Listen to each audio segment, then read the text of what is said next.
All right, we're gonna go live a little early today.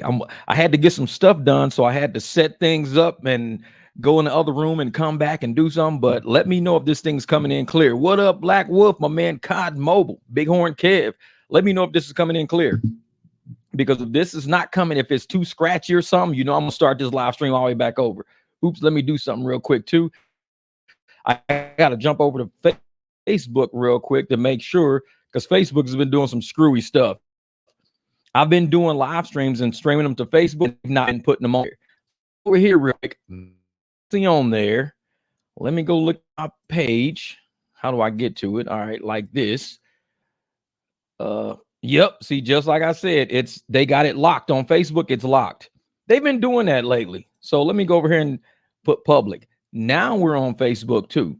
All right, bet. So I can get off of Facebook. All right, now I'm back over here. What up, Slide to Raw? What's good? What's good? Just have to change my profile. Dom. That's funny. Dom got straight up Trump with his profile. That's funny. No, is that Trump or Biden? Who is that on your profile with that hat on? That's funny. What up, Melly Mel? Man, Rock SE. Bubba Sue. Hey, what's up, lady? How are you doing? Get ready. Get the buses ready for illegals. Gotta go. Hey, and I'm gonna tell you like this, man. Say YouTube literally 24 hours bad. Be Hey, there you go, Gary. Hey, your first Uber year. There we go. There we go. That's Biden wearing. I thought that was Biden wearing the Trump hat. That's funny. That's funny right there. Yeah, man. But hey, and I tell people like this, even Democrats out there, I tell everybody, this is the turning point where we get out of this cycle of poverty. I never once said that I want a Democrat to suffer. I never said only Republicans should win. And I know a lot of Democrats out there want Republicans to suffer just because we support Trump. And I'm going to tell people like this. It's not that they were voting for Kamala. People were just voting against Trump. They didn't care if a turtle was running. They would have voted for the turtle other than Trump. That's why Kamala didn't win. Nobody really knew who she was. She had no true platform. And Trump, and even on ABC. Now, I was watching ABC. Usually I watch Fox, but I said, let me watch ABC. Man, them people are gaslighting, man. Gaslighting. They're like, oh, look at the divide. The country is more divided than ever. Look at the divide. I'm sitting there going, wait a minute. You go speak to the community. You can take any camera in any community. We were all for making this economy better. We were all for getting jobs back in America. We were all for getting prices down. We are all for that. Where is the divide? This is how they were trying to create the divide. Look at the way black people voted. Look at the way white people voted. Look at the way men voted. Look at the way women voted. We're divided. They were trying to gaslight people to make them think the divide was because we're all different people. We're always going to be different, but we're fighting for the same thing. They want to say, oh, well, Biden had more black men than Kamala because black men are divided on Trump. No. I watched ABC. I didn't watch Fox like I normally do. I said, let me watch ABC to see what they say. Man, it was straight gaslighting the whole time. They never once brought up like anything positive about her. It was always something negative about this country, negative about Trump. It was nothing positive about her being the president or her, what she needs to do to win. And this is why they lost. And I'm not saying, America lost. I think America won. But this little evil power that they try to say, oh, yeah, Trump's going to take away your medical rights. You won't have the right to do this to your own body. Remember, this is the same party who told us that we needed to get an injection in order to have a job. This is the same. We didn't forget. This is the same party that tried to tell us that our medical rights were not within us, but were within the government to tell us what to do, and our employers to tell us what to do with our bodies, whether or not we wanted something experimental in our bodies. This was the party that said that, but yet they're trying to sell. Oh, Trump's not going to give you medical autonomy. He's not going to allow you to do what you want to do with your body. All Trump said is, hey, man, we're going to give it to the states. The federal government should not be involved in your family issues. The Fed should not be in your house. The federal government should not be in your living room. The federal government should not be in your bedroom. We're going to allow you to choose for that in your states. Everybody who had a ballot saw on their ballot that you could either choose in your state women's rights or you could say yes or no. Everybody saw that on their ballot. That was a state issue, not a federal issue. And that's all Trump said. Yeah, my body, my choice didn't apply to that. Yeah, exactly. And that's what we kept saying the whole time. Why is it that they want to sell this fear mongering? He's not going to allow women to do what they want to do with their body. But we just went through a whole pandemic where they didn't allow us to make a choice on whether or not we wanted something experimental in our bodies or not. It was forced on us. It was, hey, you get free donuts if you get one. Hey, we'll give you a free lottery ticket if you go get one. Okay, well, if you don't go get one, you're not going to have a job. We're going to just like start saying, if you don't have one, you can't have a job. That's how bad it got. That was the party who forgot that we remembered. The polls showed it. The polls showed that we remembered everything we just went through, even though they tried to distance themselves from everything we went through. They did not try to run on anything they did. Everything they ran against was about Trump. And that's why they lost, because they had no platform. If your platform was only, we're not Trump, it's not strong enough, because Americans came together. Americans, black, white, Hispanic, Latino, Asian, everybody came together. When I was looking at all the Republican stuff, there was so many different races in the crowd. It was predominantly white, but it was still so many races within the crowd. No arguments, no fighting, no yelling, it was none of that. It was what a whole event should have been like. A bunch of people coming together for a common cause. Let's get this country back on track. That was it. It wasn't, hey, let's come together and put somebody down. Yeah, let's come together and talk shit about somebody. Yeah. It wasn't none of that. It was people saying, hey, we just want to come in, see all the issues that Americans really have. Let's talk about the issues that Americans have. Let's not dance around it with rhetoric and prepared speeches all the time. Let's really answer some questions that America's got. So I'm sitting there going, if Trump, JD Vance, any Republican out there, that's why the Republicans were winning left and right. They were gaining seats left and right, because they were talking to the people. People, what do you want from us as a government? What do you want from us? What do you want us to do? What are your problems? That's what was happening. Now, the Democrats, all they did was got prepared speeches from the Obamas, prepared rhetoric. There was a clip going around showing Kamala speaking at different events. Her entire speech was almost carbon copy. The intro, carbon copy, different points throughout, carbon copy. She was not asking the people, what do you want from me? She was telling the people stuff. She was telling them exactly what the Obamas was telling her to say. Say this, say this. These are your talking points. People saw right through it. They saw right through it. They saw right through it. Oh, yeah. And I'm going to tell you something. When I went and voted, I voted in South Phoenix, and I voted at a Baptist church.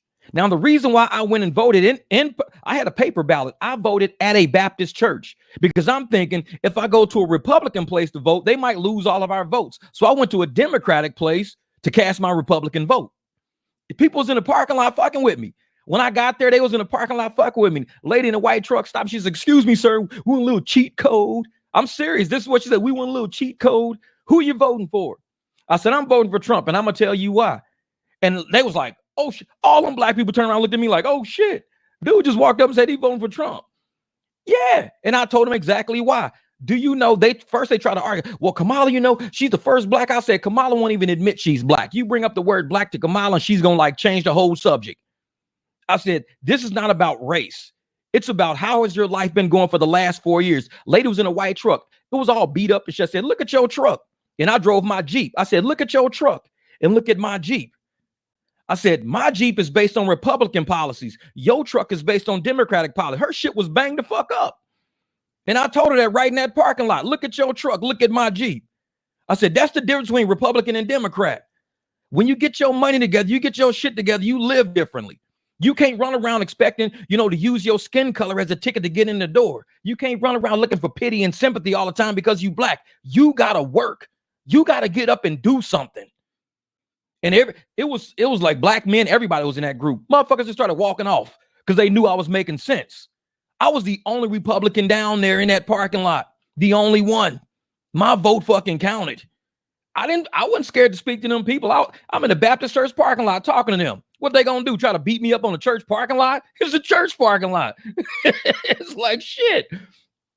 So it's like, man. So we sat there, and by the time I finished chatting with them, they were cool. I said, I'm voting for y'all too. I said, y'all, I'm not voting against y'all. That's what y'all don't get. So y'all voting against me. I'm not voting against y'all. I'm voting because I don't want you in that beat up ass truck. I want you with money. Her wig and shit was all on sideways. I'm looking at this lady like she look crazy as a motherfucker, asking me who am I voting for. I was clean shaven, clean ass fucking Jeep. I'm dressed nice. Motherfucker wig, her wig on sideways, truck all banged the fuck up. And you want to talk about who I'm voting for? You got bigger issues, lady. You got bigger fucking problems. But I left that shit alone. I'm going out there to vote to make sure you got money in the bank.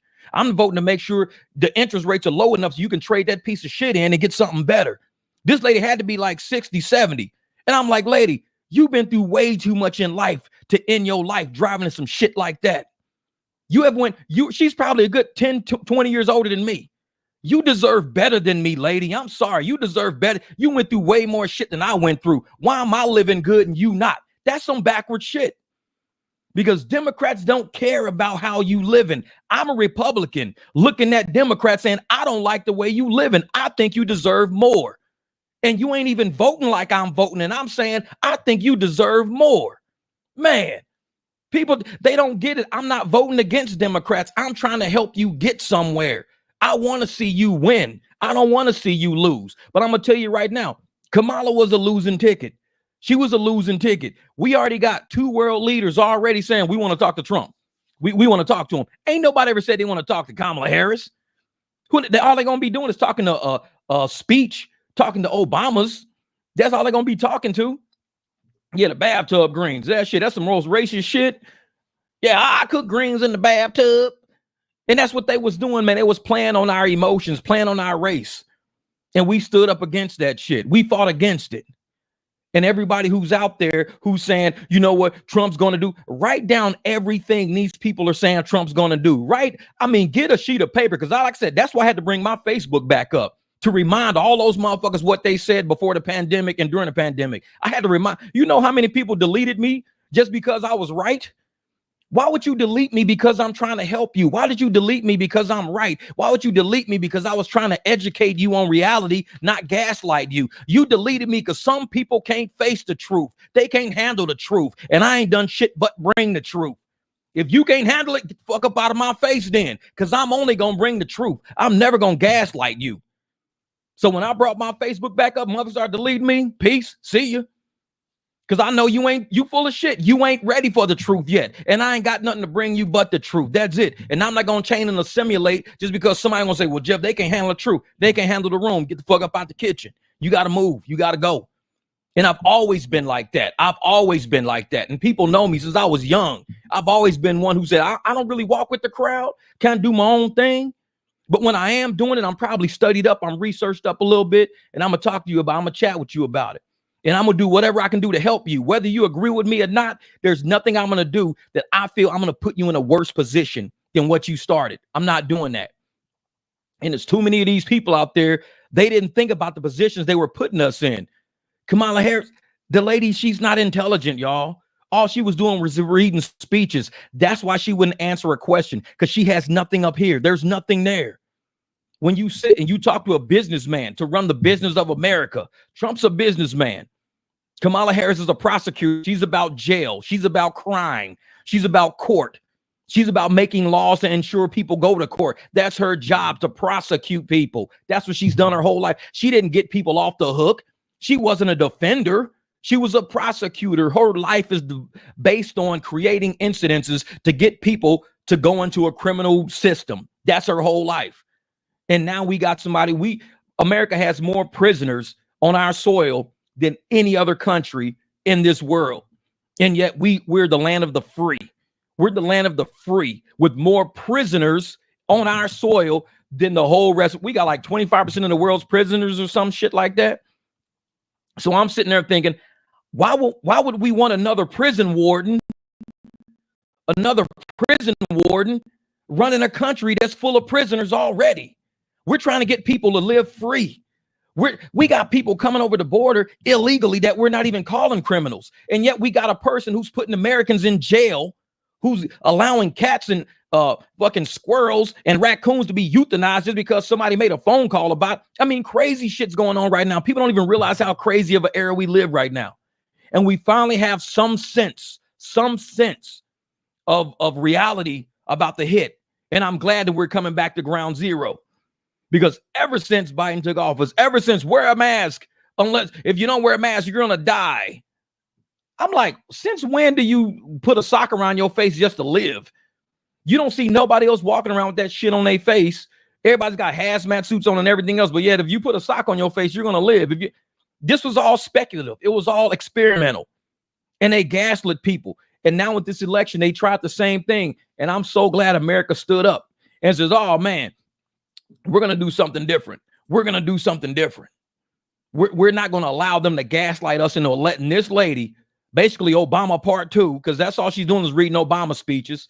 We're not going to allow her to gaslight America without. And at the tail end, man, look, America's a corporation. We need a qualified CEO, not a bootlicker. Let's go, Trump. That's it. 300 preach. That's what I'm saying, man. This is America's a business. Imports, exports, human labor, like, cost of goods, raw materials, energy. America is a business. We need a businessman to run this. We don't need a prosecutor to try to run. These are all attorneys. Her, Tony West, Obama's, both of them, Hillary Clinton, Bill Clinton. These people are all attorneys. Anybody who's dealt with an attorney know one thing. An attorney is trying to get their money. That's it. An attorney just wants to get paid. They're going to settle out of court so they can get more money. They're going to make sure they run up a bill so the settlement looks bigger. It's ingrained in their head. They're not people. They're money people. So when they try to tell you, and they get Obamas to come on stage saying, yeah, you guys don't worry about generational wealth. Generational wealth is stupid. Don't worry about wealth.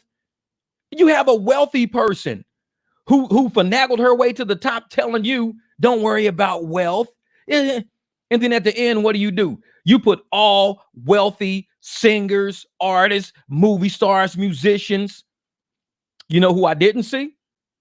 I didn't see no sports stars. I really didn't. Maybe I just wasn't looking. I didn't see one single sports star supporting Kamala Harris on all these little rallies and shit she was doing. Maybe she did. Like I said, I wasn't watching them all. But all I kept hearing about was the singers who went to Diddy parties, the musicians who went to Diddy parties, the movie stars who went to Diddy parties. Those were all the people that were on stage, and those are all the people who are known to be at Diddy parties. All LeBron James did? Okay. And see, and that's the thing, though. LeBron James is a special situation. Anytime you can get your kid to play in the NBA and your kid sucks, you the king, man. You the fucking king. Because that kid sucks. I'll be the first to say it. Bronny sucks. He is not on that level of the NBA, man. I know people at the park that'll run circles around that dude. Bronny, love him. Glad him and his dad got a chance to play. But, man, you are not NBA material, man. I know cats out there that will run laps around you. And it's like, LeBron is a different situation. So LeBron can do whatever the hell he wants to do, and the world knows that at this point. He's doing whatever he wants to do. If he says, hey, man, I want to support him out, cool, knock yourself out. Ain't nobody going to say nothing. Hey, man, I want my kid to play in the league.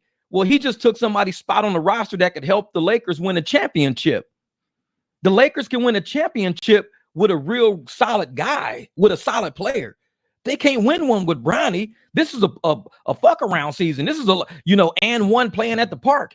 I even know some guys on and one will outball him. Skip Tumalu will outball Bronny. Hot Sauce will outball Bronny. I'm like, come on, man. Put them in the league. I'd watch if Hot Sauce or Skip Tumalu was in the league. I'd watch. I wish they were on the Lakers. I'd watch. Bronny, he did that because of his dad, man. I'm like, come on, man. Come on. Yeah, exactly. LeBron can do whatever he want to do. If he says, hey, man, I want one of my grandkids to suit up this year. Man, your grandkid is 4. Give him a roster spot or I'm leaving. See a 4-year-old sitting on the bench. Like, whose 4-year-old is that? Oh, that's Bronny's grandkid. He's a Laker now. He's like, oh, shit. Bronny do what he want to do. Oh, yeah. Say LeBron didn't endorse her till the day before with the same stuff. Yeah, exactly. What up, Jeff? What up, Greg, man? So Obama didn't have black people panel up there with him uplifting black people. And I'm going to tell you something, Fancy. This is what kills me. I don't know if people in Illinois are slow or what. Because like I said, Obama came from Illinois. Why is Illinois still the worse off than most of the states that we deal with? Illinois, I mean, the economy, you guys helped elect one of the first black presidents twice. The first black president twice. And then you guys started trying to go for Kamala Harris too. These people don't care about Chicago. You know what they did?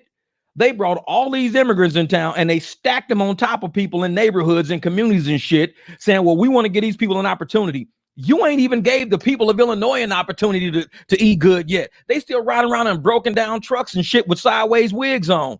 At least help the people at home before you start bringing new people into the home. That's the people in Illinois. They're not there yet, man. They're not there yet.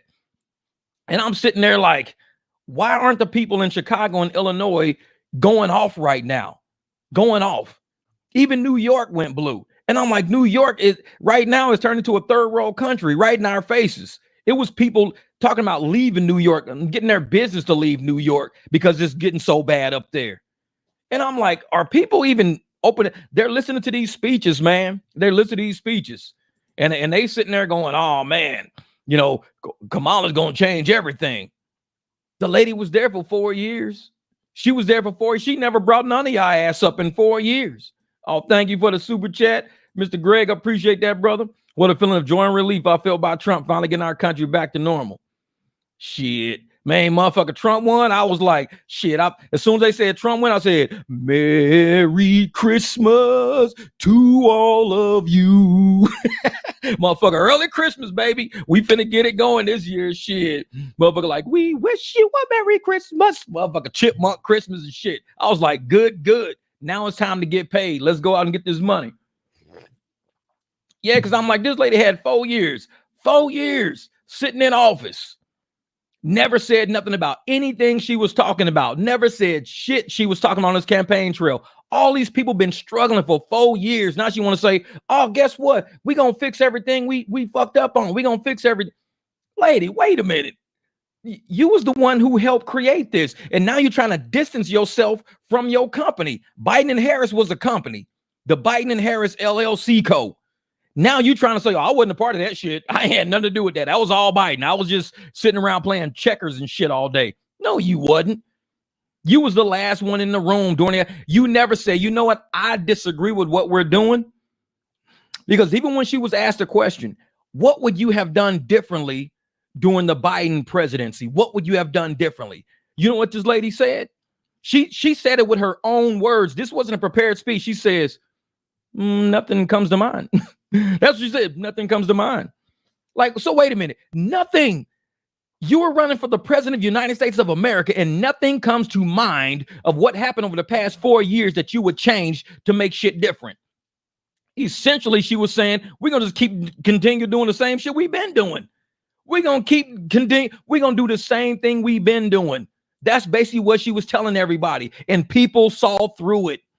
We all saw through it. She was not an Obama. Oh, yeah, you black men just don't want to see a black woman in power. That right there pissed a lot of people off because we got black matriarchs in our family who have power over our families, who tell us where the family reunion going to be, who tell us where the barbecue going to be, who tell us where the family gathering is going to be, who tell us who belongs where. And we got matriarchs in our family. Black men grew up with black women in power. Kamala won't even sit in the room when you say, are you black? You know what? I'm out of here. This is not even an interview. Hey, Kamala, are you black? I'm out of here. We grew up with black matriarchs. So for Obama to walk up in my face and tell me you ain't a real black man because you scared to see a black woman in power, man, you don't get the fuck up out of here with that. You don't know none of us. They so out of touch, man. They so out of touch with black America. That's why you never saw them in the hood. Where did Trump go? Where did Benny Johnson go? All these white podcasters you see, where did they all go? They was all in the hood. Kamala never went to the hood. Obama never went to the hood. Nobody ever went to the hood because you know what was in the hood? The immigrants that they stacked in the hood. They stacked them all in the hood, and then they said, "Hey, we ain't gonna go see them. We gonna give them, but we ain't gonna go see them. No, we cool. No, go campaign in the hood. No, we ain't gonna campaign in the hood. Forget that. No, forget that. We ain't doing that. But yet they're going to bring up, rap concerts and DJs and shit and try to entice people to say, hey, look, y'all, we hood. Look, we got rappers. We hood. Go to the hood. Go let people ask you questions. That's how you do it. Go let people ask you questions. That's how you win a presidency. Now they want to turn around and say, oh, well, actually, Tim Walsh is what lost this because she should have picked this other guy and she would have won. We said Tim Walsh was full of shit the day they said they announced him. I even made a video about him. I said, Tim Walsh he's weak. He's full of shit. Dude caved to Uber. He caved to Uber. Now you're going to put this dude up against Russia, China, North Korea. You're going to put this guy up against all these countries, Venezuela. You're going to put this guy up against all of these countries, Tim Walsh, and he caved to Uber and Lyft. This dude caved to Uber. And you're going to put this dude up against Iran? You're going to pick this guy? Come on, China. This dude caved to Uber. He was weak from the get-go. I made a video about that dude saying he's weak. I said, how y'all gonna get a motherfucker that caved to people who run a taxi cab company? He caved to a taxi cab company. And you want to put his ass up against Russia? Man, get him the fuck up out of here. Come on, man. America's not stupid. We saw through all of it, man. We saw through all of it. Exactly. And that's the thing. Elon endorsed Trump. And I'm going to tell you why that's magnificent. Because Elon is doing something actually for the planet. I mean, what's rap doing for the planet? I don't know. Maybe it's doing something. It sounds good. I like rap. I fucking rap. Y'all know I rap, so I like rap. But I ain't doing shit for the planet like Elon. So when you get Elon to endorse you, that's different than just some motherfucker rapping. I mean, I rap. Rap ain't shit. I rap. You getting Elon, who's building infrastructures, satellites, powering homes, powering cars, powering whole cities. You get something like Elon versus a ragged ass rapper like me. Hey, y'all, go vote for Kamala. Vote for Kamala. Vote. Man, fuck that. They're like, no, get somebody important to endorse you. That's when people start going, what does this important person know versus these rappers? Because a lot of these rappers, like I said, they rich. They're not even in touch with the community no more. They rap about what's going on. They won't even go to the community no more. When they do go, they go with tons of security and shit like that, which I understand why, because they got money like that. But you can't sit up there and tell people you are in touch with the Democrats. You're in touch with these young folks. You're in touch with all these people trying to get on these podcasts and shit, but you won't even answer none of their questions. You won't answer none of them. Hold up, I got to turn this fan up. Shit. Hey, the motherfucker barbecue getting hot up in this bitch. I got to turn the fan on. We cooking today. Shit, give me some cool air up in this motherfucker. Yeah. Nah, but for real though, man. Elon is African-American. Yeah, exactly. He is for real. He is. But, and I'm going to tell you one thing that Kamala Harris and company could have done. Honestly, if they really, and I could have said this shit way before during the campaign, but if she really wanted to win it, she should have started talking about child support. That's how you win black men. You talk about money, talking about child support. You talking about giving gay people, transsexual, rights in prison, a right to change those. That's not going to get a black man's vote. Now you talk about this is how we're going to adjust the child support system and the court system and fix the court system so black men aren't impoverished, resist poverty, negotiate life. So black men ain't impoverished through a court system, because honestly, that's what happens. I'm going to tell you right now, luckily I had a career that I could afford child support, but a lot of men don't have careers that can afford child support at the levels these courts are imposing, because you still got rent going up. You got interest rates going up. You got debt going up. You got all this shit going up. But child support is still sitting there on the plate and it keeps going up. If you get a raise, your child support goes up because it's 18% of your income. So if you get a raise, child support, you got a new bill going up. So I'm like, if you talked about child support, black men would have listened. We'd have been like, wait a minute, you gonna do what? Oh, all she talk about is we're gonna help immigrants. We're gonna help immigrants get housing. We're gonna help immigrants get jobs. What about the black men here that's struggling through family court? Do you know how many times I've been to family court? My son's mom know, because both of them will know. I've been to family court at least 30, 40 times. Easily 30, 40 times. Easily. And that's being conservative. 30, 40 times in family court is being conservative. I probably went over 20 already with my first son's mom. So don't tell me what black men go through until you go talk to black men. You talking to black men about having an open economy to help other countries out. But yet we struggling with family court judges trying to fucking just prove a point on our ass all the time. And I'm like, dude, I'm paying for daycare and I'm paying for child support. Are you fucking serious? That's how you get black men. But see, she came from a family that had a white guy with a lot of money that didn't have to have child support. So she never grew up. I was raised in a middle class family with a mom that was dragging a wagon, all that shit. No, talk about today. I don't care about how you came up. If you would have got out in the community and talked to men today, said, what is hitting you harder than anything else? Is it your car note? No, it's not really my car note. Is that extra $125 a week I got to pay for child support and all that? That's hitting me, the $125 a week. Okay, so the $125 a week is hitting you. Okay, this is what we're going to do. Let's have a new rule on child support. Let's say time equals money. Let's say you help the mom out. You take the kid more. Give the mom some time to go out and get the job that she wants. Go to college if she wants to go to college. And in lieu of that, we're going to give you a reduction in your child support. But you've got to have your kid. You've got to have your kid. Give this lady some time to go out and make the money that your ass can't pay her.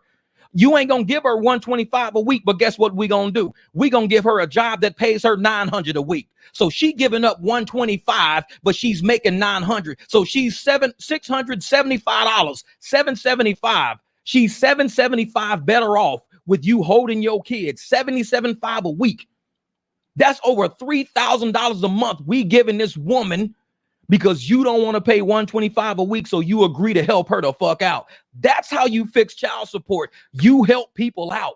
But she never once said, hey, man, we need to talk. Let's talk to black men. Look, she never once said that. And so Obama come in trying to chastise us, man, please. Exactly. You better thank a union member. And ain't none of us even I'm trying to get money. I'm not trying to be in the union. I'm trying to get money. I'm out here trying to make sure the mortgage is paid every month. That's it. With a roof over my head, I can kind of fuck with the electric bill. I can kind of mess around with the groceries here and there and eat ramen noodles and shit like that. But the roof is what it costs. Let me get the roof out the way first. That's what I'm worried about every month, the roof. Everything else under the roof, I can move shit around. But see, Kamala, she don't come into people's community to talk about that. She wants to talk about other countries struggling and the people around us struggling because she ain't never struggled. She ain't never lived in a home with a man who got kids. It's a lot of women out there, a lot of non-traditional families, women dating a man. Man got 3 kids, 3 different women. Each woman's trying to hammer this dude for $125 a week, but this woman trying to have a relationship with this man and they just trying to have a non-traditional family. Can't do it if child support is kicking your ass. And if you allowing these women to use court as a weapon against this man, shit ain't gonna happen right. So the breakdown of the family starts at the base root home level. And Kamala's not talking about home. She's talking about every other country around the fucking planet.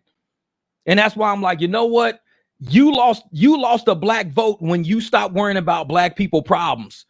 We got an issue with family courts. We do. And you could have hammered that shit home. Jobs. I tell motherfuckers, I'm not really worried about a job because I look at myself as the job. There are so many things that I could just wake up for and say, what is there a need for? Somebody needs their grass cut. I'm going to go buy a lawnmower.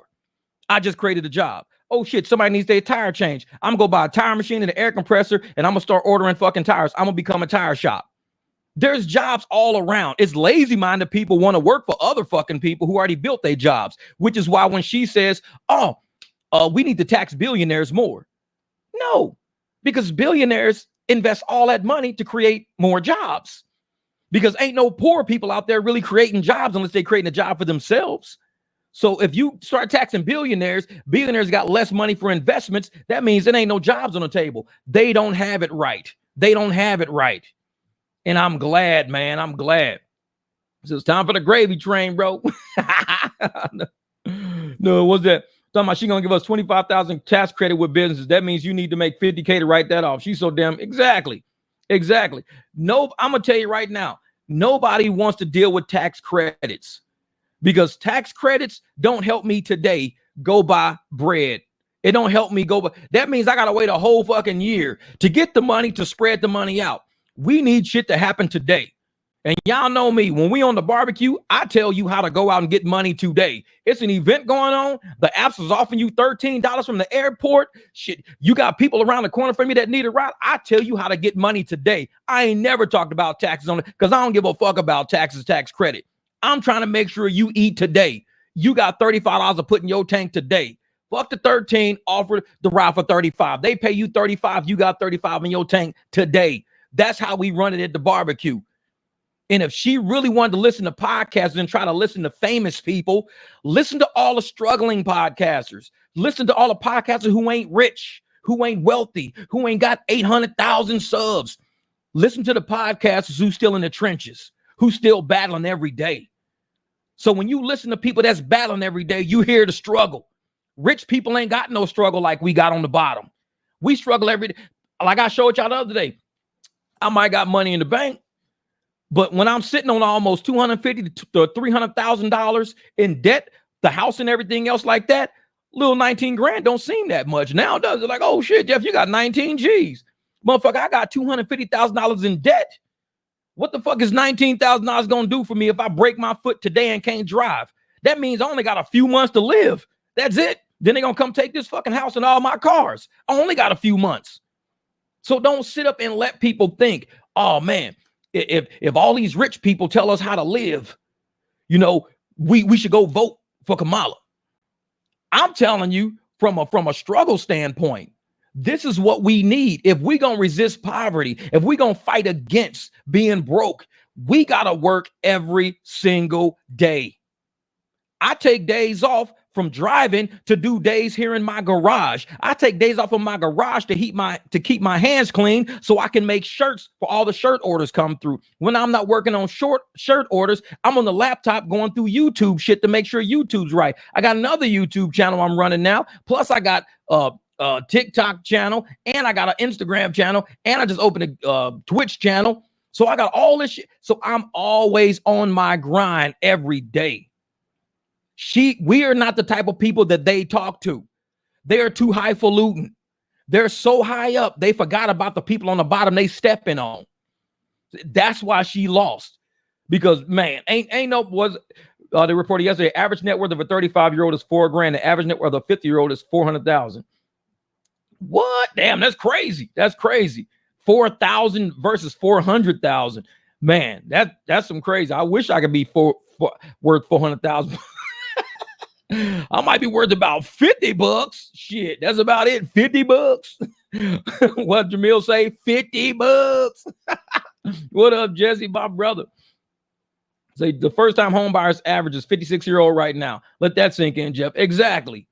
And this is why nobody wants to buy houses, because the interest rates are too high. Once you buy a house at this interest rate, there's no guarantee that you're going to be able to refinance. Just like car salesmen say, hey, once you buy this car, you can just refinance next year. There is no guarantee on a refinance. There's no guarantee. They tell you that shit to get you to buy something today. Although, don't worry about the price today. You can just refinance. That's what they say. But yet you bought a fucking car. A year later, you try to refinance. The bank is like, oh man, you got too many miles on it. You know, that model's not even in demand right now. Man, we would allow you to refinance, but it's going to save you a little bit. And I'm sitting there like, man, that's crazy. Yep, the phone is in the other room, bro. I don't even keep my phone on me most time. I got that shit in the other room today. I came on early. So when you see people saying buy a house right now so you could refinance, there's no guarantee you can refinance. There's no guarantee. So the picture of inflation of what $2 has devalued over time. Oh, we know what it is, man. Shit, I believe it. Because I'll tell you right now, I went to the store last night. I had 2 bags from Walmart. 2 bags. It was like $91. I don't even know where my receipt is. It's somewhere around here. I had 2 bags. I walked out with 2 bags, $91. The most expensive thing I bought was a pair of boxers, was a pack of 6 boxers. Cost me $24 for a pack of 6. I thought it was like $1 a pair of drawers, man. I'm like, since when this shit go this high? It's like $4 for a pair of drawers now. I'm like, a pack of 6 was $24. I'm like, damn, I'm about to free ball it up in this motherfucker. I ain't wearing no $4 boxes. Fuck no. But I bought them. I went ahead and bought them. But I walked out the store, $91 for 2 bags from Walmart, 2 bags. So I was like, man, whatever. But if we can get this economy to turn around, yeah, Trump won AZ. Yep, he won AZ. And the thing is that at the level that we're at right now in history, honestly, the level that we're at, I believe, just me, because of how gig economy has brought a lot of people together versus traditional jobs, because a lot of us are in the streets now. How many gig workers? We got millions of gig workers now. So we all are starting to understand each other's plight because we're all talking to each other. I think right now, the racial divide is very minimal right now. If you are a rideshare driver or a gig worker, then you see the next gig worker almost like you see yourself, because we going through the same shit every day. The algorithm, the apps, big tech, elites, all of them are treating us the same way. They don't treat me no differently because I'm black than you. They don't treat a white driver better than they treat a black driver. They screwing us all. The racial divide within the gig community, we're starting to see that it was all a gimmick. It's all rhetoric, racist rhetoric. When you go work for a corporation, what do? You got your little cliques inside of your building. You got the white people eating lunch with the white people. Might have one black dude eat with them. You got the black people eating lunch with the black people. Might got one white lady that got braids eating with them. That's how you click it up inside of corporate America. But when you in these streets, when you really out in these streets for real, and you at that gas pump, and you see a motherfucker filling up a Suburban, white dude, and I'm filling up this big ass black dude, we at the same. We both look at each other's gas pump like, damn, man, this shit's crazy, man. Yeah, good luck out there tonight, brother. You too, man. Good luck, man. Hope you make enough. Oh, you too, brother. Make some. And that's how we talk to each other at the gas pumps. We text back and forth. White women text me, black men text me, Chinese men, and we all going back and forth for shit. You know, I hope you do well. The racial divide is as minimal as it is right now, which is why Trump won, because he got so many votes from every race, across the boards, because people are tired of the rhetoric that we're different. Jeff, you're black, you're not white, so you're different. Bro, I'm a driver in a big ass truck. I'm doing pickups at the stadium just like this white guy. But his price is going to be better than yours, Jeff, because his price is actually worse than mine, because I converted the ride for $200 and his ass took the app ride for $90. So I got more than him. It's all in your head. How you going to handle yourself? It's all up in your head. But people are going to try to divide you all day. Hey, man, if you black, you got it worse off. If you white, you got it better. They ain't really in these streets. They ain't been outside. We've been outside. All of us been outside. Oh, yeah, I saw Uber, man. Uber getting their ass handed. They went from $80 all the way down to $70 in one day. I mean, that's like $4 billion they lost in a day or something like that. Something like $4 billion. I don't even know. 40 billion. It was some weird ass number. So I'm sitting there going, when I saw, how they were trying to run this election, all the campaigns trying to pitch black people against white people, it was a lot of us rideshare drivers was like, we ain't seeing this racial shit they talking about. I was like, what are they talking about? They got all this race, because we are all in the trenches together. The algorithm don't know what race you are. The algorithm don't care what race you are. When they cheating you out of your ride, taking $51 away from you because you stopped 5 miles earlier, because they said, hey, can you just stop here at this gas? Cool, no problem. So they take away $50 for 5 miles. Oh, that shit right there is going to irritate you, whether you white or you black. It don't make a difference. That's the algorithm. That's why this channel will pull your brain out of the matrix. Be like, hey, don't listen to this racial rhetoric. Do not listen to the racial rhetoric.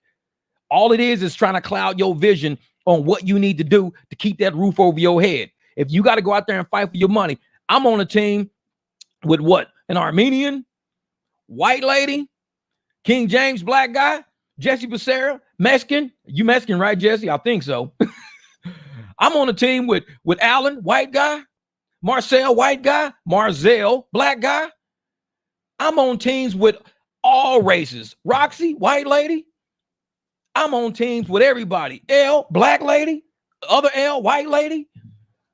So I'm on a team with every race. So when I sit and hear people try to use race to pit me against my own team, I can't rock with you, man. I can't, because you're not talking about what's really important. What's really important is this money. And when I'm talking to my team, when we all going back and forth about appointments and everything else, I mean, I got clients who are Ukrainian, 100% Ukrainian clients. I got clients legally in this country, legally operating businesses, real estate business, everything else in this country, have been here for over 20 years. They're not even happy with the way shit's going.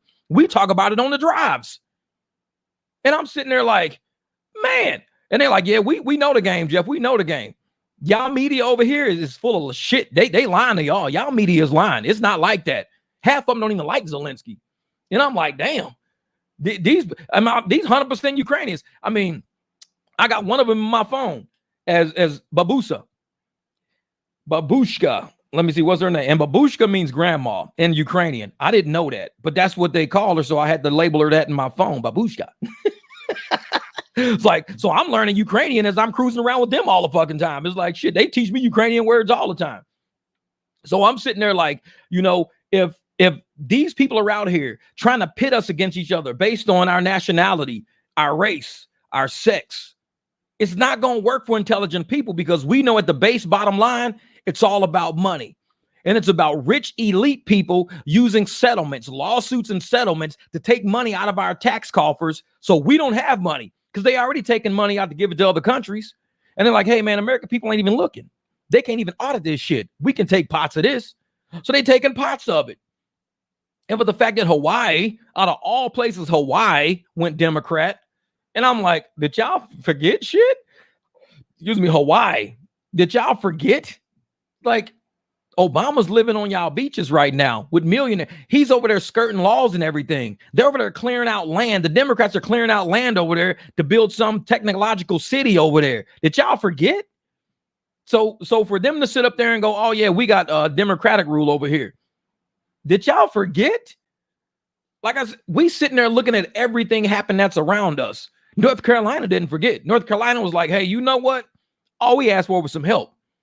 Y'all couldn't even give us telecommunications. Elon Musk had to come in and give us telecommunications. And even when Elon Musk came in and give it to us, y'all turn around and try to take it away from us. So we couldn't communicate with each other through Starlink. We tried to get helicopters to rescue people from death. We tried to get people had tools to rescue somebody from immediate, imminent death. Hey, man, his leg is broken. It's going septic. He's going to die if he don't get to the hospital. I got a helicopter. Let me come get him. The Democrats said, no, don't rescue them people. If you fly that helicopter in there, we're going to arrest you. But the dude's leg is cut in half. He's going septic. He's going to go into shock. He's going to die. Let him die, man. It's nature running its course. Let him die.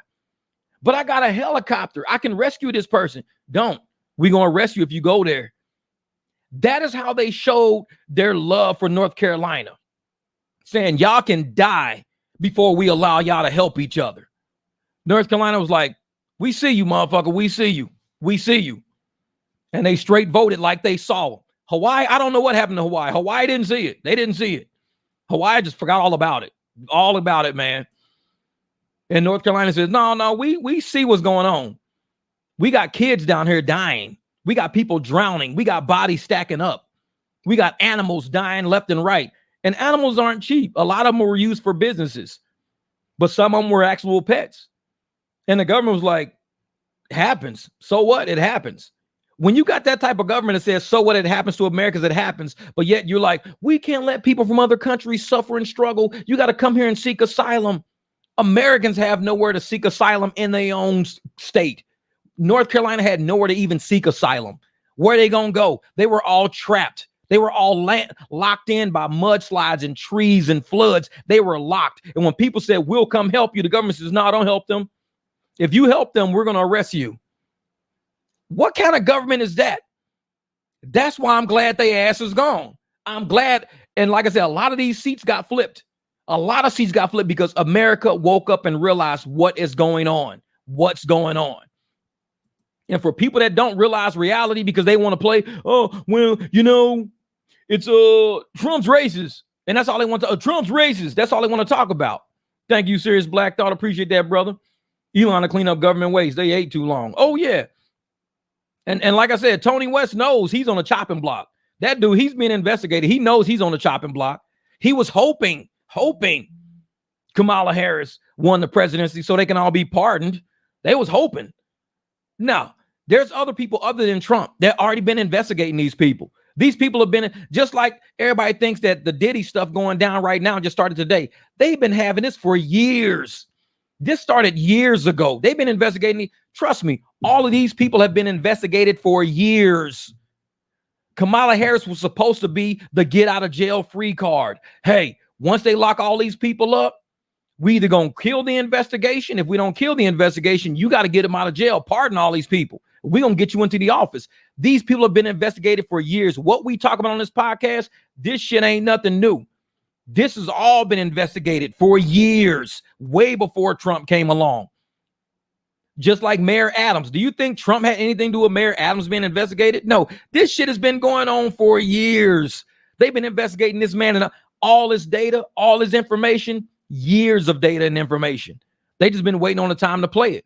Because sometimes when you got friends in politics and you get a consequence, your friends in politics go, hey, instead of you suffering a consequence, I'm going to pardon you. I'm going to pardon you. And they said, let's wait. Let's wait. Thank you, my man, Ron. Appreciate that, brother. Keep fighting, Jeff. Thank you for the super chat, brother. And so now that all of these people are about to be investigated, you're going to see a whole chain, just like everybody with the Diddy shit, all leaving the country. Everybody's out of here running. At the end, it was like, Kamala Harris, if Diddy tells on us, will you grant us immunity? I'll grant you immunity, but you've got to come speak at my event. You got to come help me get votes. That's why everybody you saw on all them stages, all them people are somehow linked to Diddy. Look at it. I'm not bullshitting. Go look at everybody you saw on them stages. Tell me, were they linked to Diddy in any way? Tell them, just like I said, you see the people on stage. You see the stories going on. You see Kamala Harris was about to win. So what do they say? Hey, if you help me win, I can pardon you. If you don't help me win, it's in Trump's hands. DOJ is going to investigate them. I ain't got nothing to do with that. You got to help me win. I'll pardon you. Even Kamala Harris was linked to Diddy. So yet we sitting there seeing how all these corrupt ass people are sitting there. All these corrupt people on stage together. Just rally after rally after rally. All these people linked to somebody who we know has been basically torturing souls for some time now. And the government is cracking down on him. They've been investigating this man for years. They've got lists. They've got videos. They've got all the records. And yet all these people that were on stage were linked to that guy. That's crazy. That's not a coincidence. That's not a coincidence. So they were probably given a promise. If you help me win, I'll get you off the hook. I could pardon you. I can get the investigators off your ass. Because I already told you, she's a prosecutor. Obama's an attorney. His wife's an attorney. Who else? Tony West is an attorney. They have all attorneys trying to run our country right now. They're not. This is a business. America's a business. It's not a law firm. But they're running America like a law firm that they're in charge of, that they're billing everybody for. So and this is how Tony West does it, because I got a video about it, the way he does it.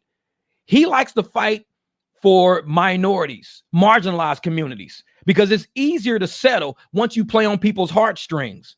He doesn't fight for white people. That's not what he does. He finds women farmers, Latino women farmers. He goes for any marginalized community he can find. Go look at my video. And when he finds these communities, even people that the DOJ was like, we don't know why Tony West settled when we had a clear case to win. We had all of the facts to win. Tony West settled so all of his law firm friends can get paid, because with a settlement, you get paid. With a victory, you don't get paid. You don't get nothing. All those attorneys would have been done. So Tony West said, this is what we do. We settle. And everybody was like, bruh, why are you settling? We could win it. We don't have to settle. He was like, because he already knew on the back end, he was getting kickbacks too. And that's why they wanted to bring all these marginalized communities into our country, so all these lawsuits can start popping off all of a sudden. And guess who's going to be in charge of it? Kamala Harris, Tony West, part 2. Because Obama put his ass in charge of the Justice Department Civil Division. Obama did that. So this is one of Obama's boys coming back. So now his boy's back all of a sudden. Oh, let's get more money. How? Man, we got all these Venezuelans. We giving them free free legal care. All these people were getting free attorneys. How are they getting free attorneys? They weren't getting free attorneys. Like I told you, when you allow attorneys to run a country like a law firm, people are going to get paid. These are attorneys running our country like a law firm. So they said, we need to give all of these illegals free legal service. Well, how is it free? Well, it's free to them. We're just billing you for it on the back end. So we're all getting kickbacks. So tell them it's a free legal service. Like if Uber tells you, hey, we're going to give all you guys a free ride. Okay, give me a free ride. Does that mean the driver's getting zero? No, the driver's going to be paid. It's subsidized. So it's not a free ride. You're giving subsidized rides. They're not getting free legal care. They're getting subsidized legal care. So the government, Tony West and company, Kamala Harris and all her law firm buddies, they're all paying all of these law firms to represent all of these people with our tax dollars because nobody's auditing the shit. And now that somebody's going to be audited, Elon Musk said, I'm going to audit everything. Now that Elon Musk is going to audit everything, what do these people do now? What do they do now? Oh, they scared shitless now because now America, our people, the ones who are actually putting money into the system, we're going to have a chance to be, hey, who's accountable for that? Can we see what those numbers are for? We have a right to see that's our money. We have a right to see what our money went to. And once you find out where your money went to, but see, Obama, he passed a law that says we don't want to show anybody any of the dollar amounts. Look at the video I got about Tony West. If you can't find this, type that shit into the search engine. Obama said we don't want anybody to see the amounts. So he passed a law that says nobody can see the amounts. Nobody knows what any attorney got paid. Nobody knows anything. So now the guy who was running the shit, Tony West, hanging out with Kamala Harris, they're like, we could keep this shit going and we can keep everything under wraps. But if we lose this, it's all going to be out in the open. Because Trump, when he came in office, he overturned that Obama shit to make everything out in the open again. This is no. You can only, after $100,000 settlement, Congress has to approve it. Obama says there's no level. You could do whatever you want to do, Justice Department. We don't care. Do whatever you want to do. And so Tony West, they was doing whatever the hell they wanted to do, ripping people off. All these multi-billion dollar lawsuits, and everybody's getting a percentage of it. No accountability. Trump says, no, we're going to make you guys accountable for it. He capped it at $100,000. Like I said, it's all in my video. It's all in my video. And when people understand why these people want power, they don't want power to take care of Americans. Because for 4 years, you had a chance to take care of Americans and you didn't do it. And we know you didn't do it because we live it every day. This is about who controls the purse. That's what this was about. Who controls the purse? And the people that have been controlling the purse, controlling the media, controlling the information, all of this shit's coming to a head now. This lady, she wasn't even ready to concede. She wasn't even ready to give a speech because they gaslit the shit out of her. I watch ABC. I couldn't watch Fox over the past few weeks because I agree with Fox. So Fox is just telling me what I already know. So I said, I'm not watching Fox this week. I'm not. I haven't been doing no live streams, no nothing. I'm not watching Fox this week. I'm going to watch ABC all week. So I started watching ABC and finding out how full of shit they really are. Because I already agree with Fox. I don't want to watch people I agree with. So I'm sitting there watching. And Kamala's up by 8 points. She's up by 3. She's up by 7.5. She's up by 1. And these are all red states. Oh, she's already up. Republicans, they don't early vote, this and that, blah, blah, blah. They usually vote on election day, blah. She's up in it. She's up 10 points here. They gaslit the shit out of this lady to make her think she was really going to win. They gaslit her ass. So she's sitting there thinking, oh my God, I'm going to win because she's that gullible. Look at all her speeches. They're the exact same sentences, exact same words. I was watching videos of her. They were copying her speech word for word. She was saying it almost in the same staccato, same rhythm, giving the same mannerism when she was doing her hands like this. She would do her hands like this at the exact same time in the speech while she was saying the same sentence. This lady she was programmed, and they gaslit her ass to make her really think that America wanted her. The popular vote didn't even want her. She only got 67,000 people. Think about it. She got 67,000. Joe Biden got 81 million. 67 million to 81 million is a $14 million difference. 14 million people difference. You telling me 14 million Democrats didn't vote this time? That's what you're going to tell me. Trump got the same amount he got last time. He got 72 million last time. He got 72 million this time. He got the exact same amount. Trump got the same amount. How did Biden get 14 million more people than Kamala? Where did those 14 million people go? You telling me 14 million people died over the past 4 years and nobody was born? Nobody turned voting age over the past 4 years? Nobody turned voting age over the past 4 years. There wasn't nobody that was 17 that turned 18. Nobody that was 16 that turned 18. Nobody was 15 that turned 18 all over the past 4 years. If you were a 14-year-old in the last election, you're 18 now. So you got a lot of young people who are now voters. And most of them vote Democrat because their parents, they live with their parents. Democrats mainly live with their parents. I'm just saying that shit. A lot of Republicans do too, but mainly Democrats. So how do you go from Kamala getting 67 million votes to all of a sudden there's a 14 million gap, 14 million people gap between 67 million and 81 million that Biden got? Now y'all see what we saying. There's no fucking way he got 81 million. How in the hell do you lose 14 million people in thin air? Where did they go? Where did they go? 14 million people. You telling me Democrats turned out in droves? Trump got the exact same amount he got last time. So Republicans showed up like Republicans show up. We just show up. 72 million last time. A lot of us died. A lot of us didn't vote. A lot of us turned 18 over the past 4 years. A lot of us turned at least 18. Now all of a sudden we're all voting Republican. The same amount showed up for Trump last time that they did this time. Kamala somehow 14 million people less than Biden. Don't fuck with me. Don't mess with my intelligence.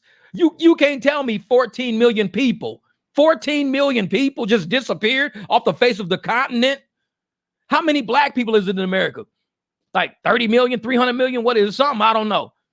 So you telling me 14 million people disappeared. I rest my case on the 2020 election. I don't even talk about that shit because you got to be an idiot to think 14 million people just came out of fucking thin air. And all of a sudden 14 million people just disappeared. It's like, where'd they go? I don't know. They all went to fucking Jamaica for vacation this year. They're not home now. They died. 14 million people died and we ain't hear about it. Man. Oh yeah, censorship. That's it. Censorship. What's up, Meg? What's up, Megan, my homegirl? Oh yeah, censorship. And like I said, I know a lot of the advertising was being paid for through Google because Google runs Waymo. Waymo's team with Uber, Tony West, Kamala. So I was understanding YouTube's position on silencing me because YouTube is Google, Google is Waymo and Uber, Tony West, Kamala. I was getting YouTube. So I didn't even fuck with y'all, YouTube. I said, y'all thinking we're promoting Trump. We're not promoting Trump. We're just promoting the truth. That's all. Just let the people talk. Don't censor us. Let the people talk. I had 6 live streams in a row, yellow marked, 6 in a row, yellow marked, because I was talking about Trump. 6 in a row, yellow marked. So that told me, Jeff, they don't want you to promote. They're looking, the Democratic Party is advertising on YouTube right now. Google just went through a huge antitrust lawsuit. Look at my Tony West video. Trust me when I tell you this. I'm going to put this shit together. Look at my antitrust lawsuit. A thing against Tony West. The whole thing against lawsuit, Tony West. Now, Google just went through that. What did Tony West now say? They said, when we sue somebody, when the DOJ sues somebody, this is what it says on my video because this is what Tony West said. Even the people in his camp said when they emailed the president, when they emailed Tony West, they said, how can we spend this money that we won in the settlement against these corporations? They asked Tony West, how do we spend the money we just won in this settlement? When they just beat Google, in an antitrust lawsuit, they got money. And they said, how do we spend this money? Google said, you know what? We're not going to pay you. What we'll do is we'll censor everybody that's talking about you and we'll consider it fair play. We'll censor all the shit against you and consider it fair play, fair pay. So Google lost the antitrust shit. They had to come up with all this money. And it even says it in the lawsuit against Tony West, the email from the people on his team saying, when we beat these corporations, we get paid. What can we do with the money? And remember, there's no cap on it. There's no 100,000. They could have sued Google for 4 billion, 4 trillion, 5 gazillion. We don't know because they don't have to tell anybody because Obama said you don't have to tell anybody. So how in the hell did Google all of a sudden and YouTube all of a sudden just start censoring everybody who was anti-Kamala? But I didn't even have to be pro-Trump. All I had to do was just be anti-Kamala, and I got censored. I got banned. My videos got flagged. I was going from 4,000 views a video to 1,000 views a video. So they taking 75% of my AdSense payments. 75%. That's why I told y'all got to fuck with me through Cash App. Y'all got to fuck with me through some other way because they taking 75% of the money I'm making on AdSense. They're taking that shit away. I'm going from 4,000 views to 1,000 views a video. And I know why. Because they got their ass handed to them in an antitrust lawsuit. Google equals Waymo, Waymo's with Uber, Uber's with Tony West with Kamala Harris. I know why my shit's getting fucked with. And they said, go against anybody who's against us making money. Because right now we made a promise to their campaign to cut all podcasters that's against this campaign, shadow ban their ass. There's no reason why my videos went like this, then whoop, just off the cliff. All of a sudden off the cliff. I know why. We're not stupid. Same thing with Facebook. Zuckerberg even admitted it. He said, oh, man, you know, the Democrats told me to start censoring this and to keep this off the internet. And he was like, I'm just coming clean with it. You think he's the only one? I told y'all they only chose Tim Walz because Tim Walz was a puppet. He was an Uber puppet. So Uber's like, hey, man, if you guys put Tim Walz in there, we'll keep funneling you guys some money. Because don't forget, the DOJ also has to deal with lawsuits through Uber. And as long as they're settling, guess who's getting kickbacks? All the attorneys and all the corporations that Tony West wants to pay. Because what did I tell you about the email he got? He got the email from people on his own team when he was the head of the DOJ Civil Division saying, who do we get his money to? Tony West is the director of all of that shit, which is why he's being investigated. A lot of people don't want to talk about that. Even Kamala West, what does she say? I'm not going to have a debate if you bring up Tony West. She ain't stupid. She said it. One of my criteria for having this debate is you better not bring up Tony West. That was her shit. Why not bring up Tony West? He's innocent. He ain't guilty of nothing. What are you talking about? He's just a guy, a lawyer over at Uber. Why? What? Because she know what's up. She ain't stupid. She know what's up. Even the people on her team said that. So it ain't just her saying that. It's the people on her team. It's Obama. It's everybody linked in. Said one of our requirements of Kamala Harris attending a debate is you not to bring up Tony West. You bring up Tony West, debate's off. Why? Because the shit gets deep. There's a lot of money involved. That's why. And I was one of the only podcasters to sit around and talk about that shit, which is why when you go to Google and pull it up, you don't see nobody except mine. They done shadow banned everything from the New York Post. Anybody who ever spoke about it, the shit's all gone. Why is mine still popping up though? Once they saw mine, guess what? Oh shit, this channel's talking too much. Shadow ban my ass. My views went right in the fucking ground. But I told y'all, I don't rely on YouTube for income. I got a car showing up today before 4 p.m. Before 4 p.m., my man Zach is bringing over a big-ass Chevy truck. I got a transmission job on that, 2 Gs. So guess what? I don't got to wait 30 fucking days to make 2 Gs off of YouTube. I can make 2 Gs in 3-4 fucking days. See, YouTube fucking with the wrong one. I'm a man. I make money. I don't sit around all fucking day begging. I've been a Republican for a long time. I know what it means. Don't put all your eggs in one basket. Don't feel entitled to nobody's shit. Because I'm not entitled to YouTube money. Thinking if they don't want to pay me, fine, fuck it. I just won't do live streams. I'm back now, baby. I'm back now. But I ain't got to pay for no live. I ain't got to worry about no live streams. So all of a sudden, I'm getting trucks. Instead of, like I said, instead of 2 Gs every 30 days, I'm getting 2 Gs every 4 or 5 days. I'd rather do it that way. If I really want the money, guess what? Bring your truck over, drop it off. I'm going to drop the transmission, rebuild that bitch. 2 G's, let's go. Damn, shop charged me 4. I ain't worried about the shop. Most of that money is going to be parts anyways. Your labor is not that high with me. I'm just trying to make this money. That's it. So I'm telling YouTube and all of them, you can fuck with all these other YouTubers and threaten their income. My income is made off channel. I'm still a real world motherfucker. I'm still real world. I still get out there and drive 35 hours going through a lift thing. Guess what? 2 G's, $2,100 in 35 hours. And that's online, 35 hours. People like, damn, how do you make money like that? We're business people. We're not entitled. You don't got to pay me. I'm going to go out there and get the money. You ain't got to pay me. If you tell me, Jeff, we're going to give you $13 for this ride, I bet I get 60 for it. I bet. So you got to think about it. Do you want to do business with me or do you want me to do business without you? That's how the shit works. YouTube, you want me to do business with you or I could do business without you. I could be in my garage making way more than what your ragged ass is offering me. You could throttle me all day. Take all my video. I don't give a shit. I'm still going to be in the driveway making money because that's what I do. And YouTube, they know out there, man. Yeah, 405 hours. That's what we do. That's what we do. See, but Tristan don't have, but I don't have a car note. Yeah, exactly. Exactly. Busted ass Volkswagen. 405 hours. And see, that's the kind of channel we are. We are that 405 hours channel. 202 hours, 303 hours. That's the kind of channel this is. When y'all come look at the content, you get inspired, you get motivated, you see reality of what's going on in the streets. I even let y'all hear the conversations I'm having with some of my riders. Not all of them, not all, some, yeah. I'll let you hear it. And you can see how we go back and forth, and you can come up with your own little place. Hey, this is what I'm going to do, man. This is how my city work out. So this is what I'm going to do in my city because this is how it work out. Next thing you know, you're like, Jeff, just made 150 on a game trip. Motherfucker, Uber was offering me 37. I made 150. Like what? Yeah. Somebody hit me up yesterday. Hey, I turned a $10 ride into 230. How? Private ride. Then I got set up with another. Man, how in the hell? I did the same thing. Y'all saw a video when I went and I took a dude from the Arizona Grand to the liquor store and back. Lyft paid me like $13 for it. Dude gave me a $50 cash tip, then asked me, could I take him and his wife over to Tempe to go eat? Took them over to Tempe to eat. They slid me another $40.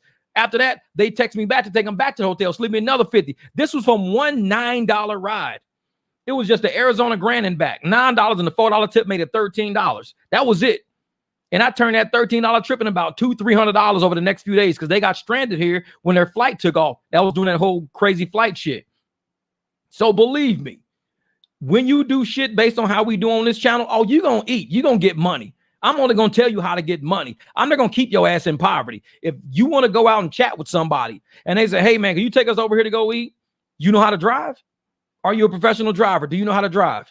Then don't be scared like some of these scary ass channels. Oh, you can't, don't take them. That's 3 miles with no commercial injury. If you can't drive 3 miles without being fucking shaky, I don't want to be in a car with you. I drive 300 miles in a couple of days. You can't drive 3 miles. Oh no, man, 3 miles. I ain't got commercial insurance. I can't be it. Don't get in the car with that shaky motherfucker. We making way too much money out here to deal with shaky ass people. If you know how to drive, you know your city. And when I mean know how to drive, it's more than just putting a key into ignition and turn it. No, this is, do you know what lane to be in? Do you know how far back to be off of somebody? Do you know where to park, where not to park? Do you know where to sit your car? Do you know not to ride in blind spots? Do you know how to get out of somebody's blind spot? Do you know how to drive? If you know how to drive, you're going to make money and you ain't going to be no shaky ass driver.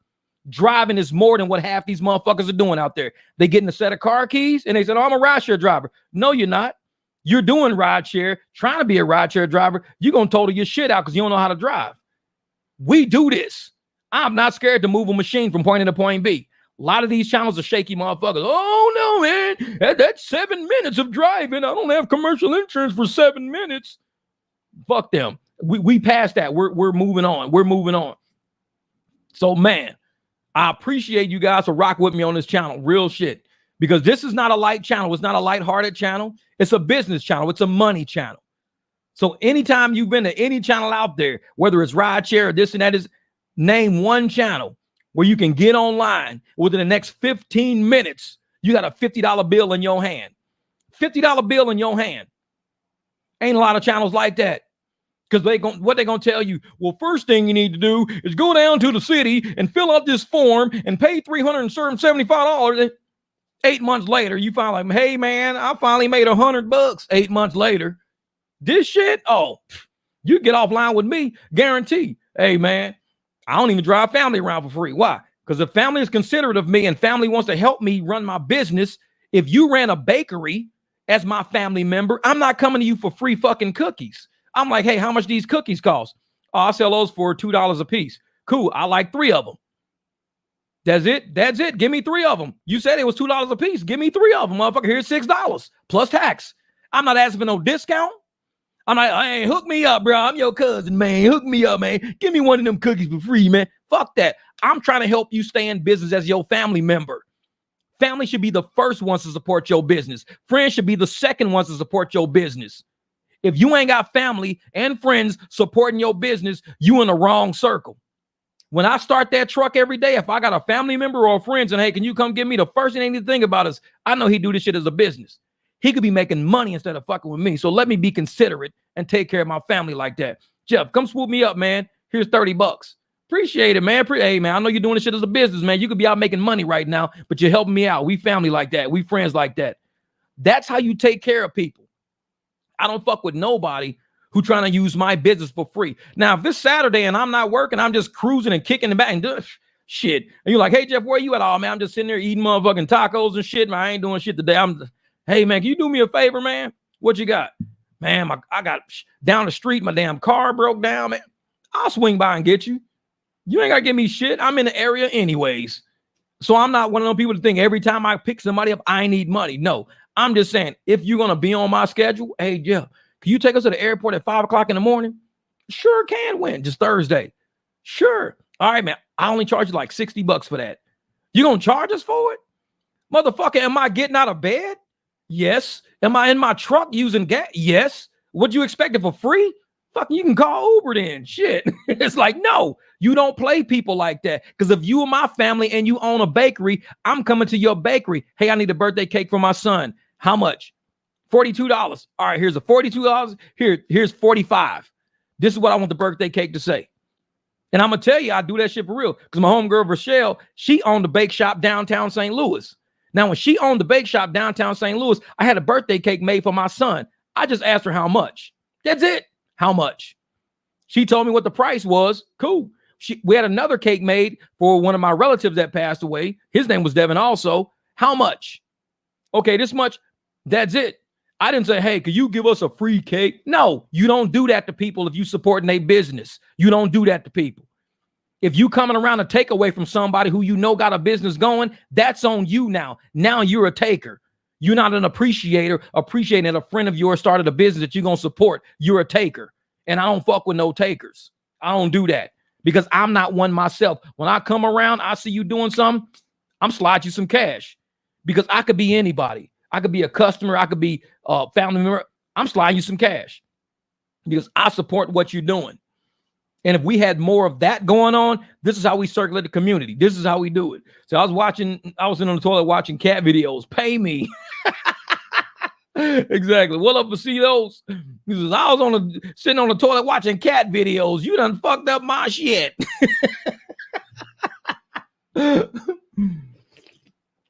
Man. But it's a good day. It's a good energy day. I just feel like today is a money day. And it's, it's a Wednesday. Business is going to be going well. Everybody's going to be making money. I got a feeling whether you Democrat, Republican, I've always made videos and I've never said this is a video for Republicans. No, I make videos for everybody because I want everybody to come up. That's just what I want to do. No, this is crazy that the rideshare guy lives have the same amount of viewers as here because you're a real one. Hey, brother, I appreciate that. I appreciate it. Because I'm telling people the real, man. I'm telling people how to get out this house, get out of poverty, get out there and make some money for real. Don't let nobody stand on you and tell you that you're their employee and you got to listen to them. Like, no. You are running a business. You're a business person. You're an independent contractor. You have a right to contract in whatever capacity you feel like it. There's people, like I said, the group that cuts my palm trees every year was just somebody cruising through the neighborhood. I don't know who they are. I never said, hey, man, you guys got commercial insurance. I never asked no shit like that. They gave me a good price. I said, yeah, 2 years in a row, the same crews came by and did my palm trees. And I always pay them the money plus a tip on top of that, because it's way less than what a company would charge me if they came and did it. So I'm cool with it. You're an independent contractor. When you got hustle like that and the community wants to take care of you because you in the community, hey, I told y'all, take care of your community, because that's the money that's going to be doing it. We want, we want Democrats to break bread with the ride share church. This is church. I know. We need you, Chicago, buddy. Oh man, I play these videos for. I got videos that I say, hey, play this for a rider, because some of these riders don't understand what we're going through as ride share drivers. They don't understand what we're going through as people who own our own business. All they see is themselves making a payment to an app. They don't see anything after that. They have no idea the $81 they just paid, we're going to get $37 out of that $81. They don't see that. That's for us to tell them, because we're going to be transparent with them. The apps will not be transparent. We're going to let them know, hey, that $10 tip you left me, it says $1 on my thing, or it says $1. What? Yeah, left me $1. Man, I just tipped you 10. Says 1 cent, 10 cent. We've seen it all. We've seen $1, we've seen 10 cent, and we've seen 1 cent. It's just them moving a decimal point over just as a place marker to say, okay, we stole that dude's tip. Nobody's leaving a 1 cent tip. Oh yeah, $80 dropped to 50, man. Get the fuck out, Mike Harp. Exactly. And that's the thing. We want people to realize, when you come to this channel and you dealing with us as drivers, we don't care if you're Republican. We don't care if you're Democrat. Don't care if you're woman, man, black, white, straight, gay. We don't care. I just don't want you to be played on these streets and allow yourself to get played on these streets. People, a lot of people out there who like to play choosing a side. People have known I've been a Republican since 2008, but I don't act like it. I don't act like I'm, I'm Republican, so I can't say nothing to them. I told you I've been married to a Democrat before. That shit don't bother me. What bothers me is people who don't understand the game, who don't sit up and say, hey, you know what? I see corporate trying to keep us down, because if corporate cannot have control over you, then what's the point of corporate? It needs control. That's how the Democratic Party operates a lot of times. They need control. If they don't have control over you, then what's the point of having a plantation? There is no point in it, because everybody's doing their own thing. We don't care if you're a swinger. I know Uber's been a little better this week. Uber took a hit. On Halloween, Uber took a hit, man. They took a hit. What up, Noble? Uber took a hit over Halloween. So that's why I think they're really trying to get drivers back on their platform. Because for one thing, they know private rides, parties, we're doing, events. We're doing all that shit ourselves through Cash App, Venmo, and Zelle. So we don't got to sit around and worry about these apps giving me $13, $14 for a ride when I could just do the ride for $60 and be done with it. So I do it for $60. It's like, hey. And people sit up there, oh man, says, how do you make money off Roger? Exactly. Check out them conversion videos, man. Like I said, I use Square Cash. I was like, hey man, this is gonna be on my company. Square, boop, hit it on the card. Next thing you know, you sending them a receipt. They can turn that shit into accounting. They get their money from accounting. They get reimbursed. Everything's all good. But a lot of people, they don't want to. Oh, I just want to go through the app. For people who just want to go through the app, let them. Not everybody's ready to get off the plantation yet. Don't waste your time with people who want to stay on this corporate plantation. When Uber starts paying us good money, Lyft starts paying us good money, now we're teammates now. Now we're playing. But I'm not going to let some engineers and some elites treat me like a piece of shit when I'm the one doing the ride. It's not happening. Because if I see $13 on my phone for a trip that damn far, knowing this dude is paying almost $47 and I'm seeing 17, guess what? You just lost a rider. Because I'm going to tell this motherfucker straight up, hey, I'll do that ride for $40. Yep, let's do it. Let's go. All right, cool. Because we're on the ground. We're in the trenches. We're doing it for real. So if you don't want to mess with real drivers, real business people, real entrepreneurs out here in these streets, then you treat us right. Because you start messing with us. Y'all know what this channel is about. I don't ask you if you're Democrat. I don't ask you if you're Republican. I just say, do you want to make money? Yeah. All right. This is what we do. We're not going to go outside with poster boards and popsicle sticks. And hey, we ain't doing that. What we're going to do is make sure these apps know your revenues are going to tank. Your investments are going to tank because we standing up on our own. We're not asking for permission to stand up. We're not asking for permission. No, we coming in and we taking it. These is our streets, our cars, our tires on these streets. These is everywhere we go is our communities. These apps are tapping into our community through Wi-Fi, and they're extracting money out of our community through Wi-Fi. We stay street. We stay out here making this money. They can't mess with that. There's nothing they can do about that. So now they're trying to change the language within their app to professional and private and preferred driver and all this shit. No, we're not doing that. It's still about the money. If you ain't ready to pay the money, and a lot of their overhead is way too high. A lot of their overhead is so high, they can't even touch us. Our overhead is way lower than theirs. But because their overhead is higher than ours, they think they can underpay us. You could pay me fairly, but you can't underpay me. Once you underpay me, I'm taking back from what I want to do. Man, I took a lady from Pasadena to LAX. I asked her how much she paid. She says 160. I got paid 28. Man, ain't no. You exactly could ask for 50 in that. Randy, I'm gonna tell you right now, I don't drive to the airport. I do not drive to the airport for less than $3 a mile. I don't drive, and most of my clients are going to the airport. I'll pick them up from the airport too, but I don't even drive less than $3 a mile. I'm not talking to you. I'm not talking to you. Oh man, I live 20 miles away from the airport. I give you $20. You can give me like 60, 70. You can't give me 20. It's like, and depending on where I am, you might have to pay more if I got to drive to you. If I'm 50 miles away from you and I got to drive 50 miles to get to you to 20, that's 70 miles. Just like my man, Alan. Alan will tell you, I had to send him a ride last week. I'm 20 miles away from these ladies. These ladies are telling me 150. I told them 180, no, 190. I said $90 a piece, 95 a piece, $190. She said, well, we're looking at paying 150. I'm like, I can't meet you at 150 because I'm already 20 miles away from you. That means even when I drop you off, I still got to come 20 miles back home. So I'm adding 40 free miles to a trip, 40 free. And the trip is 20 miles to where they got to get to, 20 miles back. So that's an 80-mile ordeal. I'm dealing with 80 miles. And I just told them $190 for 80 miles, not even $3 a mile. They told me 150. I called Jamil. Jamil called Alan. Alan took the ride. So if I can't meet you, I got someone on my team that can. But I'm not doing nothing. I don't have to. I got a team, so I don't got to take cheap rides. I got a team, and my team is close to you. And so now Alan's doing these people all the way up through December or something like that, or January. Alan's going to make almost 2 G's off this group. He's making about $2,000 off this group. The thing is, he lives next to him. I don't. So I couldn't keep driving up to him every time they need something. That's a lot of damn miles. It's like, hey, Jeff, we need something. Nope. Like, man, driving. I said, come on, man. Wait a minute. What did he say? Yesterday, I text Sergio on his program to contact Derek at Uber because I got deactivated for not picking up rides that were bullshit. So he told me to email him. After 9 years drive, I said, come on, man. I just talked to him, cut the bullshit, deactivating a 9-year veteran. Damn. And I'm going to tell you right now, man, if they're out there deactivating people for 9 years of driving, you don't get no retirement. You don't get anything. It's like they just cut you cold turkey and say, go do something else. If there's a company out there willing to do that to you, that lets you know they don't care about you. That lets you know. So you've got to make sure you got your client base built up, because when you cut me off, oh shit, I'm going to dig into my client base deeper and say, hey, since I no longer drive Uber now, I'm able to be present for more people. So can you pass my number to people you know?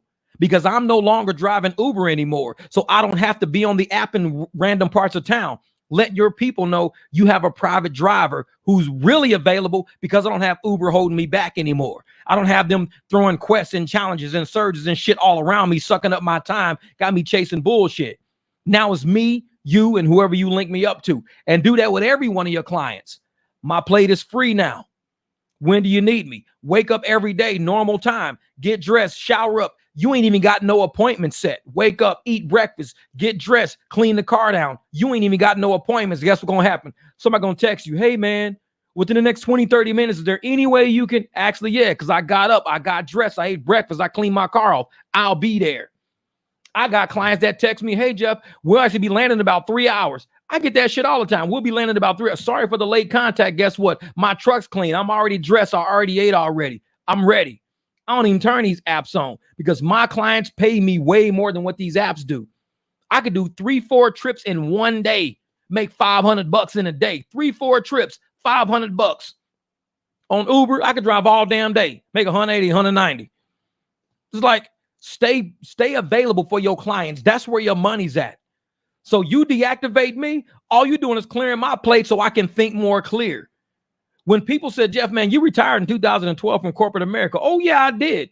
Because it allowed me to think more clear. When I was waking up in the morning, always rushing, wake up, rush, hurry up, throw on a suit, this and that, get to work, sit down at somebody's desk, do work for them all day, go to 2, 3, 4 fucking meetings, then do reports. And when everybody goes and we still doing reports, I had no time to think. I had no time to plot. Once you become your own, you clear all that off your plate. You say, I got 10 hours a day. Man, you know what I do? When I wake up, I make sure I got some sausage thawed out. I got enough eggs, and a 60 count carton of eggs. I got the coffee I made the night before. I usually get my coffee, pour it into a container, put it into my refrigerator. So I got iced coffee when I wake up the next day. So I wake up every day to iced coffee. I already got my iced coffee ready to rock. I got my breakfast ready to rock. I'm not in a rush. I am not in a rush at all. The truck is probably dusty because there's construction all around us. I'll get to that. Throw some laundry in real quick because I'll be home for a minute. Throw some laundry in. Take care of the dogs. I'm not in a rush. When I was corporate, I would wake up, shower up, suit, and I'm out the door. I ain't know what home looked like. I'll be gone all damn day. Now, once you cleared it off your plate, you can think now. Now you can think your day through, think your life through. You can text people, put them on a text mailer. Hey, man, if you guys need anything today, I'm not driving Uber all day.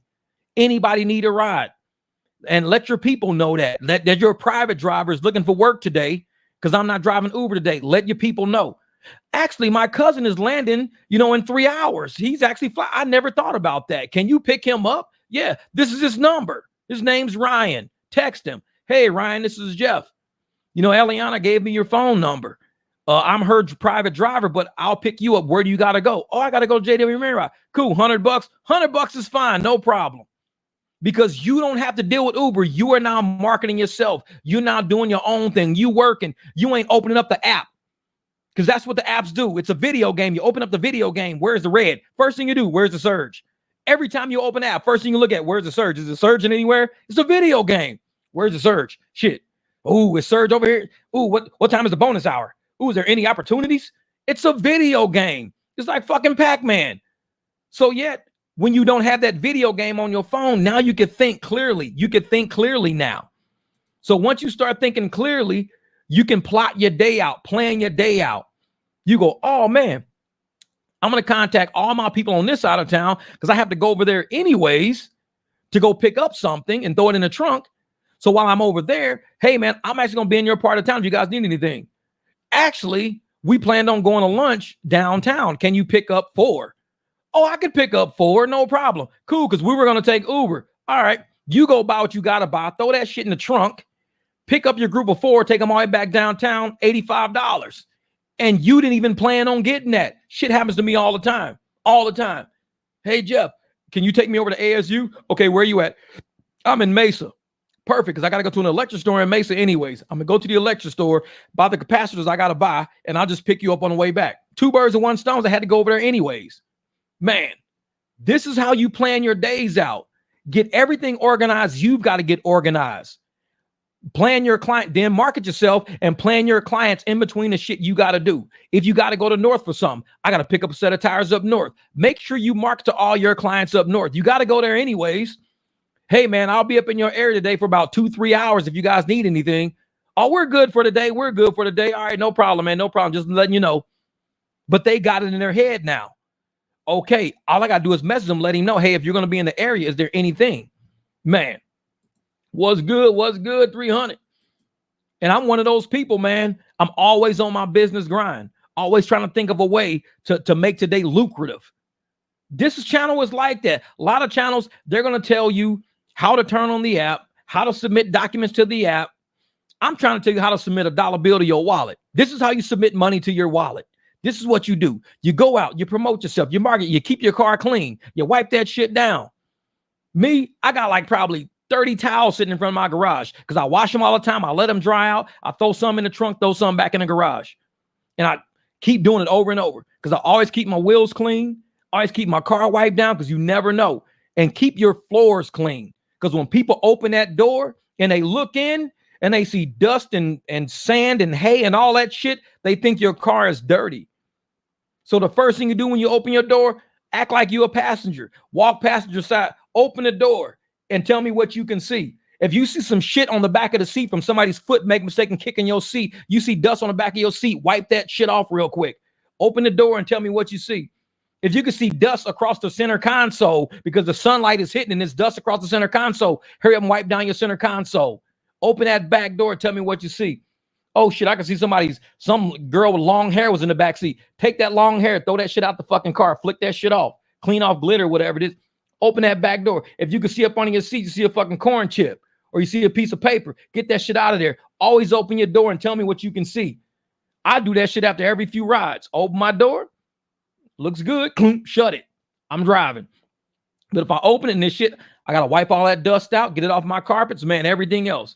I have a friend on Facebook and her car is down. What did I do? Send her one of my videos on private rides. That's how you do it, brother. And see, Jesse, and this is what else you do, Jesse. You find out what problem she got with her car and you message me. And you say, hey, I might have a guy that can take care of that. Oh, well, because like my man Tarek out there, he's over in Mesa. Tarek, his girl was like, they want to charge me $1,800 to put lower control arms on a Volvo XC60. I got the video on my channel doing her car. I put the video on, look up Volvo XC60 on my channel. That's her car. Driver. $1,800 they wanted to charge her. I think we paid $300 something of part and she paid me. So she paid $600. She saved $1,200 dealing with me. She saved $1,200. And that's not taxing. She probably saved more than $1,200 if she wouldn't went to a shop. But the paperwork she brought me said $1,800 something for 2 lower control arms. I said, buy these lower control arms offline, bring them with you. I'll charge you $300. That was it. That's how we take care of each other. So you got to find out, hey, what's wrong with your car anyways?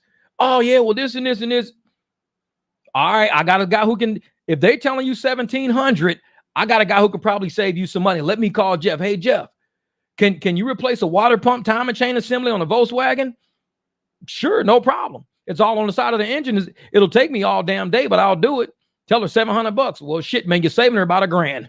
You're saving her a G right off the, if you tell them $700, you saving her a G right off the bat. $700, bring it. Lock in those fucking cams. Take everything off, timing chain cover, all that shit. Take belts off, water pump comes off. Move your guides out the way. Make sure your timing marks is all lined up. Everything's lined up. You got 2 at the top. You got 1 at the bottom. Make sure all that's just lined up before you lock it all back down. Snap the guards back in place. Make sure, hey, did the shit move over? If it moved over, you're a tooth off. You don't want to try to turn it with a tooth off. 0 tolerance engine. Move that shit back. Redo it. But that's why we do it, man. That's why we do it. I'm always working on somebody's car trying to save money because we don't got time to be out trying to pay $1,700, $1,800 for a repair. Because if we pay $1,800 for that repair, that's about 2-3 weeks worth of driving. Profits gone. And when I worked on Tarek's girl car, like I said, she paid $600 total. She maybe paid $600 total. And the bill said $1,800. That was just them writing everything she needed. $1,800. We don't do each other like that. I didn't even say, oh, they're $1,800. I'll do it for $1,500. No. Do it for what's fair.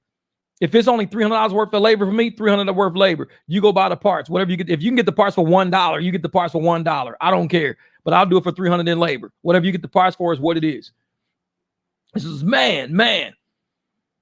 So I had another surgery on the professor, all bullshit. You only direct direction. Hey, Vasilos, man, that's what I do, man. I'm about the money. I'm about drivers and money. I don't, like I said, I don't care about, I used to care about views. Not that I cared about views, like I don't care about views, but I was always hoping that drivers were watching my channel so they can get the information they need to make more money. I was always hoping that. Once YouTube started shadow banning me, I had to get off of YouTube and get back into the garage to make that money that I know I can make. So I'm in the streets. I'm out here. I'm doing this. I'm making all this money. I'm doing everything I can do. I'm back to YouTube now, hoping drivers see these videos so we can get back to making this money in these streets again. Because Uber and Lyft, all they little engineers and all, they know this channel exists. They ain't stupid. They know how the battle plans go. But if they sit here and they say, hey, we know that these people are quick to make $50 on a ride we're trying to make them $15 for, what do? You can either pay us more or we'll take the ride. You got to make a choice. And while you're doing that, have your business cards made. They even had a video in Las Vegas, and the dude in Las Vegas was, oh man, them business cards is a big problem. Them business cards is a big problem. He was saying that shit, man. Them business cards is a big problem because we know it. Because that's direct. That's me and you as a customer. That's me and you. You need a ride, hit me up. Here's my business. All them business cards are a big problem. If you don't want to pay us through tech and you want to come and extract money out of our community as tech, we're fighting back. We're going to resist poverty. I'm not taking that ride for $15. Like I said, $160 and somebody getting 28 ain't happening. I do it for 100. You save $68 right off the bat. Chip says, hey, if I'm a female driver, please hear me out because I need help. Uber is spying on me through my phone. I saw a small camera circle on my phone and Uber is controlling my phone. Oh, I believe it. I believe it. I mean, the most you can do, get one of them little small black dots from the arts and crafts store and just put it on your camera. That's it. Because they can't see nothing through it.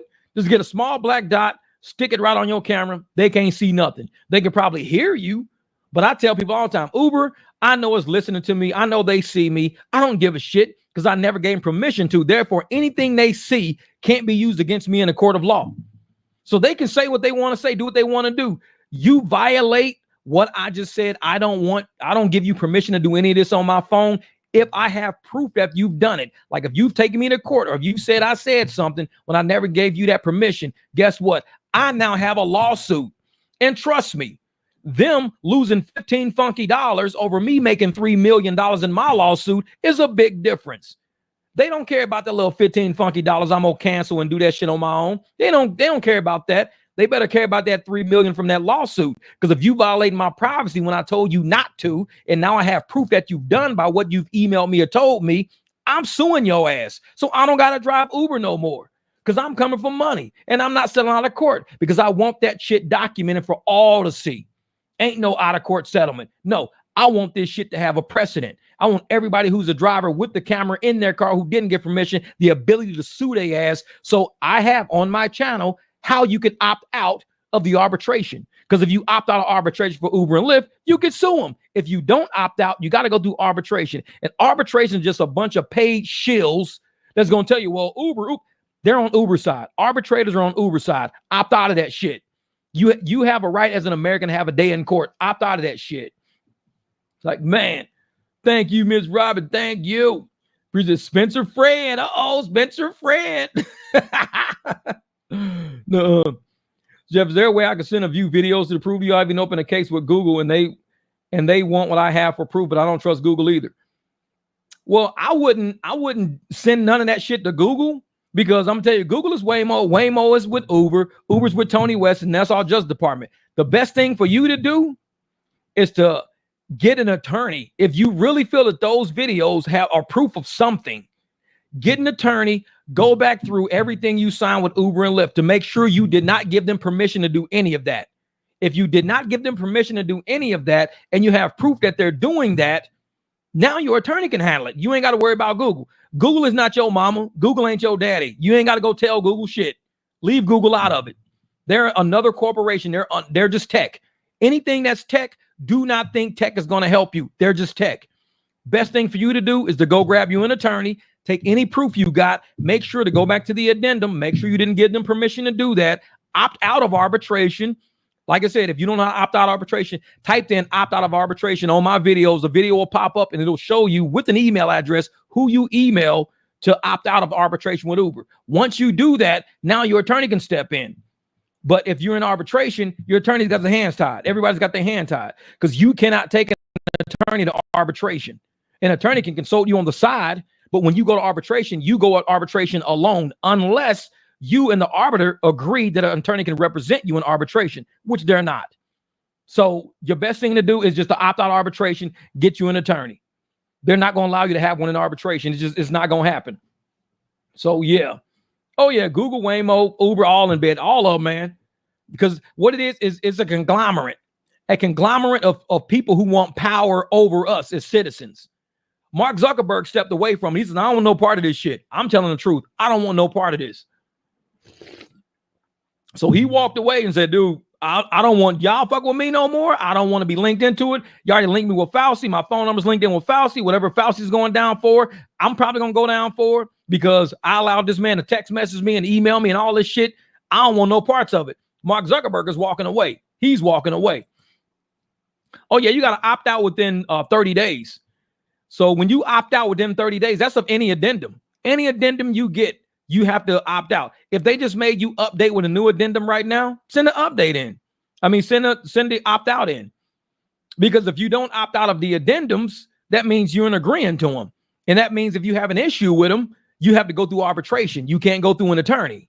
They don't allow attorneys in arbitration, just how shit is. So make sure you get on. Look at Robin. Thank you. So, yep, Jeff is like Trump, right about everything. I told you, I'm the black Trump, man. I'm the black Trump. Because, like, you got to understand, man, there's powers that be out there that want to keep you docile and unintelligent. There's a reason why. And I was one of the people who fought against it when it was a huge thing going on about teaching Ebonics in public schools. I was completely against it. And people were saying, well, we should be able to teach Ebonics because that's what a lot of these young black kids are speaking. They don't know how to. No, you make people raise up to a level. You don't dumb them down to a level. I was completely against it. Said, no, you're not teaching my kids any Ebonics. You don't have some white teacher in school going, what up, bro? How you doing, my homie? Was the crib cool last night, homie? You ain't gonna be talking to my kid like that in school. Hell no. So it's like you bring my kid's education level up to a world education level. So once we're at a world universal education level, that's true intelligence. You get out there and you don't tell people, well, we're going to dumb it all the way down. When you dumb it down, you're keeping people ignorant on purpose. When you keep people ignorant on purpose, it's for a control mechanism. So I need to know everything you know. I want to know the math you know. I want to know the science you know. And if you won't tell me, I'll research it. I want to know the language you speak. And if you won't tell me, I'll learn it. I'll go get a translator and translate it. But you're not going to tell me, instead of me telling you everything we know, Jeff, we're going to dumb it all down to your level. That's a fucking insult. That shit's an insult. And I'm like, no, you don't do that to intelligent people. You don't do that. Because imagine had they did that shit to my generation, to my era. I would have probably never gotten an accounting degree.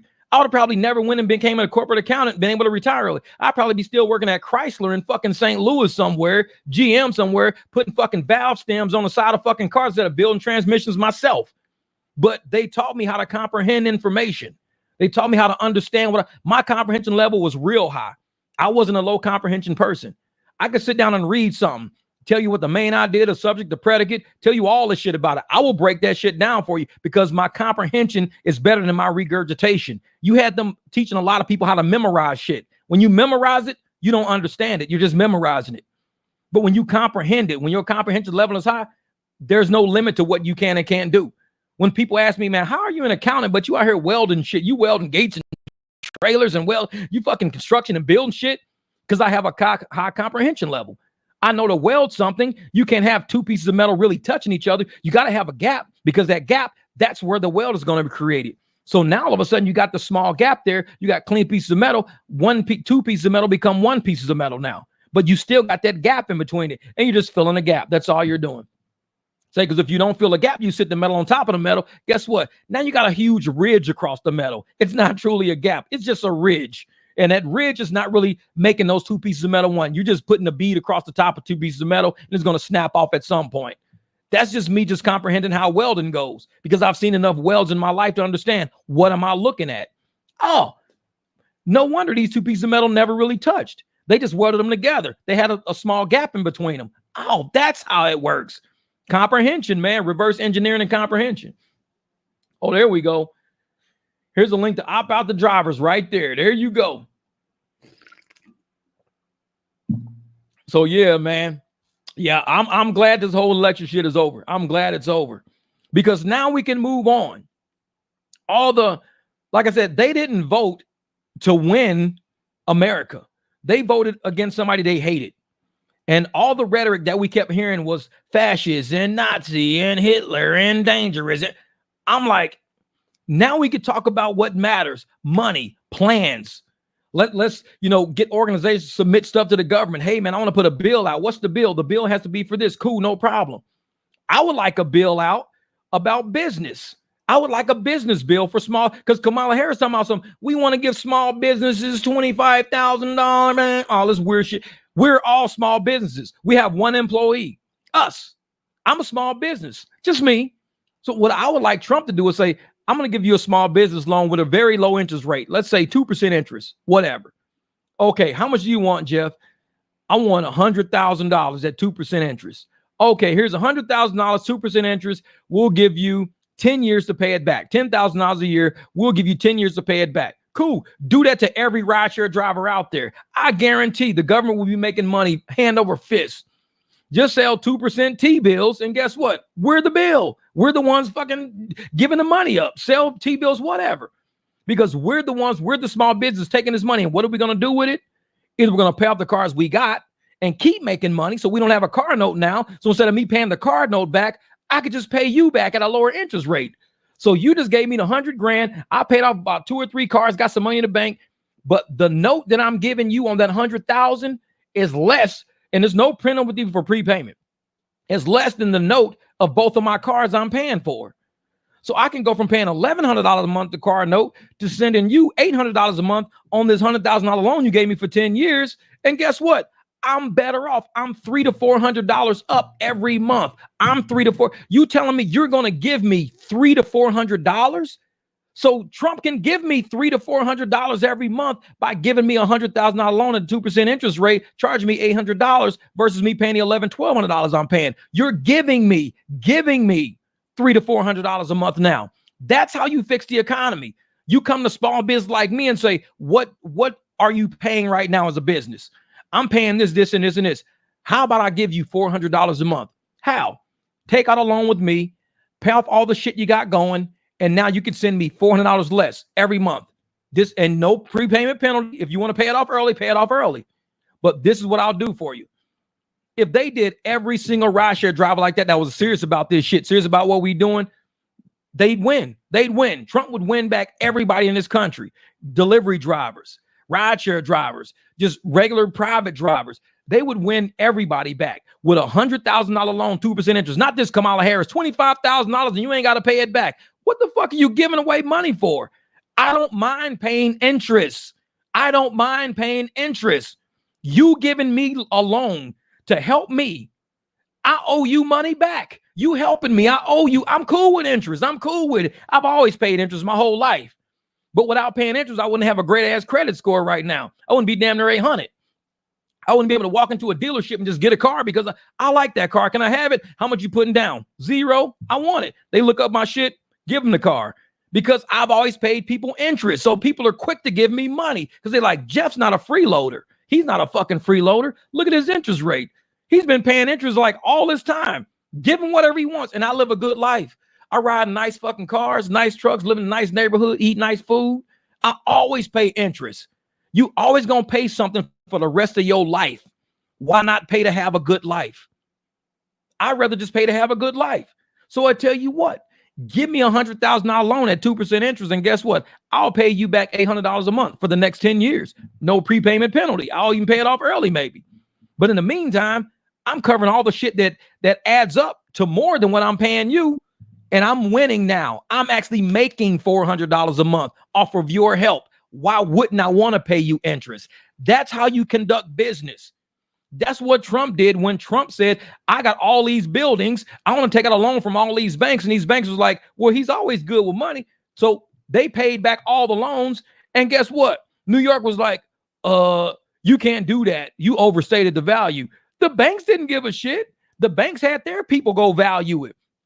Do you think if I had my house and I told the bank, I want $100,000 for my house, you don't think the bank is going to send an appraiser to my house?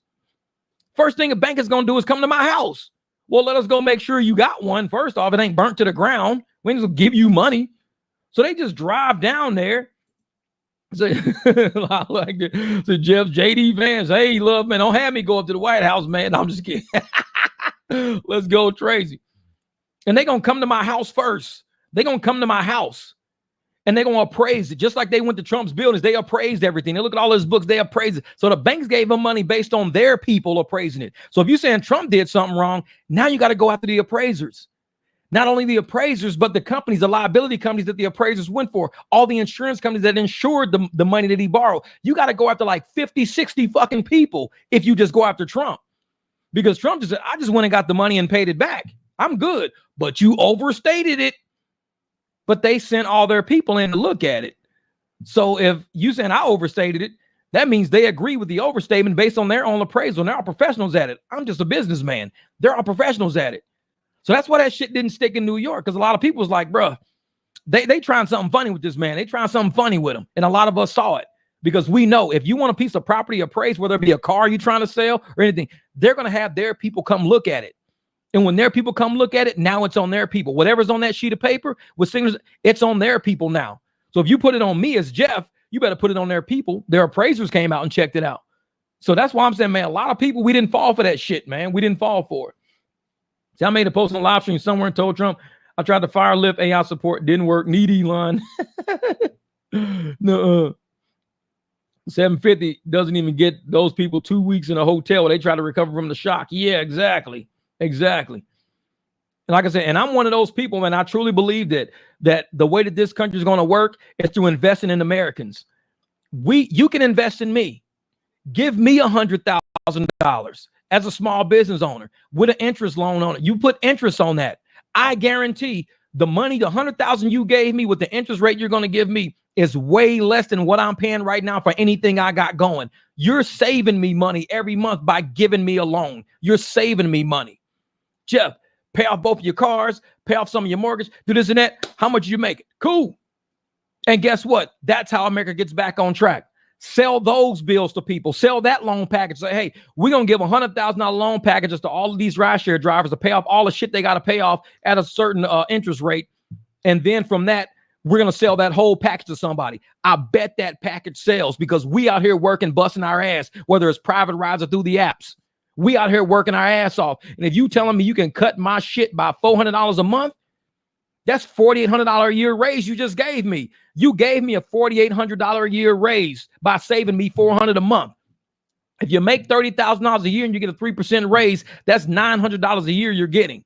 $900 a year raise. You're making $30,000 a year. You get a 3% raise at a W-2. They're saying we're going to pay you $33,900 next year. Imagine instead of me giving you $900, I give you $4,800. Instead of me giving you a $900 3% raggedy ass raise, I say I'm going to give you almost 5 G's. You're going from 33 to 37.8. What? He went from 33 to 33,900. You telling me I'm going to $37,800? Yeah. How? I'm saving you $400 a month. So it's going to feel like you're making $37,800. That's what it's going to feel like, because I'm saving you $400 a month off of everything you're doing. I'm saving you money. This is how economies really work. Giving away money and not expecting payment back is not how the shit's going to work. You can't sell a loan package that ain't got no interest rate on it. How you going to sell a loan package that's got 0% interest on it? That's the shit Japan did. And what happened in Japan when they tried to raise the interest rate? The fucking bottom fell out, because Japan has a 0% interest borrowing rate.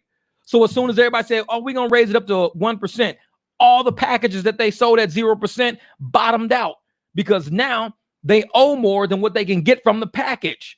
So it's a negative equity package now. You can't sell a negative equity package. So you have to sell a package that's got equity in it.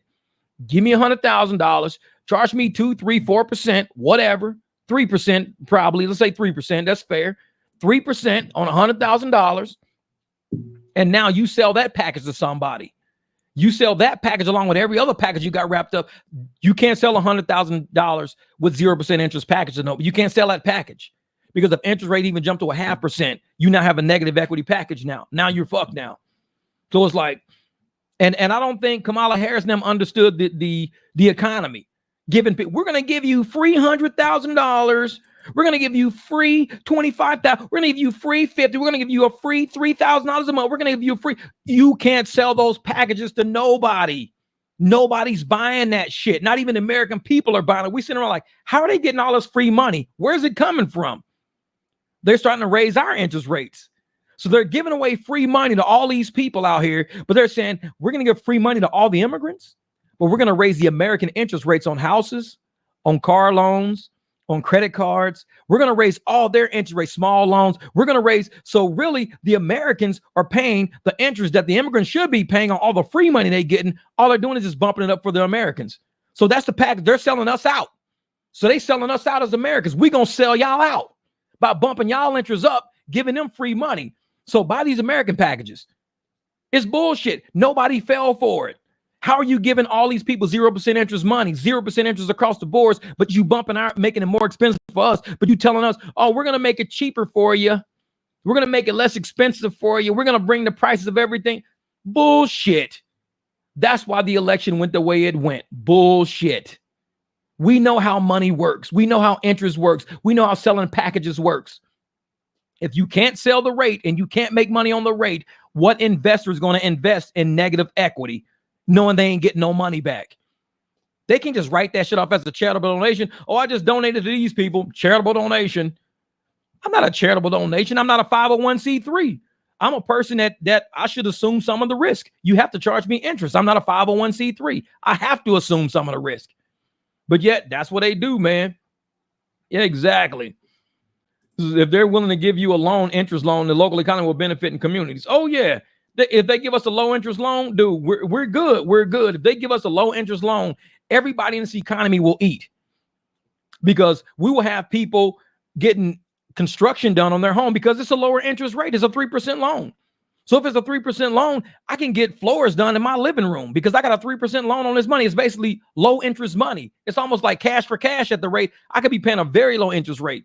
So instead of me using my cash at Floors and Decor, I could use 100,000 at Floors and Decor, $3-4 grand of it, and get floors in my living room at a low. So now I'm helping my economy because I went to Floor and Decor. I'm helping all those people get money, bonuses, raises, whatever the fuck. It's only going to help the economy to give hardworking Americans low interest loans. It's only going to help us because we're going to use that money. We're going to go out and we're going to reinvest into our community to get this shit going again. Giving money to people for free? Who's paying for that shit?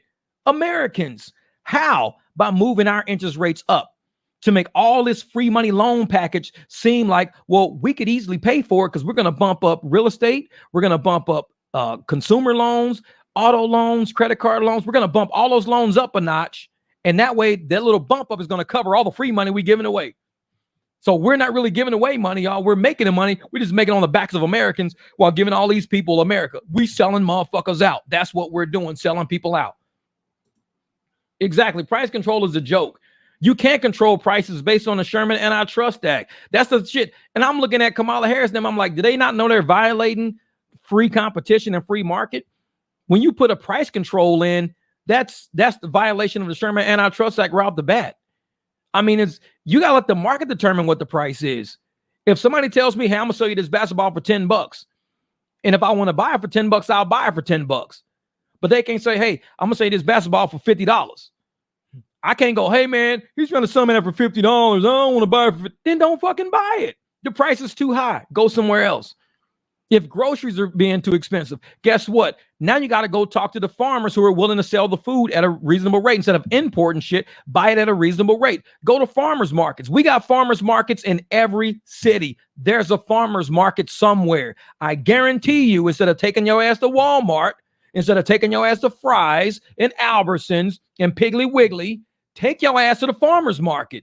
I guarantee you're going to get better vegetables, no GMOs and shit like that in your food. The price is going to be better. And you're going to be like, dude, we just bought all the groceries we normally spend, $30, $40 on. I think we spent $18 on this shit at the farmer's market, like $18 from one lady. I gave her $20 and she gave me all this shit for $20. We usually spend like $40 for this much groceries. People are just lazy. They don't want to go to the farmer's market because they used to being in this NPC mode. Gotta go to Walmart and get some apples.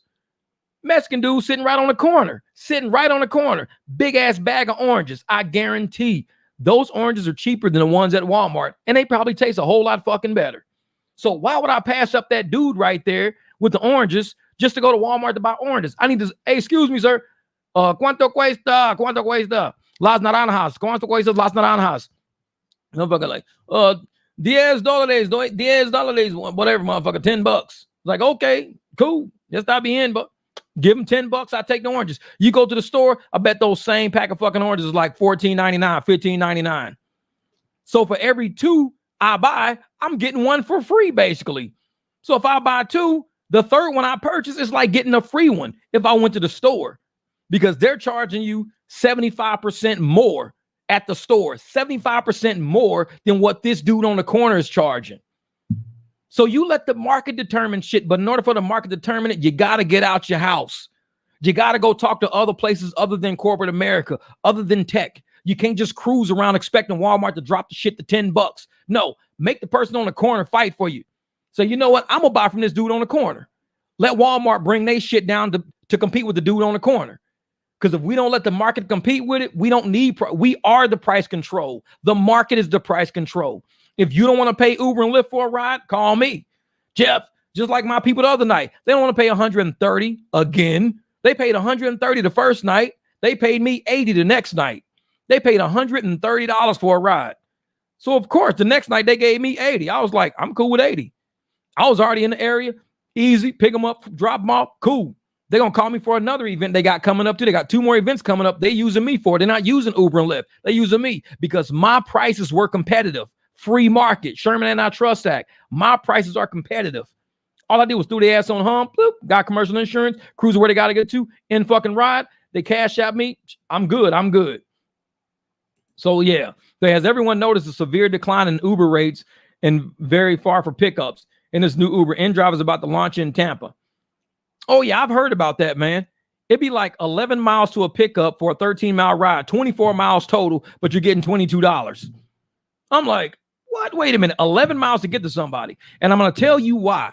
So anybody, the 86 people that I'm seeing right now is the 86 people. I'm going to tell you why Uber is doing this now. I had a conversation because I told you I'm working on something right now. I'm working on something. Trust me, I'm working on something.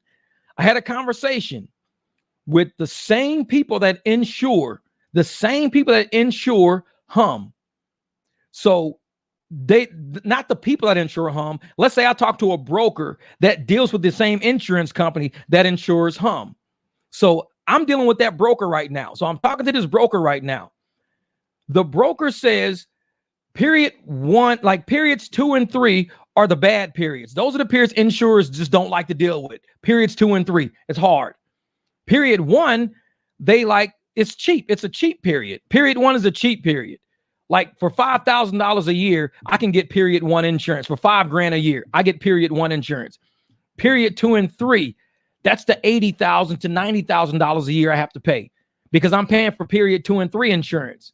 So they're like, since you're paying for period 2 and 3, you might as well just throw period 1 on there. It's only a $5,000 more. Okay, cool. And what's period 1? Period 1 is driving around with the app turned on.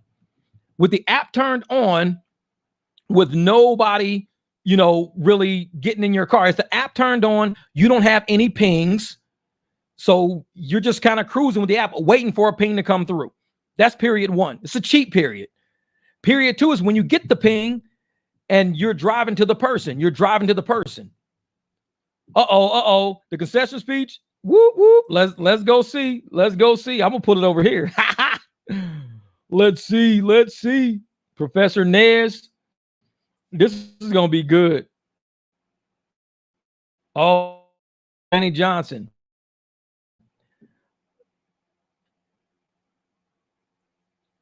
Look, this is gonna be good.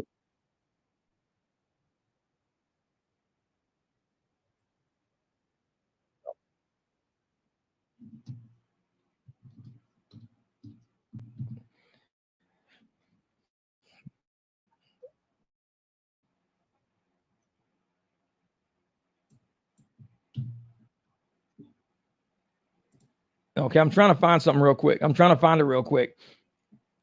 Oh, Professor Nez. I've been on Professor Nez. What?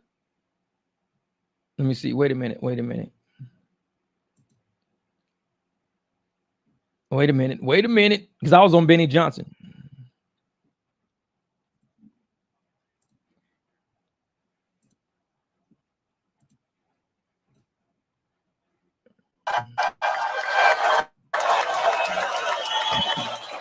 Professor Nez right here. Let me turn this down some. Man, this is loud.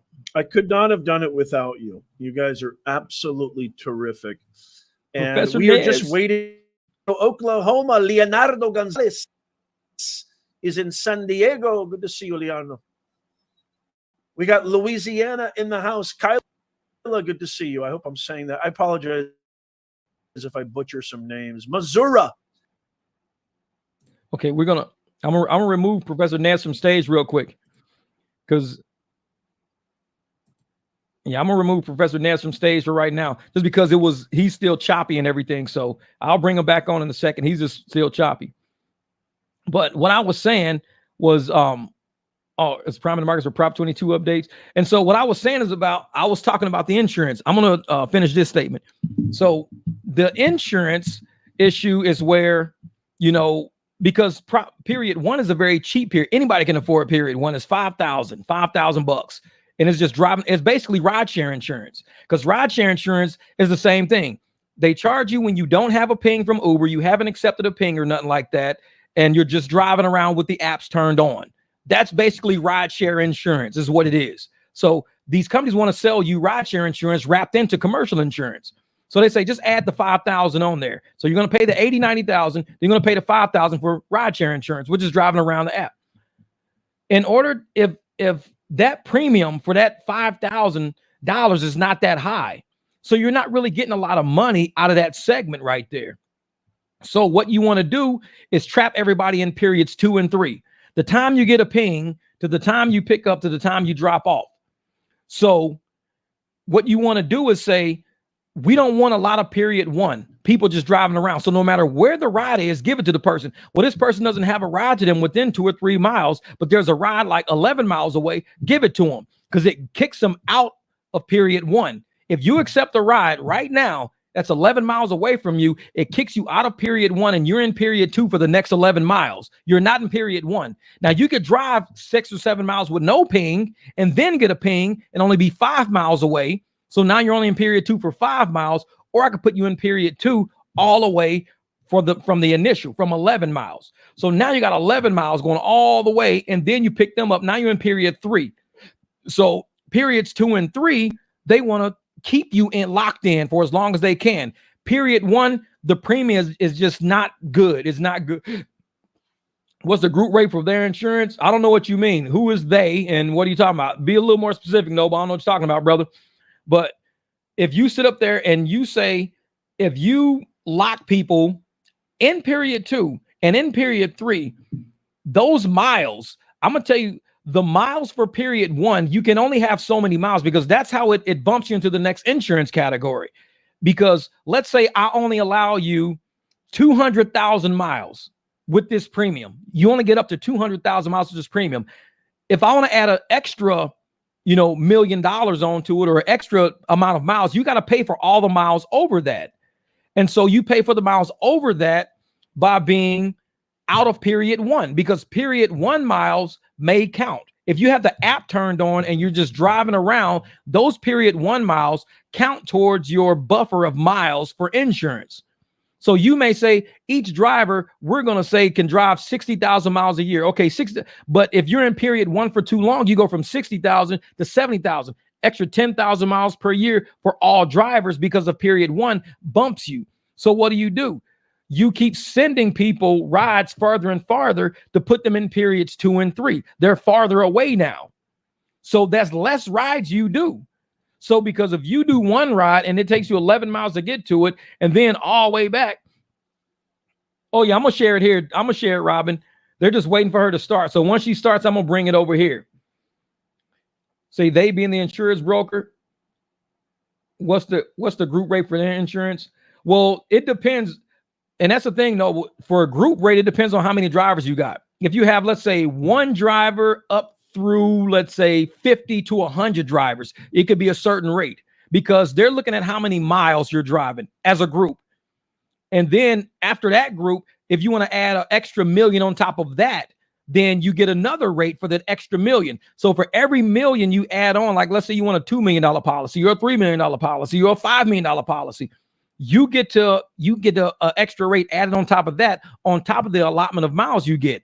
If they give you 25 cents per mile, 29 cents per mile, they say, we're going to give you 26 cents per mile is your insurance rate. Let's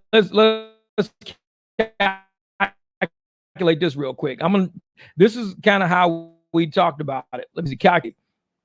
So we're going to say 0.26 miles times 250,000 miles.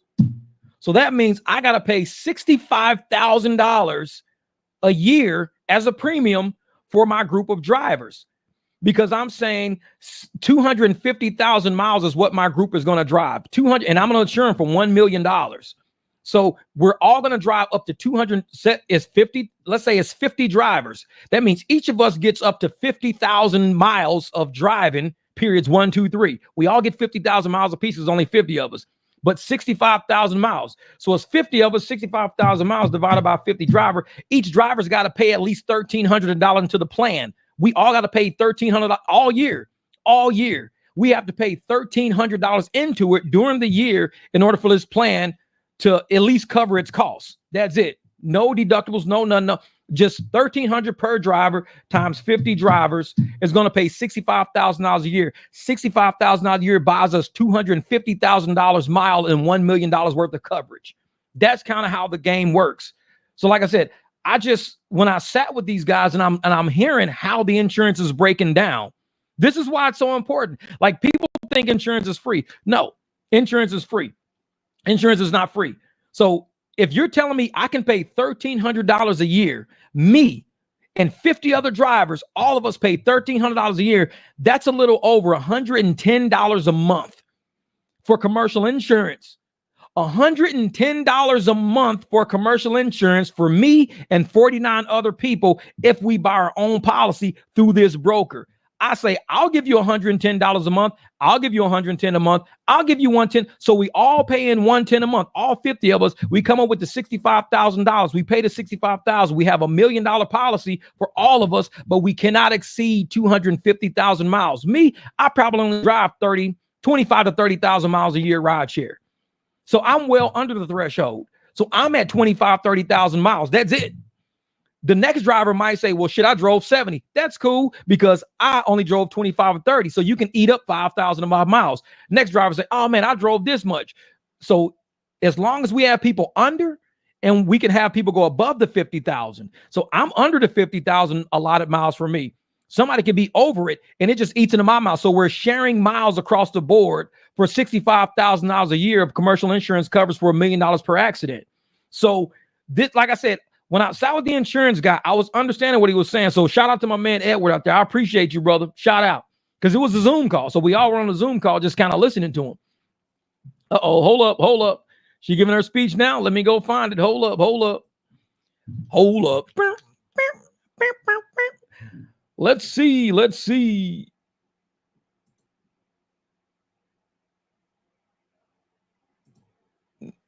Almost there. Where's Kamala Harris? Where is it? Okay, I know Benny Johnson was giving it too. Benny Johnson. There we go. He's in the mix. All right, hold up. So that's how insurance breaks down.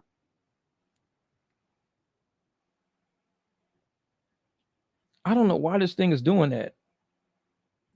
Hold up for a second. I'm gonna try something real quick. Because for some reason, it's killing me, man. I don't know why is it doing that. CPU, Google Chrome, all that shit's running. All right. I'm gonna try it on this one here. Let's see something. Yeah, because I'm gonna open it up inside of a different thing. Because for some reason, Google is dragging like ass right now. Let's see if this is better on this side, because I'm opening up another one right now.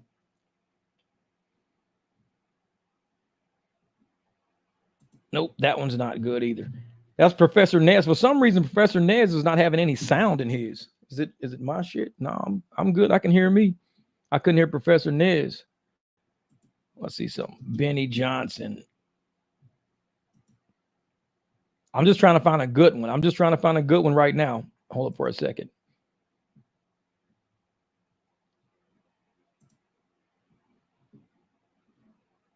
Oh, yeah. I found a good one. Hold up.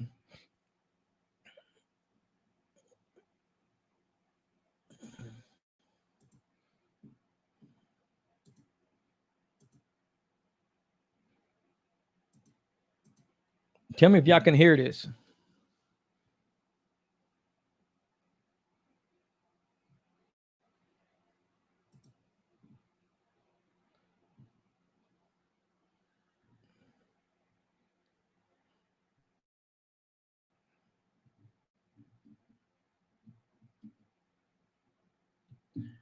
Can y'all hear that? Can y'all hear it?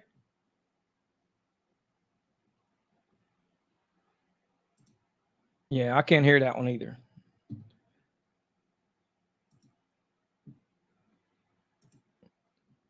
I don't know what the deal is with this thing, but all right, let me try this. Yeah, I couldn't hear that one either. I'm gonna try one on actual Google, because for some reason, like that was on Microsoft Edge. So I was trying to pull up Microsoft Edge. Let's see something. Benny. I'm gonna pull up Professor Nez, because Professor Nez, his is actually on that, because Benny's was kind of messed up a little bit.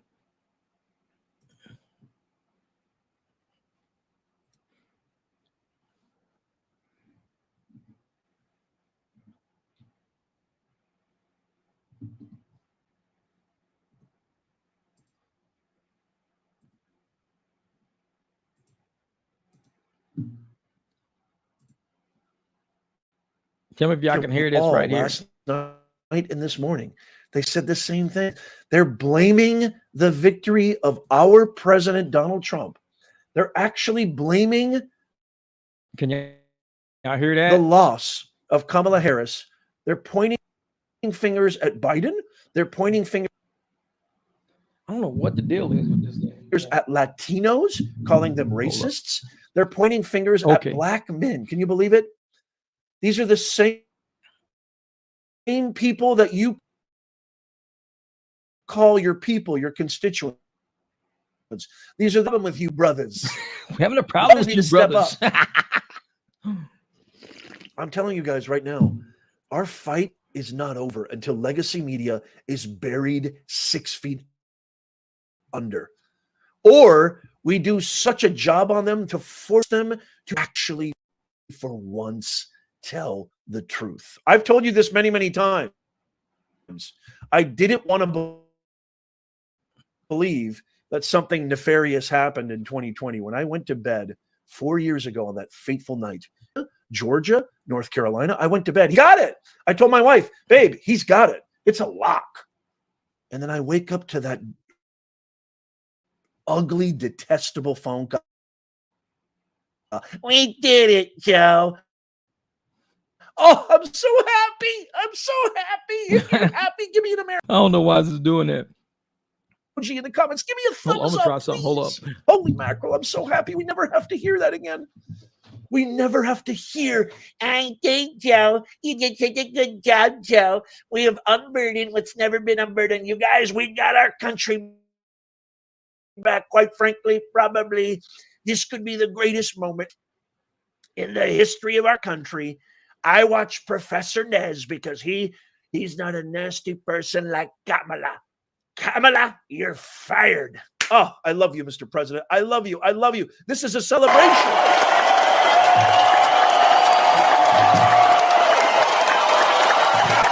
I want to move the Wi-Fi box a little bit. This is a celebration, y'all. We got our country back. Oh yeah.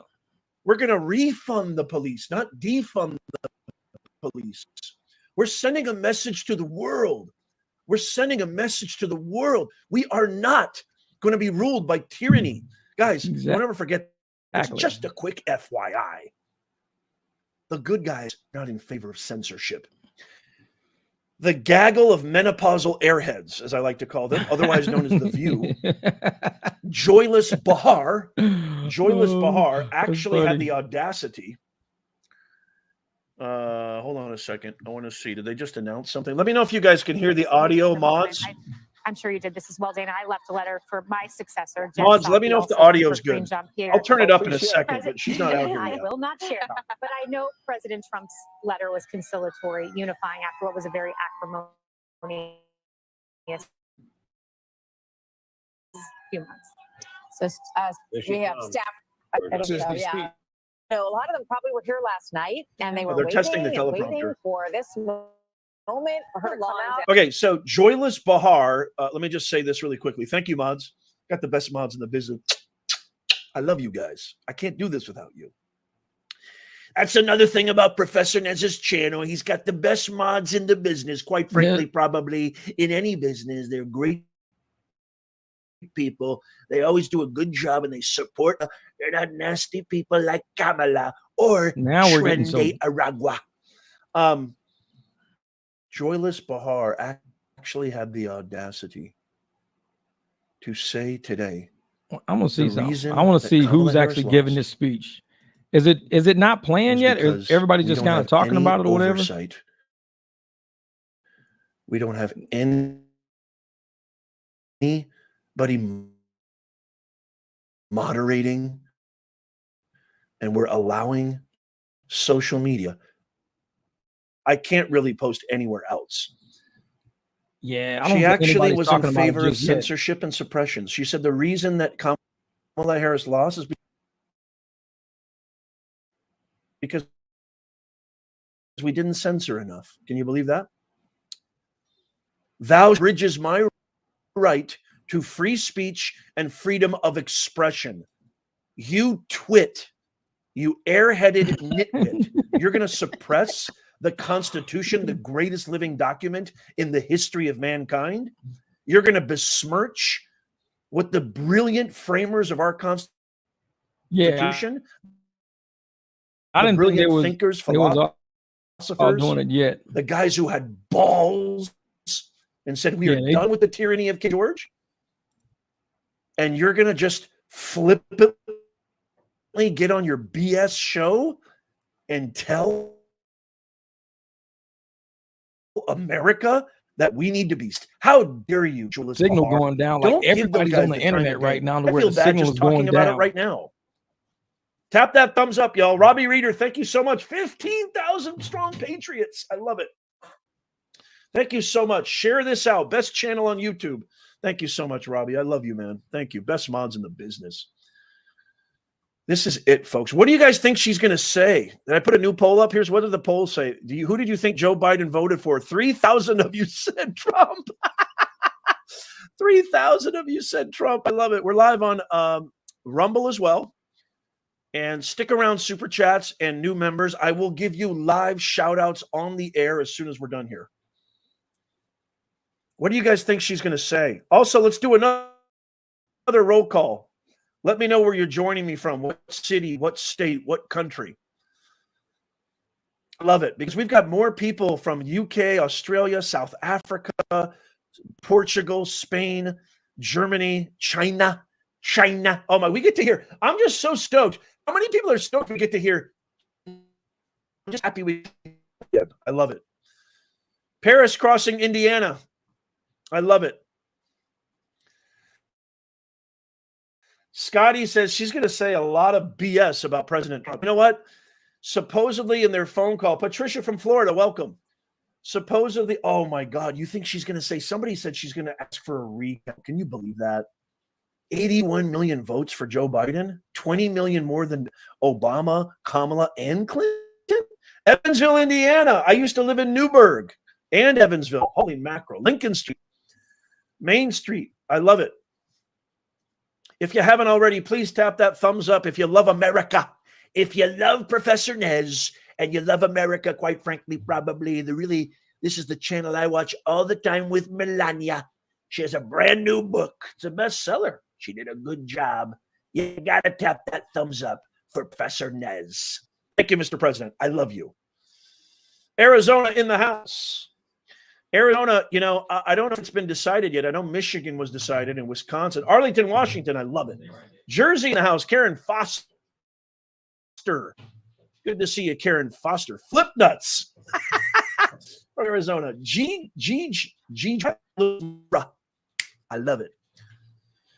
Missouri went red. Las Vegas. I was in Las Vegas with my wife on our anniversary at the end of September. Cool. I love it. I love Vegas. I'm just trying to open everything up. Food. Tennessee, David, good to see you. Connecticut in the house. Lupe is from Tejas. All right, we getting Texas. better signal Great to now. see Yeah. I love it. I love everybody. India, 3 a.m. It's Vasu. Vasu's Vegetarian Kitchen is in the house. Good to see you. We're just minutes away, so let me see if I can show. It's great to see all you guys. I didn't see that.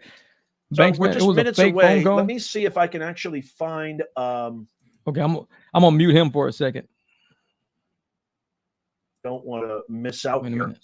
But so Macron said, "Congratulations, President Trump. Ready to work together." This is the French president, Emmanuel Macron. Garçon.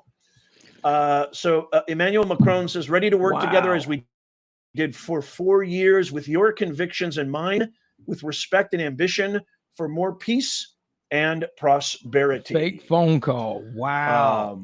Indian Prime Minister Narendra Modi, heartiest congratulations, my friend Donald Trump. Hold up. I mean, world leaders have got to be stoked because there's now somebody who they can actually talk to. Exactly. On your historic election victory, together, let's work for the betterment of our people and to promote global peace, stability, and prosperity. Amen to that. Can I get an amen in the comments for that?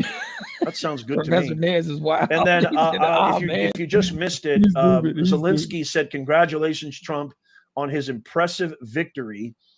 I appreciate President Trump's commitment to the peace through strength approach and global affairs. This is exactly the principle that can practically bring just peace in Ukraine closer. I'm action together." I got a message for you, Zelensky. The bank's closed, bro. The bank is closed. Can I get an amen for the bank is closed? Bruh. It's closed. No more for you. No more Monet for you. It is time to put America first. That is what it's time to do. It is time to put America first. Hold up. I'm gonna try something real quick. Yeah, hold up. I'm gonna close this out real quick because it's like his is dragging. I don't know why it's doing that, but I don't know if it was dragging on your end, but on my end it was kind of dragging a little bit. Let me see if I can bring up another one because that was Professor Nez. Let's look up Benny's because Benny, he has it going also. Like a couple of people have, they all got it going. Oh, this was a lot faster. This was a lot faster. This was a lot faster right here. Oh, and there's a psychotic wife. What a freak that lady is. You want to talk about somebody who would run the gulag system? It's lady like what's her name? Gwen Walls? Is that it? Yeah. Is using half the bandwidth. Man, I think they're freezing up. Anybody who's talking about the Kamala videos, they're starting to freeze them up because the video was running just fine. Internet was fine. Everything was fine until I started looking at these videos. Disaster. The moment I started looking at this video, out here. All my shit started going haywire. All right, here we go, ladies and gentlemen. Kamala's concession speech. People are actually filming this. I can't believe it. People have their cell phone cameras up to try and capture and remember this moment. Wow. Bruh. They're more broken than I thought they were. Yeah, remarkably sad. Here she goes. Until I started looking for an important videos. reminder that Kamala Harris's last day of campaigning, her average time of a speech was 9 minutes. She didn't do a single speech over 20 minutes. Man. Oh, the cackle is back. What kind of accent are we going to get? The internet is dragging.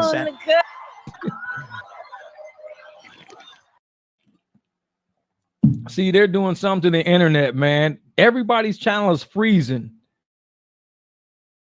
Like everybody's channel is freezing right now. This is crazy.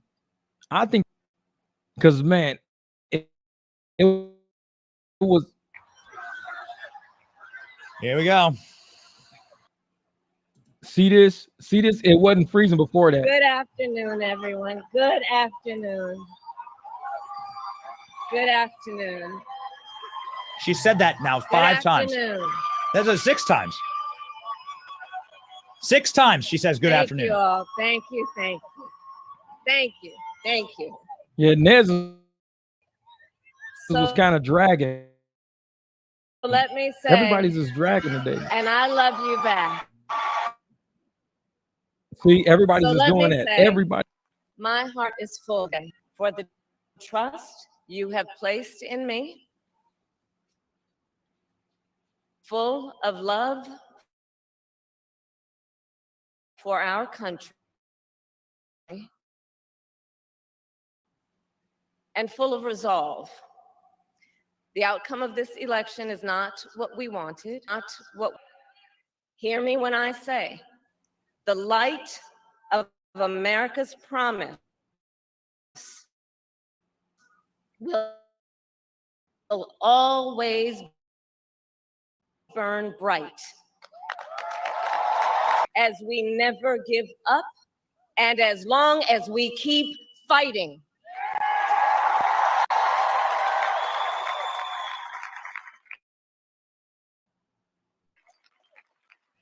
To my beloved Doug and our family, to President Biden and Definitely a Dr. broken Biden, record.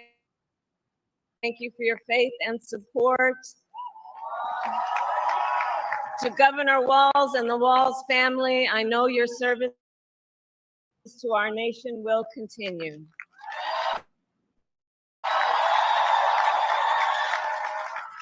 And to my extraordinary who gave so much of themselves, to the poll workers and the local election officials, Poll workers, strippers. Oh, I I'm just kidding. thank you. I thank you all. Look, I am so It's killing it.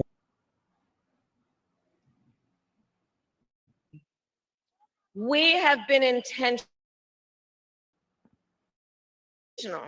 about building community and building coalitions, bringing people together from aided by love of country with enthusiasm and joy in our fight for America's future. And we did it with the knowledge that we all have so much more in common than what separates us. Now, Yeah, it's I know lagging over here too. folks are feeling and experiencing a range of emotions right now. I get it. But we must accept the results of this election. Earlier today, I spoke with President-elect Trump and congratulated that we will help him and his team with their transition, and that we will engage in a peaceful transfer of power.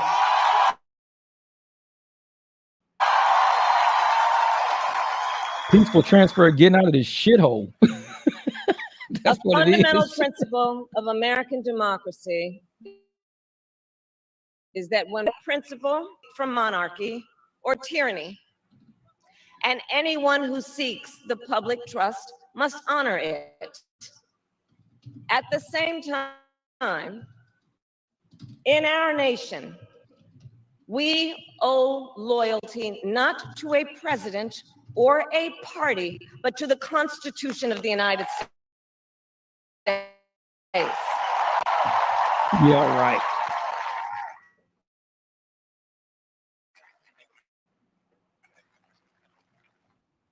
Man, this thing is dragging. It's a lot of people online, apparently.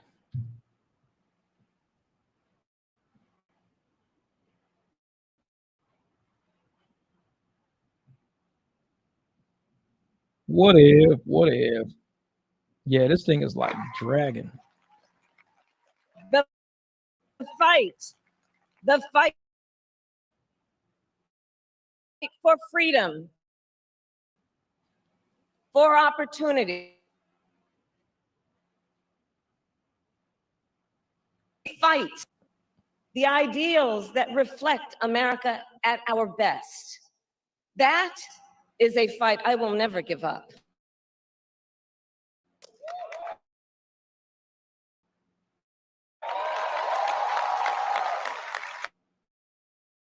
for a future, ambitions and aspirations, where the women of America have their government telling them what to do. We will never give up the fight to protect our schools and our from Chicago violence. still got gun violence. Obama. And America, we will never give up the fight for our democracy, for the rule of law, for equal justice, and for the sacred idea that every one of us, no matter who we are or where we start out, has certain fundamental rights and freedoms that must be respected and upheld.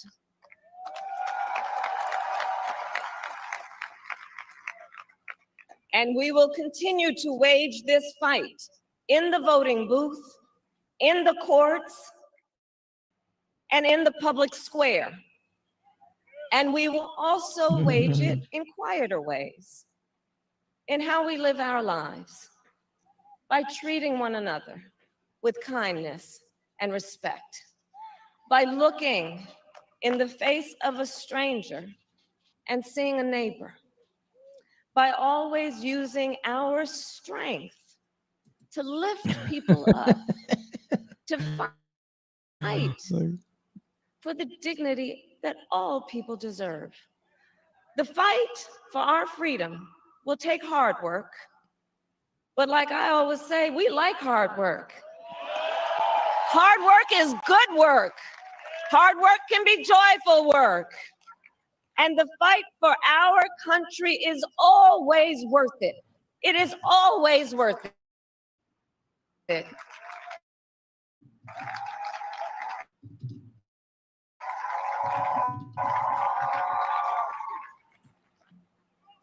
It is, I love you guys.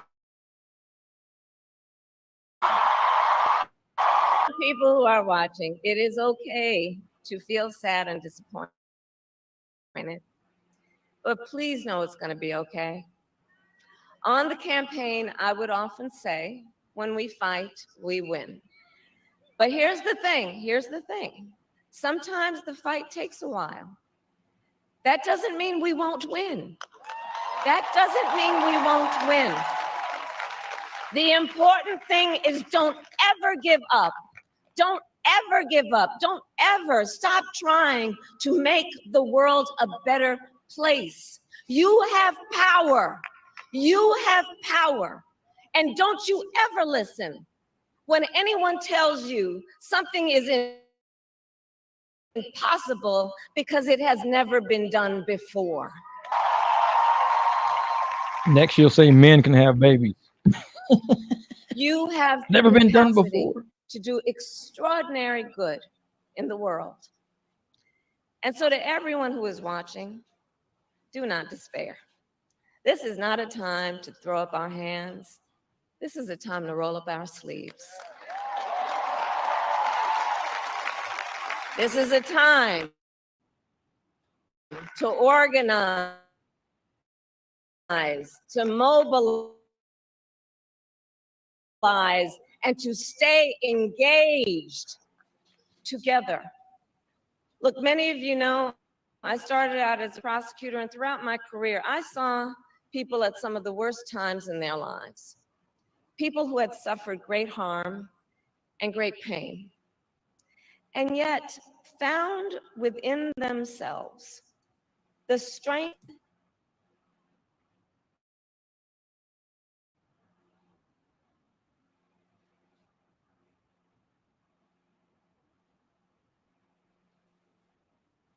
to fight for themselves,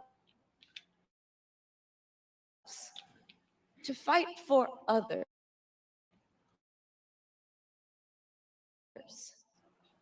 So let their determination be charged. And I'll close with this. There's an adage an historian once called a law of history. Here we go. True of every society across the ages. Here we The go. adage is, Only when it is dark enough can you see the stars. I know many people feel like we fit of us all. I hope that is not the case. But here's the thing, America, if it is, let us fill the sky with the light of a brilliant, Yeah, right. the light of optimism, of faith, of truth, and service.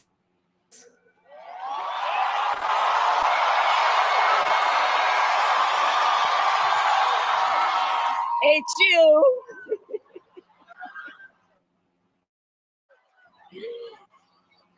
And even in the face of setbacks, toward the extraordinary promise of the United States of America. I thank you all. May God bless, and God bless the United States of America. I thank you all.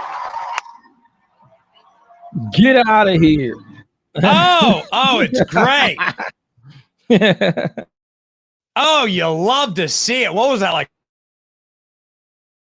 5 minutes? 5 minutes? She was like, oh, oh, good. yeah, Here's Val. Boy, Kamala, you better stay in a different room. No, let me do that. Let me get rid of that. Yeah, man. I don't know what the deal. I think it was so many people trying to watch that. So many. It was like hiccuping everybody's internet. I mean, it was spinning on both screens. I was like, holy shit, it's never done it on my thing before, ever. So yeah. So there was no breakup on the live TV. Yeah, it was. I'm telling you, man, it was crazy. It was crazy. It was like everybody's internet, because I guess, you know, in my area, everybody must be watching it or something like that. But it was dragging, and I was hiccuping. Now it went up to 2 bars. Now that it's over, it went up a whole bar, because it was dragging, man. I was down. Now it's saying memory use is 508 megabytes. It was over 900 megs. Now it's like the internet access is perfect again. There's nothing at the top. Everything's fine. I guess it was so many people hitting it. My internet bar was at the top of the screen. It's gone now. Like, I don't see the bar no more. So everything's fine now. Even at the bottom, it looks good. Everything's good. And I'm back down to 508 megabytes. But it was like 900 something megs it was running. It was like, holy shit. Almost a gig worth of, yeah, it was crazy. But yeah, man. Once again, that's how she is. That's how she is. And a lot of people know how her speeches go. It sounds like something that, like, that's why she couldn't give it last night. They programmed her last night to say something. She does not speak well off the cuff. She doesn't. She's got to be fed what to say. She's got to be told what to say. And they probably was telling her through her little earpiece. Like one time when she was sitting on an interview and she told somebody, she was like, they were saying something, and she got on the interview. She was like, "Oh, we're on a Zoom call right now." She said it like that, as if she was speaking through like a walkie-talkie or something. She says, "We're in a Zoom call right now." And I was like, "Wow!" So everybody was like, "That's proof that she was talking to somebody, and somebody was trying to talk to her through her little intercom system or whatever she be dealing with." And they called her on the microphone saying that. They called her.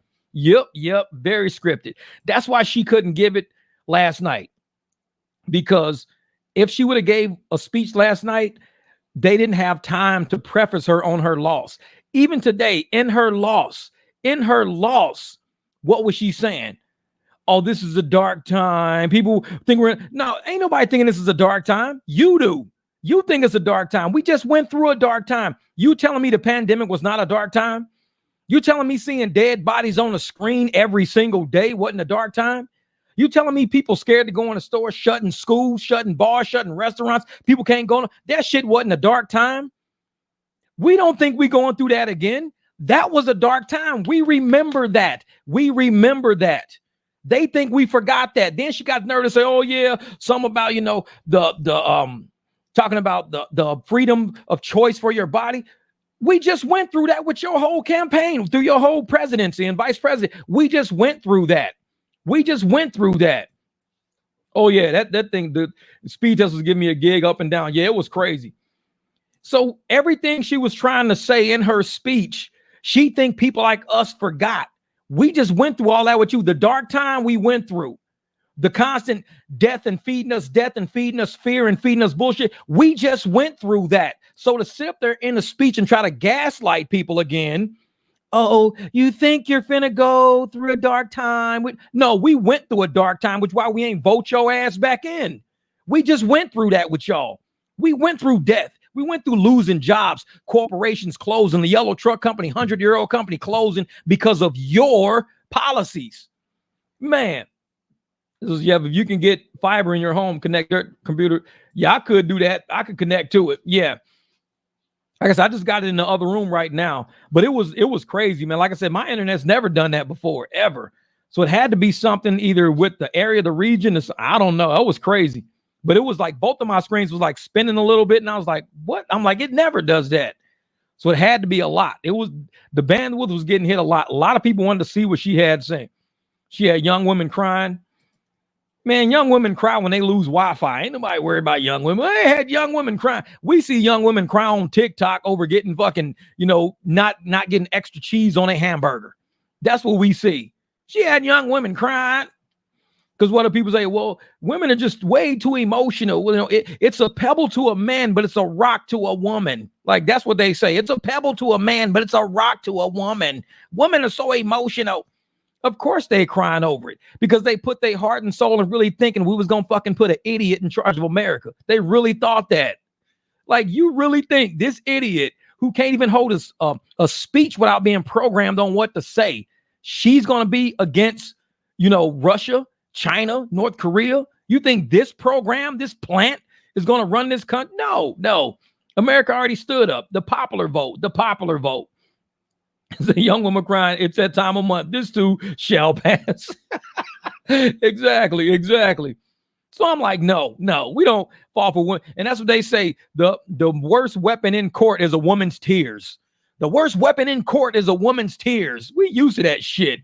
The worst weapon in court is a woman's tears. Yeah, exactly. It was like, man. So it's like, Kamala misled. And that's the thing, man. And even in her conciliatory speech, she trying to sell bullshit. Like I said, I watched ABC last night. They tried to sell bullshit. They tried to sit up there saying, oh, this country is more divided than ever. Look at the way men voted. Look at the way women voted. Look at the way black people voted. Look at the way they was trying to find a reason for everything. Look at the way heterosexuals voted. Look at the way gays voted. I'm like, they are really looking to dampen the fact that we're about to get this country back on track. They want to dampen it any way they can.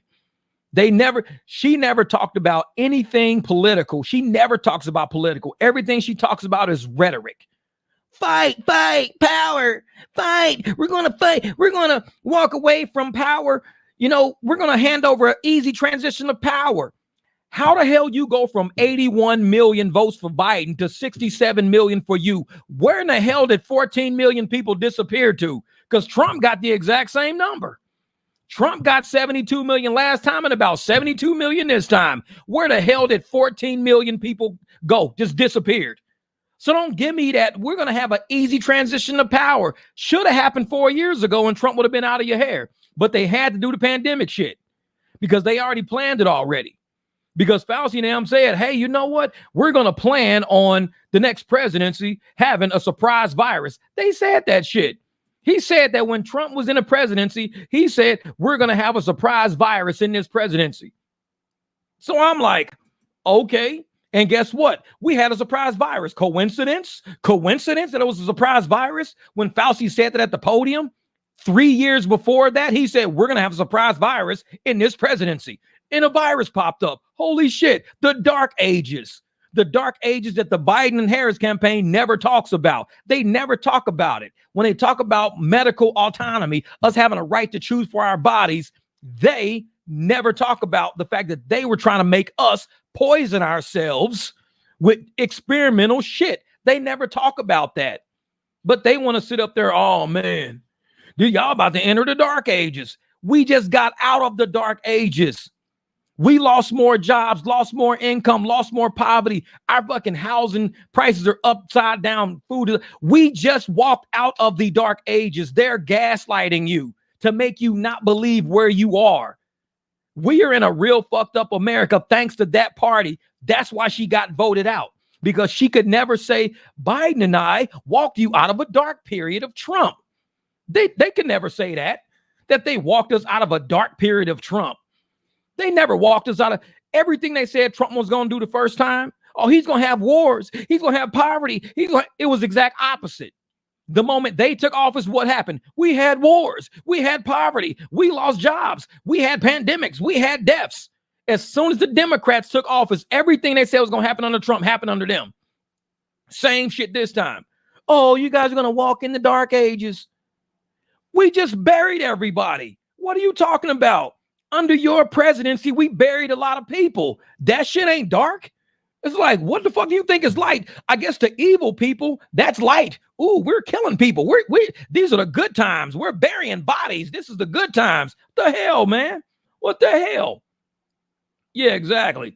Jeff, now that this country has spoken, legacy media is going to have to be nonpartisan in their reporting, or people going to take their information on the internet. But oh yeah, everything's coming back to the internet. Everything's coming back to the internet because they shadow banned us, blocked us, throttled us.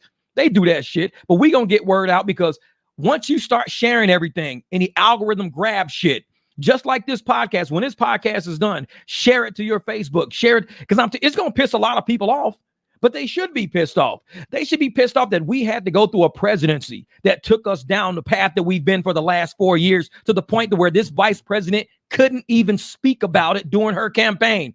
How ashamed of what you've done is so bad that you can't even speak about it to help boost your campaign. You were the vice president for 4 years and you can't even talk about it on your own campaign. For your campaign, you chose to chase Trump down. Well, Trump's going to do this. He's going to make you mad. He's going to take you back 100 years. She did a shitty job under Biden. She did a shitty job. He did a shitty job. And yet you're going to tell America, we're going to do a great job. You are doing a shitty job right now. That's why you got voted out. Exactly. The whole thing on abortion is about a state law. I don't want the federal government in my house. I do not want the federal government telling me what to do. I don't want the federal government telling me what to drink. I don't want the federal government telling me what to eat, what to inject into my body, nor whether or not I should start a family right now or not. That is not the federal government's job. That's my job. So if I choose with the woman I'm with to say, hey, well, let's start a family or let's not start a family, we need to live in a state where we want to start a family. And if we don't want to start a family, then let's live in a state that gives us a choice to not start a family. But it is not up to the federal government to say, hey, Jeff, you can't start a family right now. You got to have an abortion, or you don't want to start a family. It ain't up to the federal government. I don't want them in my business. That's up to me and this woman, the state we live in, the community we live in, the environment we live in. That's our choice. And if I say, hey, I want to live in a state to where it allows me, if I don't want to have a kid, it allows me to abort it. Or I just put a condom on and end it all right there. Costs like $4. $4. I can go get a condom for $4 and not have to worry about none of that shit. But yet you got all these people out there saying, I just want to kill babies or not kill babies, and medical procedures, not medical.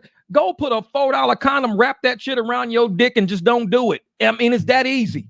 It's not, this ain't fucking rocket science. But you got these lazy brain motherfuckers who don't want to wear a condom, talk about killing kids or not killing kids. I'm like, come on, man. Use your brain. If you don't have a family, don't have one. Don't practice on having one. Don't be laying up with ladies in the bed or letting men lay up inside of you trying to have one. It's common sense. 51 years old, I only got 2 kids and both of them were planned. Neither one was like, oh shit, oops. No, both of them were planned with women I was with at the time, not somebody I just slept with at a fucking bar. It's like, if you don't want to have kids, have kids. You want to have kids, have kids. If you don't, then don't. That is not the federal government's call. For people out there who relying on the federal government to make that call for them, for the people that are relying on the federal government, that's why the federal government under Biden and Harris said, y'all are not even mental enough to raise your own kids. They was coming into people's houses threatening to take their kids if you don't get a shot, if you don't wear a mask, if you don't separate, we're going to steal your kids and take your kids, and we're going to come in your house and make sure your guns are.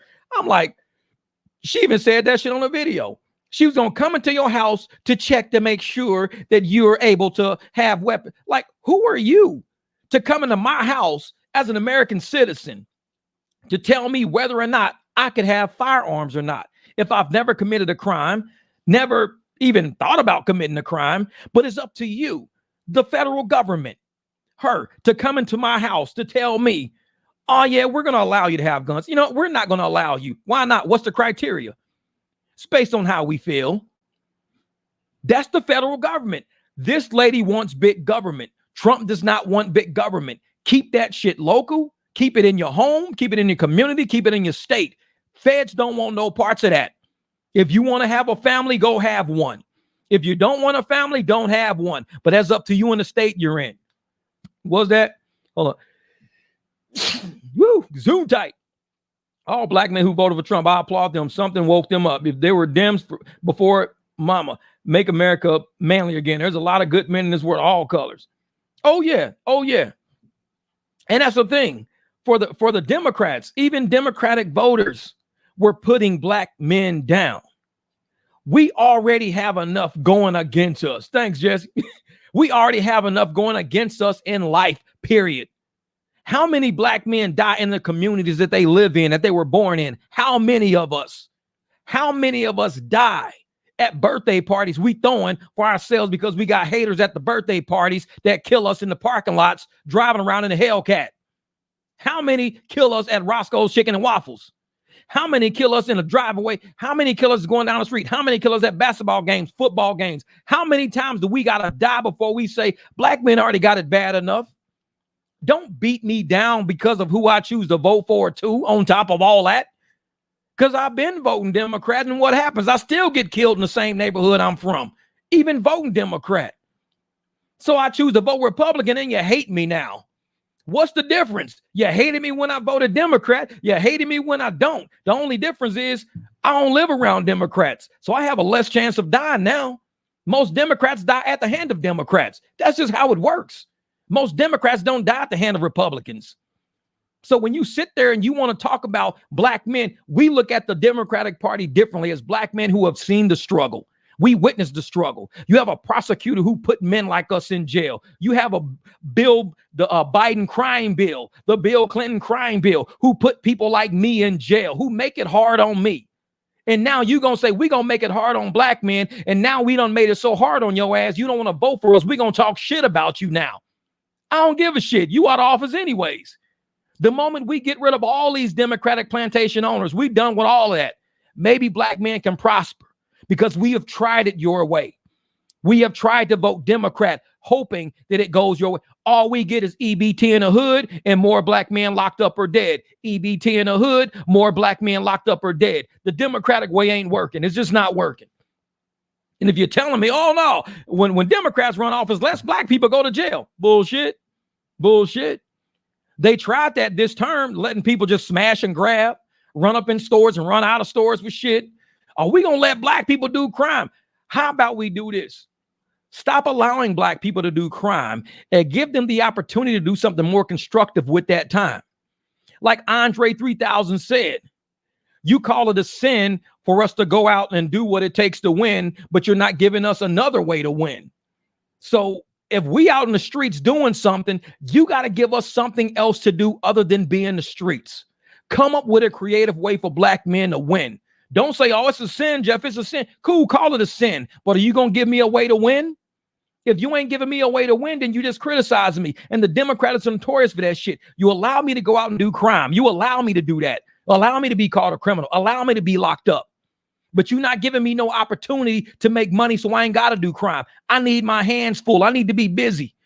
I need to go out into this street and say, hey, man, I'm generating $300 a day doing this little small business I do. Not a hustle, but a business. Oh, I'm generating money doing this. Oh, I'm getting clients from this. I'm doing this. Give black people a way to win.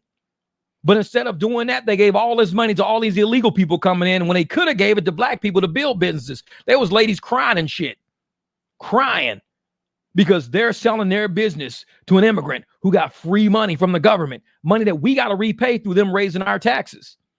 So it's like, you're not giving black people a chance to win, but you're going to expect us to vote for you. Why do you think so many black people went Republican?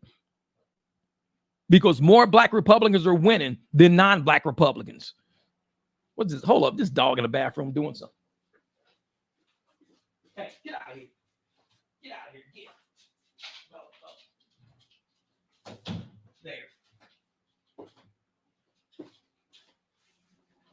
think that idiot was in there messing with the toilet. I was like, you better not be drinking out the toilet because I can hear something clanking in there. I was like, motherfucker, don't be messing with my toilet, you nasty dog. Because I got I use the bathroom door open so the light can come down the hallway, but they like the little one tears up toilet paper. It would be toilet paper all the way down the hallway. Today he didn't do that. I'm impressed. But yeah, see, I got to an argument with my daughter on that abortion stuff. I told my, please be quiet. I'm watching Monday Night Football. She's exactly. She's the barbecue burned out my house with all this fire. Man, hey, I tell people like this. If you do or do not want to have a kid, think about it in your head before you spread your legs. That's the trick to it. Do you want to have a kid? Because the potential of you having a kid raises the moment you spread your legs. It goes up. You keep your legs closed, it's a low rate of return right there. Same with men. Men, if you don't want to have a kid, think about it. Go to the store, spend $4, get that condom, protect yourself. Because you can spend $4 or you can spend $400 a month in child support plus attorney's fees. Think about it. Y'all got to start using y'all damn brains. Quit thinking we need to bail y'all ass out of problems all the time that y'all create for yourselves. We're not here to bail. We give y'all the education. Condoms, $4. Contraceptives, pills. You don't got to use abortion as birth control. You don't got to do that. And I know some people say, well, what happens when somebody gets raped? That's a different situation right there. This is what kills me. Let's say something happened to a woman. She was assaulted. She was impregnated. Now, when that child is born, does that child know how it was created? No. The only people who know how that child was created is that woman, anybody around that woman that knows what happened, the man that assaulted her, and anybody around him. Those are the only people that know that that child was created a certain way. So you know what you could do with that child that might be a mathematician, that might be a track and field coach one day, that might be a pastor one day. You know what you can do with that child? There's a family out there that can't have one. You could take that child and say, you know what? I'm having a child. I can't stand to look at this child because it reminds me of what I went through. Will you take this child and help this child be great? Can you help this child be a great asset to this planet? Sure. Put the child up for adoption. The day you have the child, put the child up for adoption. Now, when you find out in 6 years from now, this child was a damn savant. This motherfucker making up math equations. This child done found 3 stars with a telescope. When you find out how, you're going to be like, damn, that child came from me. That child came from me.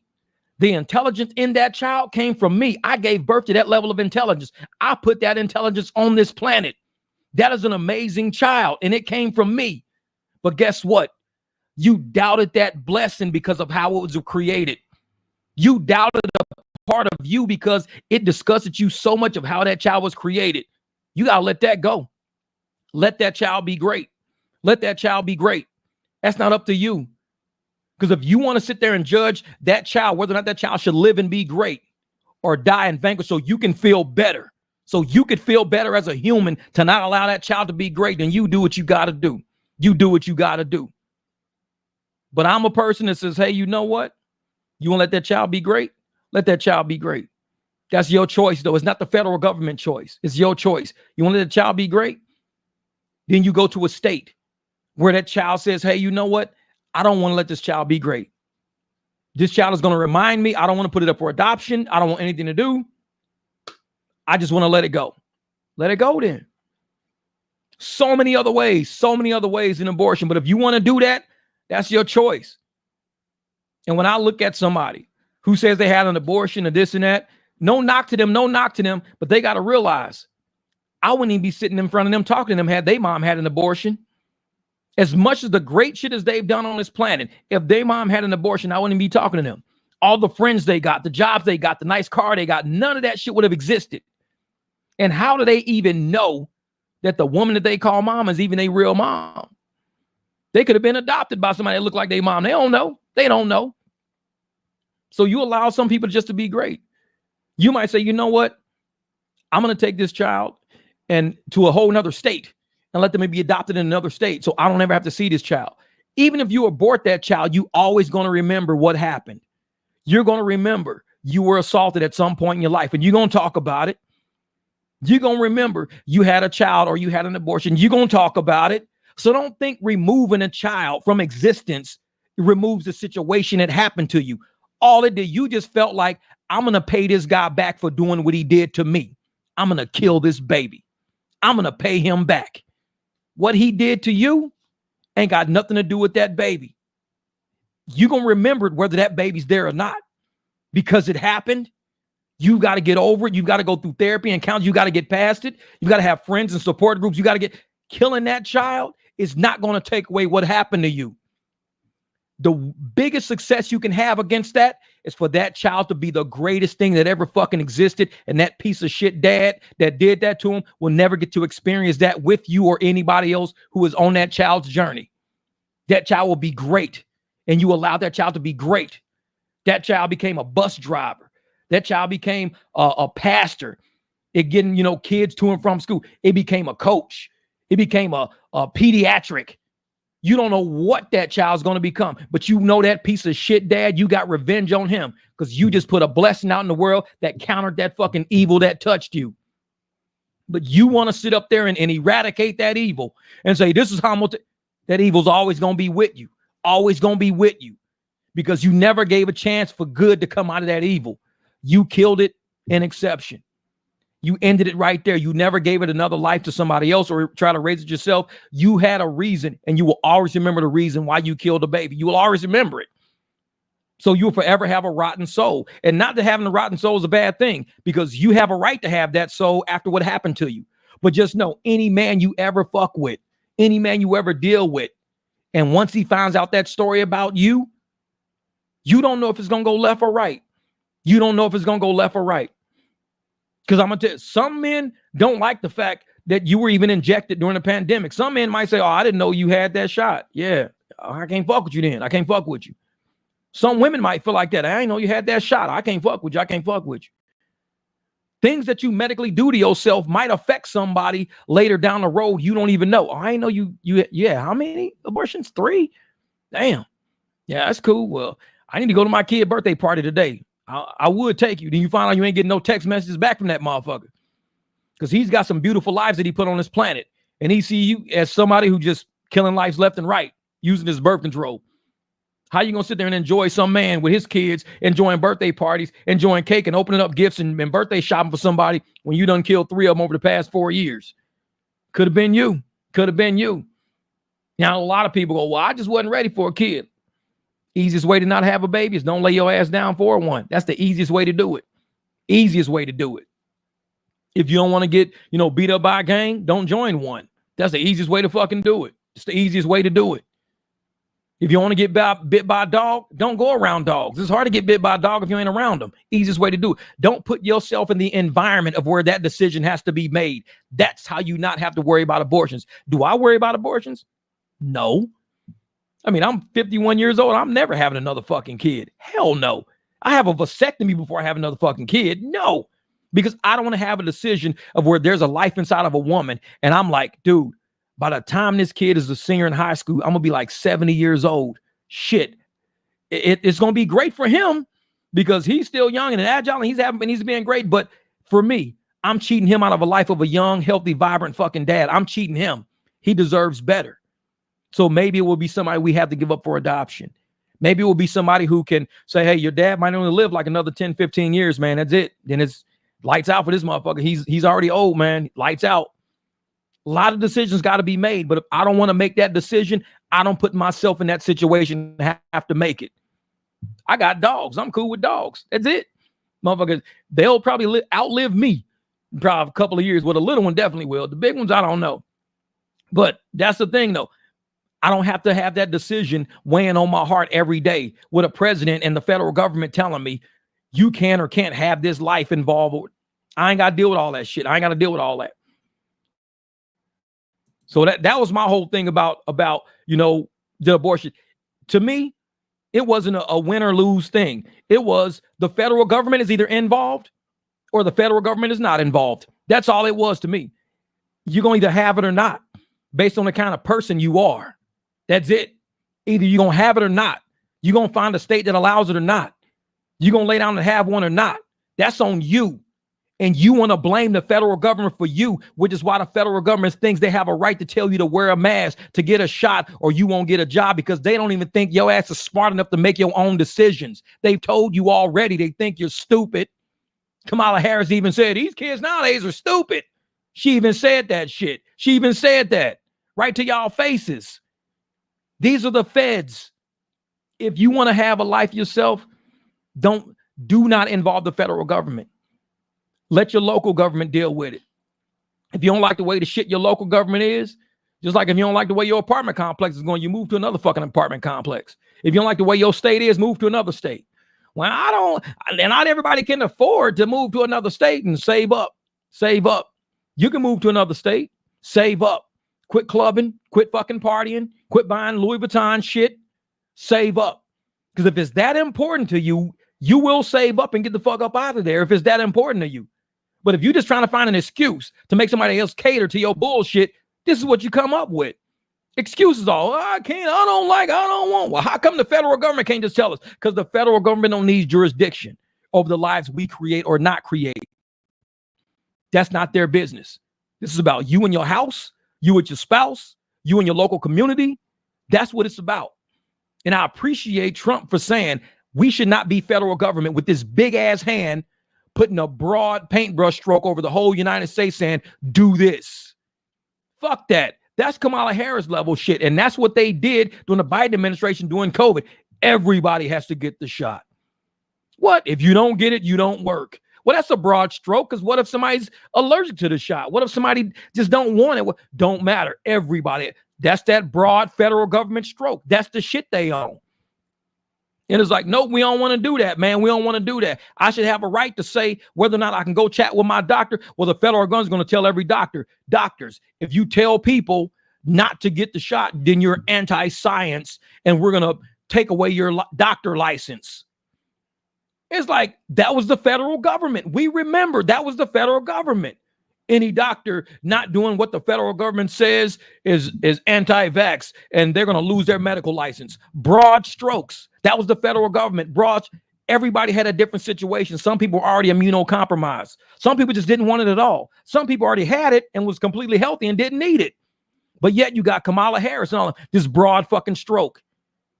And now they trying that broad stroke shit with abortions again. It's the federal government going to tell you what you can and can't do. No, fuck that. No. You should be able to make the choice yourself as an adult. And the choice doesn't start at the doctor's office. It starts when you land there opening your fucking legs. That's when the choice starts. Because you don't got to do that. You can tell somebody, you know what, there's a risk involved. What's the risk? The risk is I might get pregnant because I'm not on contraception. You don't have a condom. There's a risk involved. And I don't want to deal with that conversation if something was to happen left or right. But people don't want to make that choice. Be grown. If you're going to lay down and be grown, fucking be grown. Make that decision right there. And too many people want to sit around and, oh, well, I should have a way out. Your way out is speaking right now. That's your way out. A lot of people don't see it like that, though. They want to, I blame the government for not giving me a way out. The government is to blame for not giving me a way out. The government. No. You are the fucking adult that laid there and did that shit. Government ain't got nothing to do with that. You just want somebody to blame for your success or your failure. All we need is the opportunity. We just need the opportunity. That's it. Oh, yeah, Prince JK. A lot of people, man. A lot of people. And that's the thing. Nobody wants to discuss it now. As much as they force that shit down our throats for 2-3 years straight, nobody speaks about it right now because they know they fucked up. They know they fucked up. And everybody who gave us misinformation the whole time saying, well, people like Jeff, they're misinformation. I was talking about it back then and told to shut up. I talk about it right now, still being told to shut up. But they was talking about it the whole time. They won't speak about it right now. We're like, no, speak about it now. You was talking about it all the time. ABC, MSNBC, fucking all y'all, Don Lemon, all you motherfuckers, speak about it now. Speak up. What? We ain't got nothing to say about it. Of course you don't. Because you knew it was misinformation the whole fucking time. You was fed that shit by the deep state or whoever the fuck's behind pulling the strings. Fed everybody that.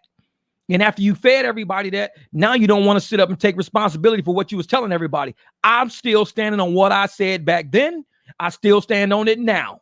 And what I'm saying back then was true, and what I'm saying right now is true. I still stand on it. And the fact that I can stand on it, they don't want me to say shit because it makes them look like the liars and the misleading people they were, still are. People, this election was about people realizing who we got bamboozled by. That's all. Who we got fooled by. We had a president with a mugshot. We had a president getting indicted left and right about shit. President, head damn near blown off. Then another time, motherfuckers gonna shoot him while he's playing golf. We have a president who went through the fire. We have a president that went through the fire versus a presidential nominee who didn't even get one electoral vote in a primary election because they skirted past the shit, and she still can't put a coherent sentence without repeating the same word 7 times before the sentence is over with. That's who our choices were. Somebody willing to walk through fire just to say, I'm fighting for this country. You think our military is getting shot at every day? You think our military got to watch their back for guns and ARs? And you think our military, we got our president in the same boat. This motherfucker, everywhere he go, he got to make sure ain't nobody trying to kill him. Everywhere he go, he's like, oh shit, is it a rifle? Somebody aiming at me? This motherfucker on the battlefield every day trying to fight for this country. And we saw it real time. And yet none of those Democrats, none of them will ever speak on the bravery to say, I'm not backing down. Y'all want to kill me, I'm not backing down. That's some brave shit. Because some people don't even want to go to court. I'm not going to go to court. Dude said he going to kill me. I'm not going to court. Threatening witnesses and shit. I'm not testifying. Trump was like, you can try to kill me if you want to. I'm still going to run. Not only am I going to run, I'm going to win. You know why? Because everybody out here knows the truth. Everybody knows what's going on. You can't bullshit everybody. Somebody's going to realize what's going on. Man. Yep. Prince, you can go to rumble.com and search And We Know channel. Oh, yeah. Oh, yeah. Oh, yeah, they was, man. They was. Jeff for Trump. Don't see the flags and hat stuff, but I see the American flag in the back. Oh, yeah. Oh, yeah. Because I'm a believer like this, man. If you really love this country, it's okay to love your country more than you love other. It's okay to love your car more than you love other cars. It's okay to love your kids more than you love your neighbor's kids. It's okay to love your dogs more than you love my dogs. It's okay to love your clothes more than you love my clothes. So why is it not okay for me to love America more than I love any other fucking country out there? This is where I'm from. This is where I'm at. It's okay for me to love America. So for people to tell me that I'm arrogant, I'm hostile, I'm not lenient enough or whatever, I'm not nice enough because I love other countries too.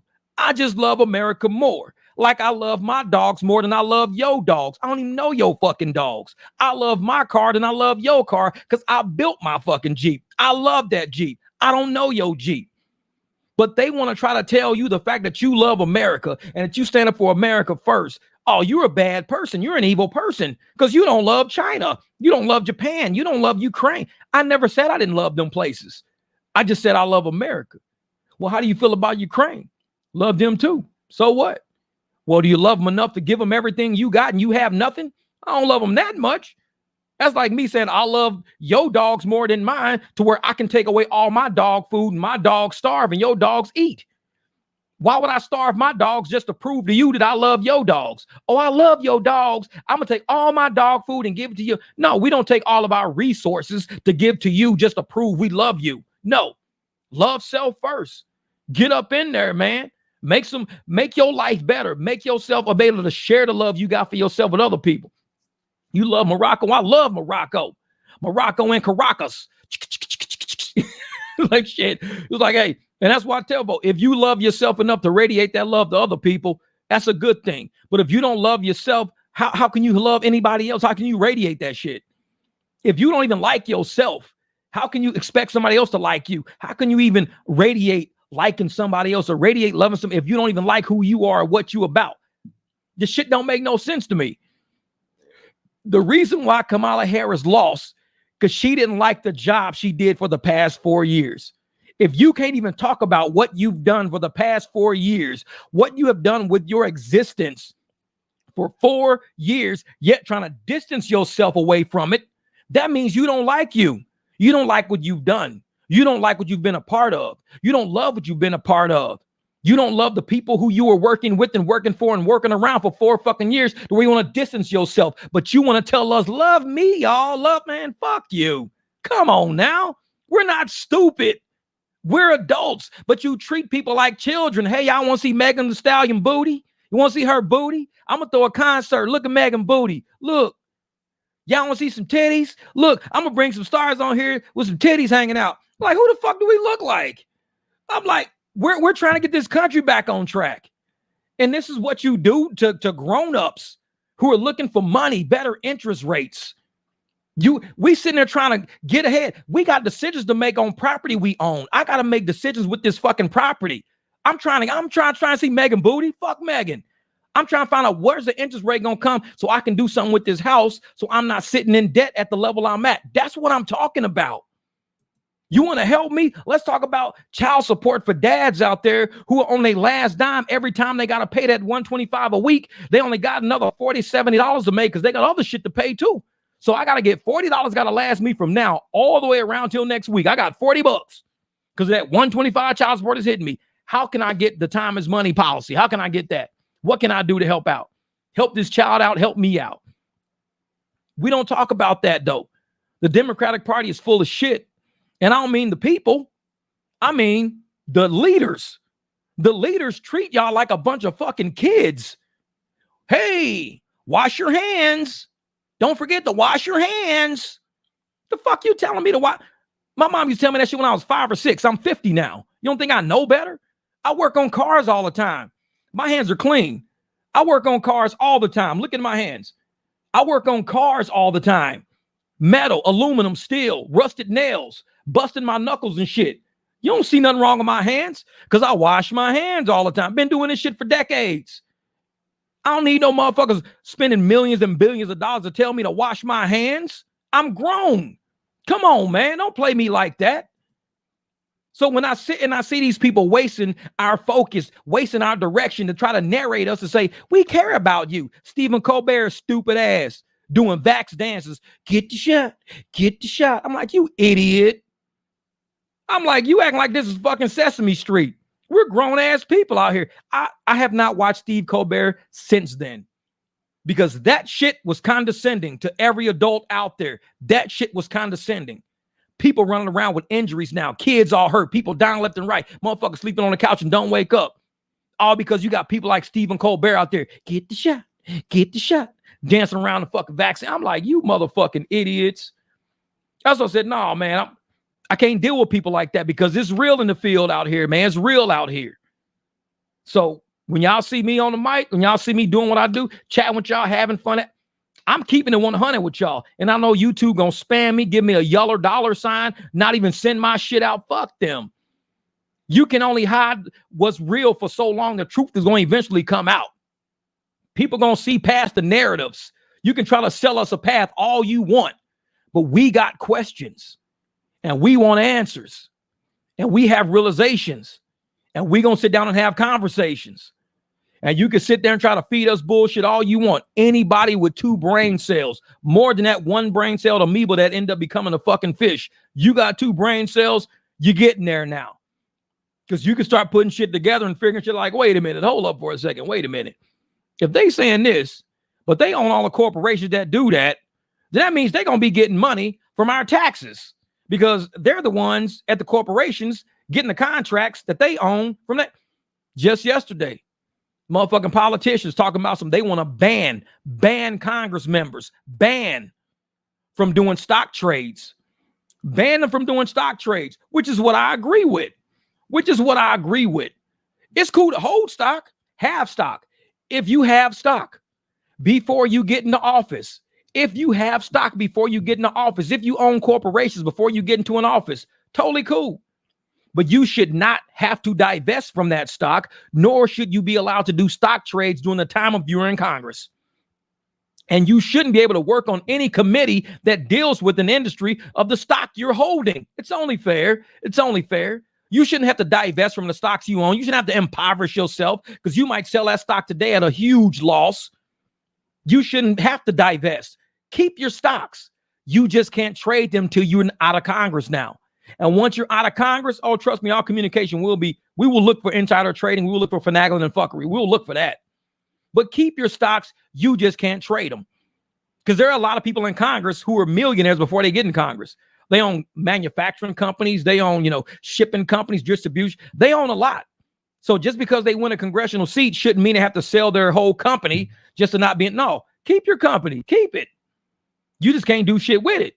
You could still allow it to run and do business. No, you can't be selling shares, buying shares, doing regulatory laws on. You can't be doing all that. Make it right, because people are using Congress as the rich man's club. That shit was started back. Pelosi did that. AOC's doing that. There's so many people using that shit as the rich boys club or the rich girls club too in this matter. They're getting into Congress, getting on committees, talking to people in committees. And what are they doing? Hey, make sure you give me information on that, because we're going to have to probably do a stock trade pretty soon. If you guys are going to say that, they're doing it before the information becomes public. That's called insider trading. None of these motherfuckers, none of them should be allowed to trade stocks with information they got in congressional corridors before the public gets that same information.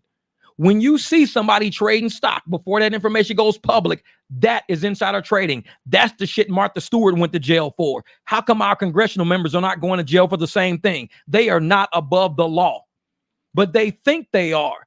AOC thinks she's above the law. Nancy Pelosi thinks she's above the law. All these Democrats that have stocks and all these corporations moving this shit left and right and all around, they swear that they're above the law because they know people in power. No. I say get them all. Get them all. Lyft and Uber stock is up and the value of the dollar is up when Trump was announced as the next president. Oh, yeah. I wonder what Uber stock is right now. Let me see some. I'm going to see what Lyft stock is. Let me see. Uber stock price. Let's see something. Bam. It's at 74. Oh, it's trying to get there. Let's pull this up real quick. Let's share this screen real quick. Uber stock price share. All right. This is where we're at right here. Let's see something. Wait a minute. Come on, thing. Quit screwing around. All right. $74.36. Now, if you look 5 days ago, it was sitting pretty high. Where was it at? Let's say a month ago. I'm gonna find the drop. Here was the drop right here. It was at $80 on October the 30th. It was at $80. By the 31st, it was at 72. So it lost $7-8 a share. $7-8 a share. How many shares do we got out there? Let me see something real quick. How many Uber shares? How many Uber shares are there? So $8, and there's 2 billion with a B. As of November the 2024, there's 2,101,000,000 shares. So 2 billion times that $8 drop. Let me go back to it right here. That drop from 79 down to 72. Let's say $7 drop. That right there is about what? It's $14 billion. 14 billion with the B. 14 billion with the B. Now remember, it was up here at 86. So you're at 86. 86 all the way down to 72 is 14. 14 times 2 billion is $28 billion. Since October the 11th all the way till the 31st, they lost $86 down to 72 makes $14 times 2 billion shares. $28 billion in 1 month. Less than a month, in 20 days, $28 billion they dropped, and they're only up $2 more. So only up $4 billion, because they went from 72 to 74. So they only went up $4 billion from that low point. So you lost $28 billion. You lost $28 billion and you've gained $2 billion. You're still down $26 billion from October the 11th. You're still down $26 billion. Billion with the B, 26 billion. So yeah, exactly. 1720. They're down, and they were up. Like I said, they were at $86. 86. Let's see what Lyft says. So we know Uber is down 26 billion. So they're down 26 billion. Let's go like this. Lyft. You can see Lyft is doing some shady shit right here. Let me go down right here. Come on, thing. Quit screwing with me. There we go. 1440. So it was $14.40, but as you can see right here in after hours, it's $17.80. So it went from $14.40 to $17.80. That's $3.40 a share.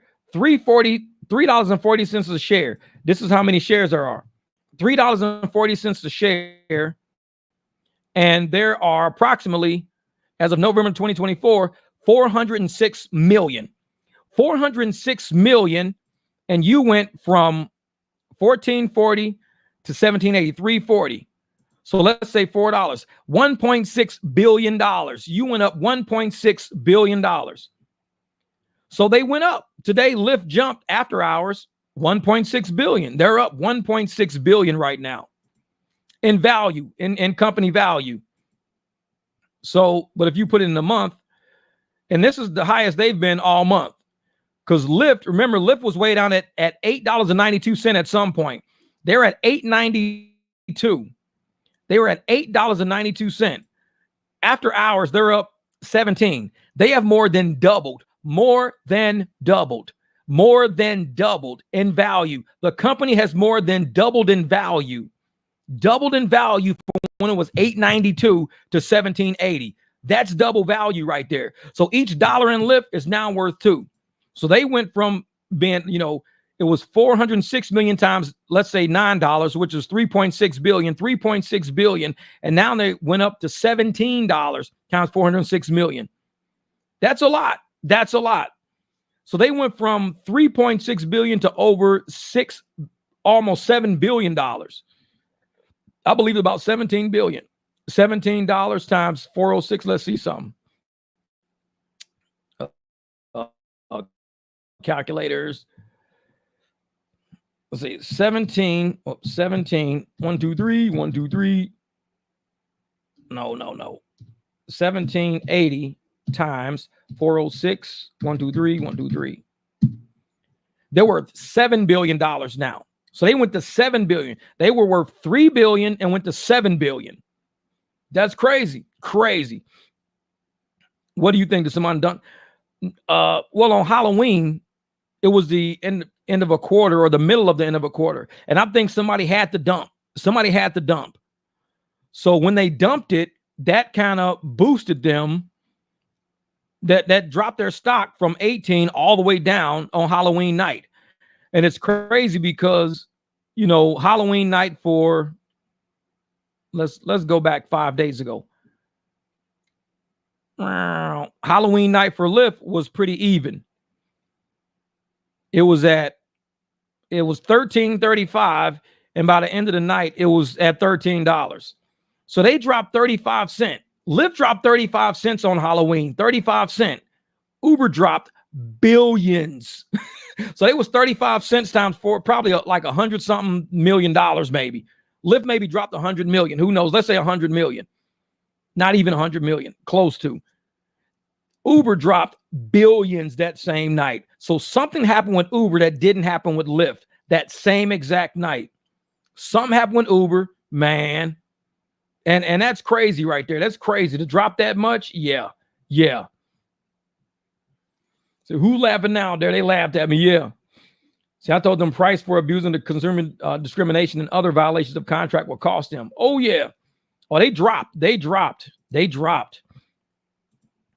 So, yeah, Uber and Lyft, like I said, Uber right now, and Lyft just jumped from $14.40, like I said, up to $17.34. So Lyft jumped $3 a share. So Lyft jumped about $3 a share, which is $1.2 billion. And Uber just jumped from, 14 to 17.3, about $7 billion. So jumped about $7 billion. So yeah. What's up, lady? How you doing? So Lyft jumped about Lyft jumped about 1 billion. Uber jumped about 7 billion. And that's the stock market. And I think the reason why they jump like that, honestly, is because of interest rates. If more drivers can afford cars, better cars, getting loans, things like that, that means they're going to want to go to work to pay those loans off, which is rideshare. What up, brother? What's good? So if everybody can go out there and now get loans because people trust the economy. So you can now go get loans because you trust the economy. That means the economy, they're going to be giving out money. The credit industry is going to start getting more money. I told you, everybody makes money off of interest. To always have 0% interest is not always good. Look at Japan. It's not always good. So to be saying we want to throw money out there, if you sell somebody something at 7% interest, but you say, hey, we're going to give you a loan at 7% interest, you're happy because normally you get 9%, 10%. You're happy at 7% interest on your loan. And if they say, we're going to give you back a 3% interest loan on the money we borrow from you. So you're getting 7% from these people, a whole package paying you 7%. You're only paying 3% for the package. That 4% in the middle, that's your profit right there. So as long as you can get the money from them, all the loans from them, and as long as you can pay them back at the 3% rate, that 4% margin is what you're living on. So whoever's doing the buying the loans and selling the loans, they're making 4% off the people that's taking 7%, giving 3%. And we've had loans so high for so long right now, you would be grateful if somebody says, I'll give you a 9% loan, 7% loan on the car, because we've been seeing 14%, 16%, 17%. Somebody cut that shit in half, I'll give you a loan for 9%. You like, I'll buy the car. You'll buy it. They only owe 3-4% to these people. So now they've got 5 to 6% they can live on. They got a margin of 5. That's only if everybody pays back.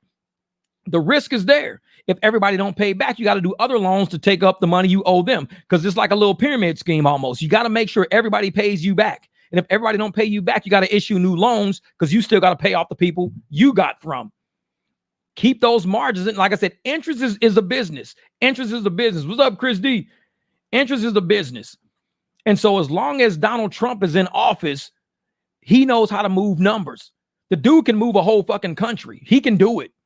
He can move numbers. He can move economy. He can move countries. Kamala Harris, the only way that they were moving the numbers was by telling corporate America, we'll bring you cheap labor. I did a whole video with even Dara saying that. We will bring you cheap labor. We'll bring you Venezuelans who are used to making $6 a month. $6 USD a month. We'll bring you those people who are used to making $8 USD a month, $3 USD a month. We'll bring you those people. You hire those people at floor rates, you know, $7 an hour, $10 an hour, $9 an hour. You hire those people at those rates, and you're going to have corporate profits through the fucking roof. And corporate goes, oh, this is great. Bring in the Venezuelans. We'll pay them dirt fucking cheap. Well, what about the Americans though? See, it's out of balance. What about the Americans that live here? We get priced out of a job. We lose our homes. We lose all our shit. You can't sell loans. Since you can't sell loans, what do? You're giving away free money, giving away free loans to all the Venezuelans, you're giving away free money. The balance is off still because you got to sell interest. You have to sell something that has interest. You cannot give Venezuelans free money, but expect them to go get money at a rate from somebody, because you just told them, we'll give you the money for free as the U.S. government. We'll give it to you for free. You don't have to borrow money from a bank because you can't, because you don't have interest. You don't have credit. You don't have history in America. You can't go to apply from a bank. So what do? You say, this is what we'll do. We'll give you guys free money. You guys get here. You get situated in America. They get them nice and desperate. Get them used to not being in their home country. Get them in America. Get them nice and desperate. Get them to the point where they're willing to take out a loan just to make it. Now you can sell desperate people a loan now. You got Venezuelans who ran out of government money. So what do you do now? Well, we could give you a loan, but it's going to be like 12%. Anything better than going back to Venezuela. I'm living good here. I'm living good. I'll take the 12% loan. But the American is like, I'm not taking 12%. I'll take 9%. Now, if an American says, I want 9%, you borrowed at 3%, you only got a 6%. But if somebody says, I'll take it at 12%, you sold it at 3%, you got a 9% margin you live on. A lot of room for risk and people not paying you back. So you got a lot of room for risk, and you got a whole 6% margin you can live on. So even if some people don't pay you back, you can still pay back your 3% because you may not make the whole 9%. You may only make like, let's say 7%. So you still got a 4% margin you're living on. Exactly. It's not sustainable, which is why everybody was trying to ask Kamala Harris, what is your plan for the economy? Because you're giving away money at 0% interest right now. What is your plan? You just bringing in free labor, cheap labor. That's all you're doing. Is your plan to pack the country full of cheap labor? Because if you pack it full of cheap labor, what are the Americans people going to do when they want jobs? Because right now, a corporation, if you tell them you can hire Venezuelans at $12 an hour, And they're also getting free government money. One day they're gonna have to take out a loan, but we'll come to that part. Americans are like, well, I can't go from 19 an hour down to 12 an hour. I'm losing $7 an hour. $7 an hour times $40. That's $280 a week. $280. That's $560 every 2 weeks. That's $1120 a month. I'm losing $1120 a month, 12 months. That's 12 G's a year I'm giving back. I'm giving you back $12,000 a year just by taking a $7 an hour reduction. I'm giving you $12,000 back. So Americans is fuck that. Can't do it. I can't take a $12,000 pay cut, even though many of us did it during the first recession. A lot of us took big pay cuts, but people are like, no, we're not doing that. We're not doing that. So Venezuelans get the job. Immigrants get the job. Illegals get the job. That's how they're going to do it. And every economist out there was like, this is not going to work, Kamala. Your plan to keep bringing in cheap labor, the Americans are not falling for that shit. They're not falling for it. Be nice to our neighbors. Opportunity economy. Come on over and work. We're a sanctuary city. Americans are not falling for that shit. Anybody who knows how interest works, it's not happening. You need to have interest floating around. People have to have margins. If you don't have margins, then we're all fucking screwed. Look at Japan. The moment they changed their shit from 0% to anything, what happened? Boop, shit went straight into the ground. Because you need a margin. That's your leverage. Risk is nothing but leverage. When you assume risk, you assume leverage, you assume a margin. Anybody, if you don't have cash, none of us are born rich. So if I say, I want a house, I'm not born rich. And somebody says, I'll buy you a house. Really? Yeah, I'll buy you a house. It's not going to be free though. I'll buy you a house. But in order for me to buy you a house, I have to have a house too. Now, I got a lot of cash. I'm willing to give you $200,000, but you got to pay me back at 4%. Okay, I'll pay you back at 4%. This is what your mortgage is going to be. So now they're getting 4% from me. Now they do the next person. Hey, I want to buy a house. I don't got no money. Give you 5%. Give you 3%. Give you 2%. So all these percentages are out there. In the meantime, they're borrowing from somebody to get all this money at a different percent. They're saying, I'll pay you back at 1.8%. So, okay, you paid them back at 1.8. You borrowed from them at 1.8, but you gave to me at 4. That's a 2.2%. So now we're at 2.2%. You living on 2.2% as long as I keep paying back. So 2.2%. Now you do the next person. So every time you borrow and you live on a margin, everybody's life becomes a little bit easier because we're all living on the margin right now. From the moment you're born, if you're not rich, you're living on the margin. If you're living check to check to check to check as an employee at a W-2, you are living on the margin. The margin is you're going to go to work tomorrow and the doors won't be fucking locked.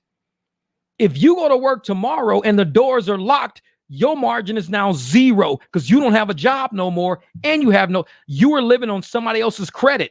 That business was staying open because they had a margin. They had to make margin. If they don't make margin, there's padlocks on that door. If it's padlocks on that door, you make nothing. You're living on margin when you're W-2. You're just living on somebody else's fucking margin. So what you do is you hope that that margin covers their margin so you can show up to work every day to cover your margin because you're still living check to check. You don't have a margin. You got rates, you got interest. You don't have anything going. You never invested any money. Once you invest money, now you're getting a return on your money. Now you're living on margin. Investments, you're living on margin right now. So do you work on manual transmissions? The M2 on my Mustang needs a rebuild. The 5th gear is grinding, probably the synchro. Yeah, for those, all you got to do, man, like I said, take those apart. Once they come out, you just got to take the whole case out. You open it bottom side up and all your gears are sitting in there. You see your shift forks, all your shit sitting in there. So manuals, pretty much, if you can find the gear that's ground out, that's the one you replace. But me, honestly, if your 5th is, then there's something else in there touching that's probably ground down too. So you got 2 things side by side that's probably ground down. So yeah, like I worked on manuals my whole life. Manuals are easy to work on too, because once you see all the gears right there, right in front of you, and you just pop them out. You slide them, doop, pop that one out, slide, pop that one out. And just start replacing them all back in. So yeah. But nah, man, like I said, if you're out there living on margins, even with a W-2, you want to hope our economy has the ability to lend money and to borrow money. Once the credit system is fucked up, the margins are gone, you have nothing left. Kamala Harris never spoke on margins. She only talked about abortion, about LBGT. She talked about immigrants, talked about fight, talked about let's have a party. I'm gonna throw a concert. You want to see Meg Thee Stallion booty? That's the shit she was talking about. She never had a clear, coherent conversation for people who are trying to make a living. I don't make a living watching Megan's booty bounce down on my screen. I don't make a living doing that. I make a living in these streets. Tell me, how is gas going to become cheaper? What are we going to do? Supply and demand is the only way you can move that equilibrium point. Supply and demand. So if you know we got a high demand, we got a high supply, but you're holding back the supply, guess what? You got supply low, demand high. Price is high now. So you got to get that equilibrium. Release some of that supply. You release that supply, you got the demand. Guess what happens? Bam. We're all eating better now because supply and demand has a new equilibrium at a lower price now because you release supply. Now supply and demand is better. She wasn't talking about none of that shit. And Americans saw right through it. That is why the election went the way it went. Everybody saw right through it. Yeah, she talked about taxing unrealized capital gains that would kill the market. Exactly. Because people like me, I don't make enough money for her unrealized capital gain. I don't make enough money for it. I don't even trade that much at those levels. She was talking about going after billionaires, going after people that were investing into this economy, going after people who were living on margins. That's who she was going after. And you know what? It was all based on lawsuits and settlements. Because lawsuits and settlements, Tony West, like I said, these are all attorneys. All of these attorneys don't understand business. When you tell rich people, we're coming after your money, rich people stop investing. Because they go, well, if we keep investing, we're going to run out of money. Because like I said, they need to invest to live on margins. If you don't invest, you don't live on a margin. And your best thing is to say, we want to get money low and we want to sell it high so we live off the margin. Even though we know the risk is involved and not everybody's going to pay back, the margin is still high enough for us to make money. She wants to tap into that margin. She wants to tap into their margin. They're like, no, we can't have your ass at the helm. Hell no. Because you're stopping growth. When you allow rich people to invest and you say, we're not coming up to your money, just keep investing, they don't care about margins no more. They're like, hey, pump money into the system. Shit, give Jeff $100,000 loan, get that money, because all the money I'm making off of them, I'm keeping it all. The government's not making it. Jeff, you need $100,000 loan? Yeah, give one to everybody. Everybody gets a loan. All the money's pouring into me because I'm giving loans to everybody. Do I give a shit that I got a 3% interest rate? No, I don't. Because 3% is less than 7% for me. And I'm happy with 3%. Take the 3%. He brought that 0% from Japan. So he's making 3%. I'm paying 3%. He's making 3%. Everybody's happy. Kamala Harris was like, I'm not happy with the fact that you making 3% on Jeff when you borrowed 0%. Well, I borrowed that 0% because the bank says, hey, man, use our money in Japan. Okay, I'll use your money. We're going to just give it to Jeff because Jeff will take it at 3%, even though I got it at 0%. Kamala Harris seemed like, well, we want to tap into that. They like, you know what? You ain't going to be president. You out your fucking mind. You're not going to be president. Nope, you're not. Exactly. It's unrealized. It's unrealized. So everybody who has margins out there right now, everybody who has margins, even though I've not even paid my money back to them, I'm taxed on the margin, or the person who loaned the money to me is taxed on that margin. Your portfolio is worth worth 5 billion, but you invested into that portfolio 3 billion. So you gave $3 billion to people like Jeff. You gave out 3 billion. You gave out 3 billion, and then you turn around and did something that, and now the value of that 3 billion is up to 5 billion. We're gonna tax you on that 2 billion, even though Jeff and everybody hasn't paid that money back yet. How you gonna tax people on money they ain't even fucking made yet? The transactions haven't been completed yet. That was why everybody was like, you out your mind, lady. What attorney is talking to you that don't understand economics? Just name one. Because these are a bunch of attorneys, not business people who were on her team. And they fucked her pretty much. They all did. So they can all sit around and finger point. Oh, it was Tim Walz because he's an idiot. Oh, it was him and it was him. It was all of them. Because America didn't fall for none of that shit. It was all of them combined. Never got out to the hood. Never talked to people. Do not put Beyonce on stage. Do not put Usher on stage. Do not put Meg Thee Stallion. Do not put Eminem. I love Eminem, but don't put that motherfucker on stage talking politics. No. If we're gonna tell LeBron, I'm just dribble. Don't do shit. You go dribble. That motherfucker just rap. Eminem, just rap. Don't worry about that shit. Just rap. We don't need to hear about you're rich, motherfucker. You are way too rich. We don't need to hear that from you. Kamala need to be in the hood, talking to people street level. Hey, what's going on? Can't afford gas. I got work tonight, but shit, if I work tonight, I'm not going to be able to eat lunch because the last 15 I got, I'm going to put in my tank and see if I can make on this shit. And if I get a bunch of shit rides, my 15 ain't going to go that far. I mean, that's how you talk to people for real. You don't have a bunch of millionaires on stage telling people, don't worry about rich people.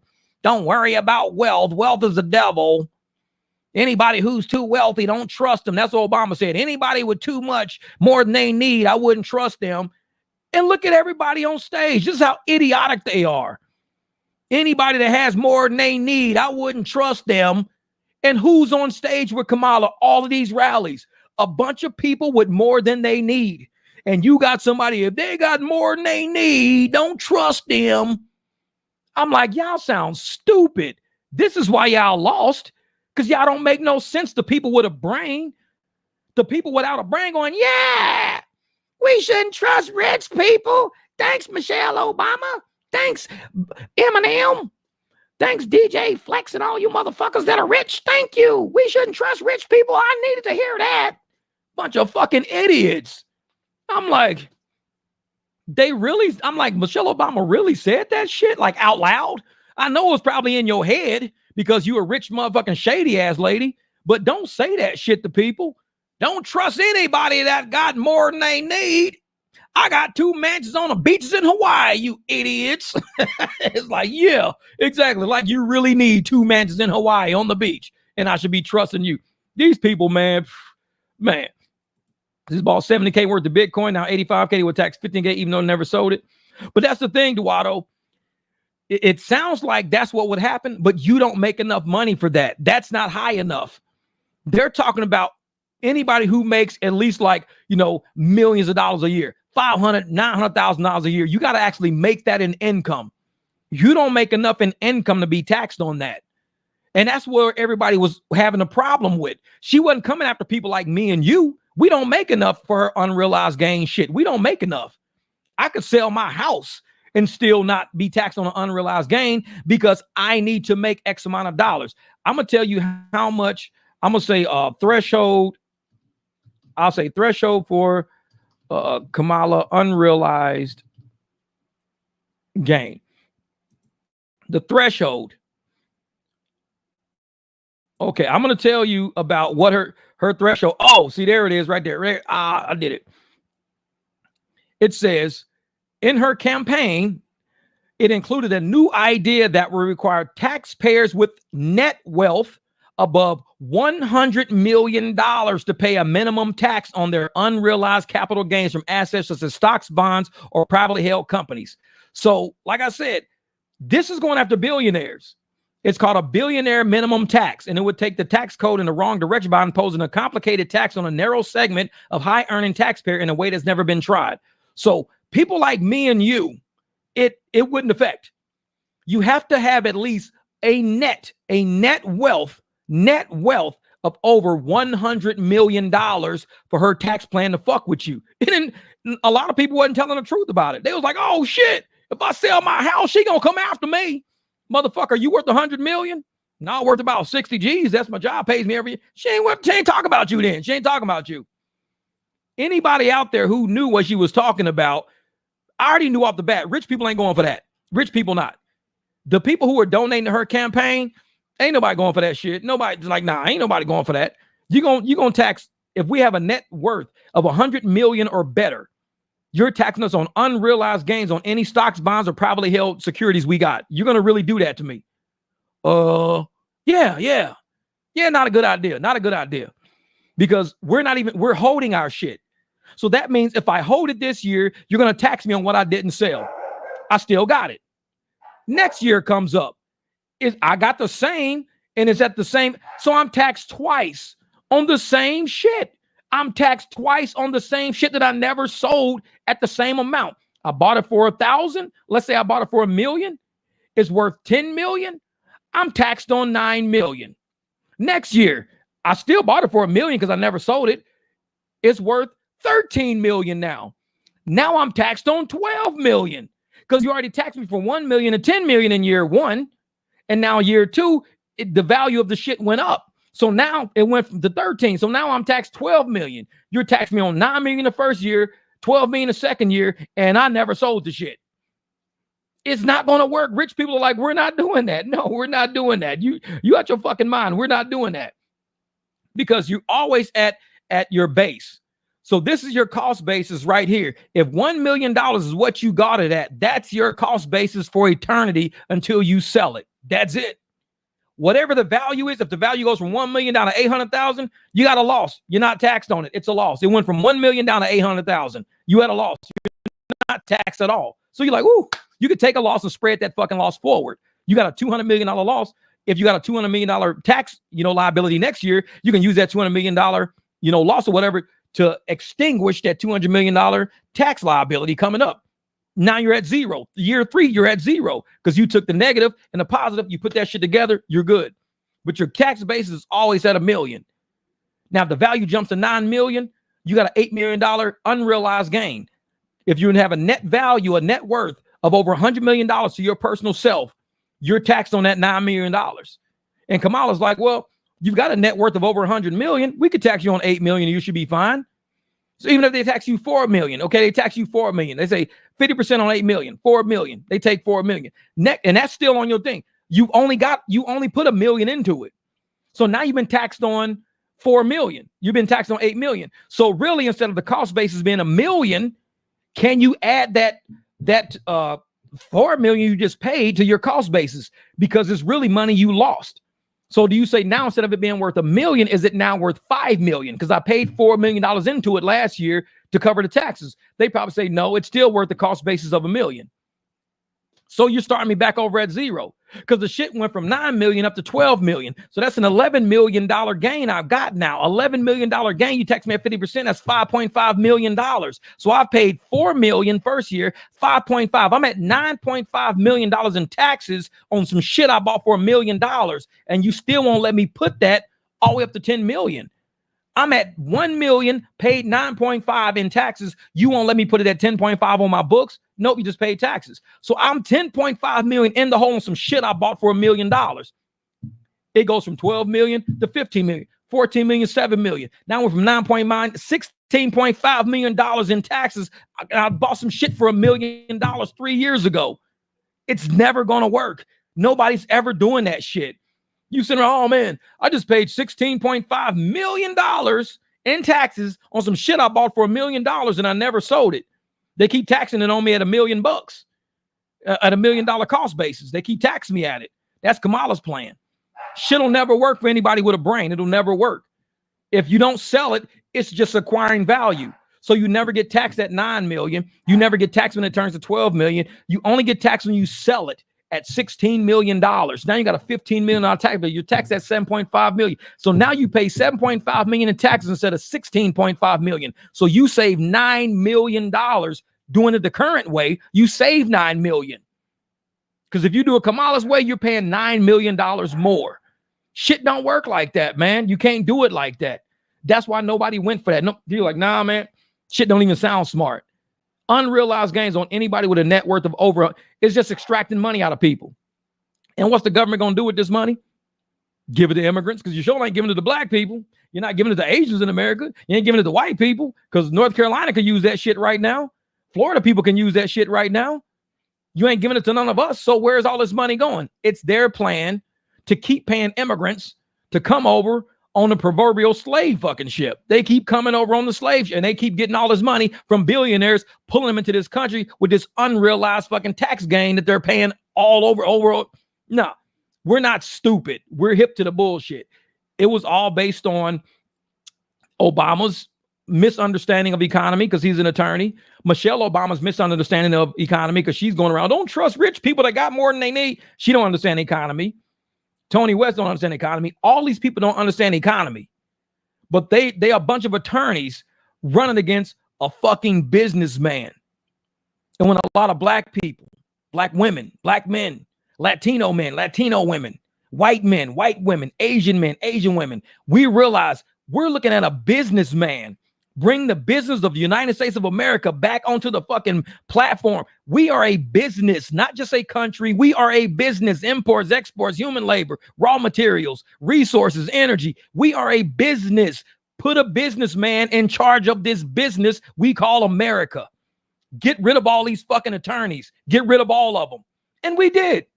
Proud of you, America. Proud of you. For getting your head out of your ass. Getting your head out of Megan Thee Stallion's ass. Looking at her shake her ass all in your face. Get your head out of Megan's ass. And vote the right way. Vote for the business of America. And that's what we did. Proud of y'all. And Democrats, kick back, relax. I know you motherfuckers are hot right now. Kick back and relax. Let us help y'all make money. I don't want none of y'all to struggle. None of y'all to suffer. Not a single one of you who voted against Trump should struggle just because Trump won. You got to come up too. I'm here giving you the channel to show you. You ain't taking 13. I'm giving you 40. You ain't taking $40. I'm getting you 100. This channel going to show you, even as a Democrat, how I'm going to help you eat. Because just because you voted against who I voted for don't mean I don't like you. You don't like me because Democrats are hating motherfuckers. This is what they are. But I'm going to help you out. I want you to eat. And you can sit there and frown the fuck up and hate me and be mad at me. Guess what? I'm still going to make sure you eat, you hating motherfucker. I'm still going to make sure of that. Still going to make sure of that. Because that's what I do.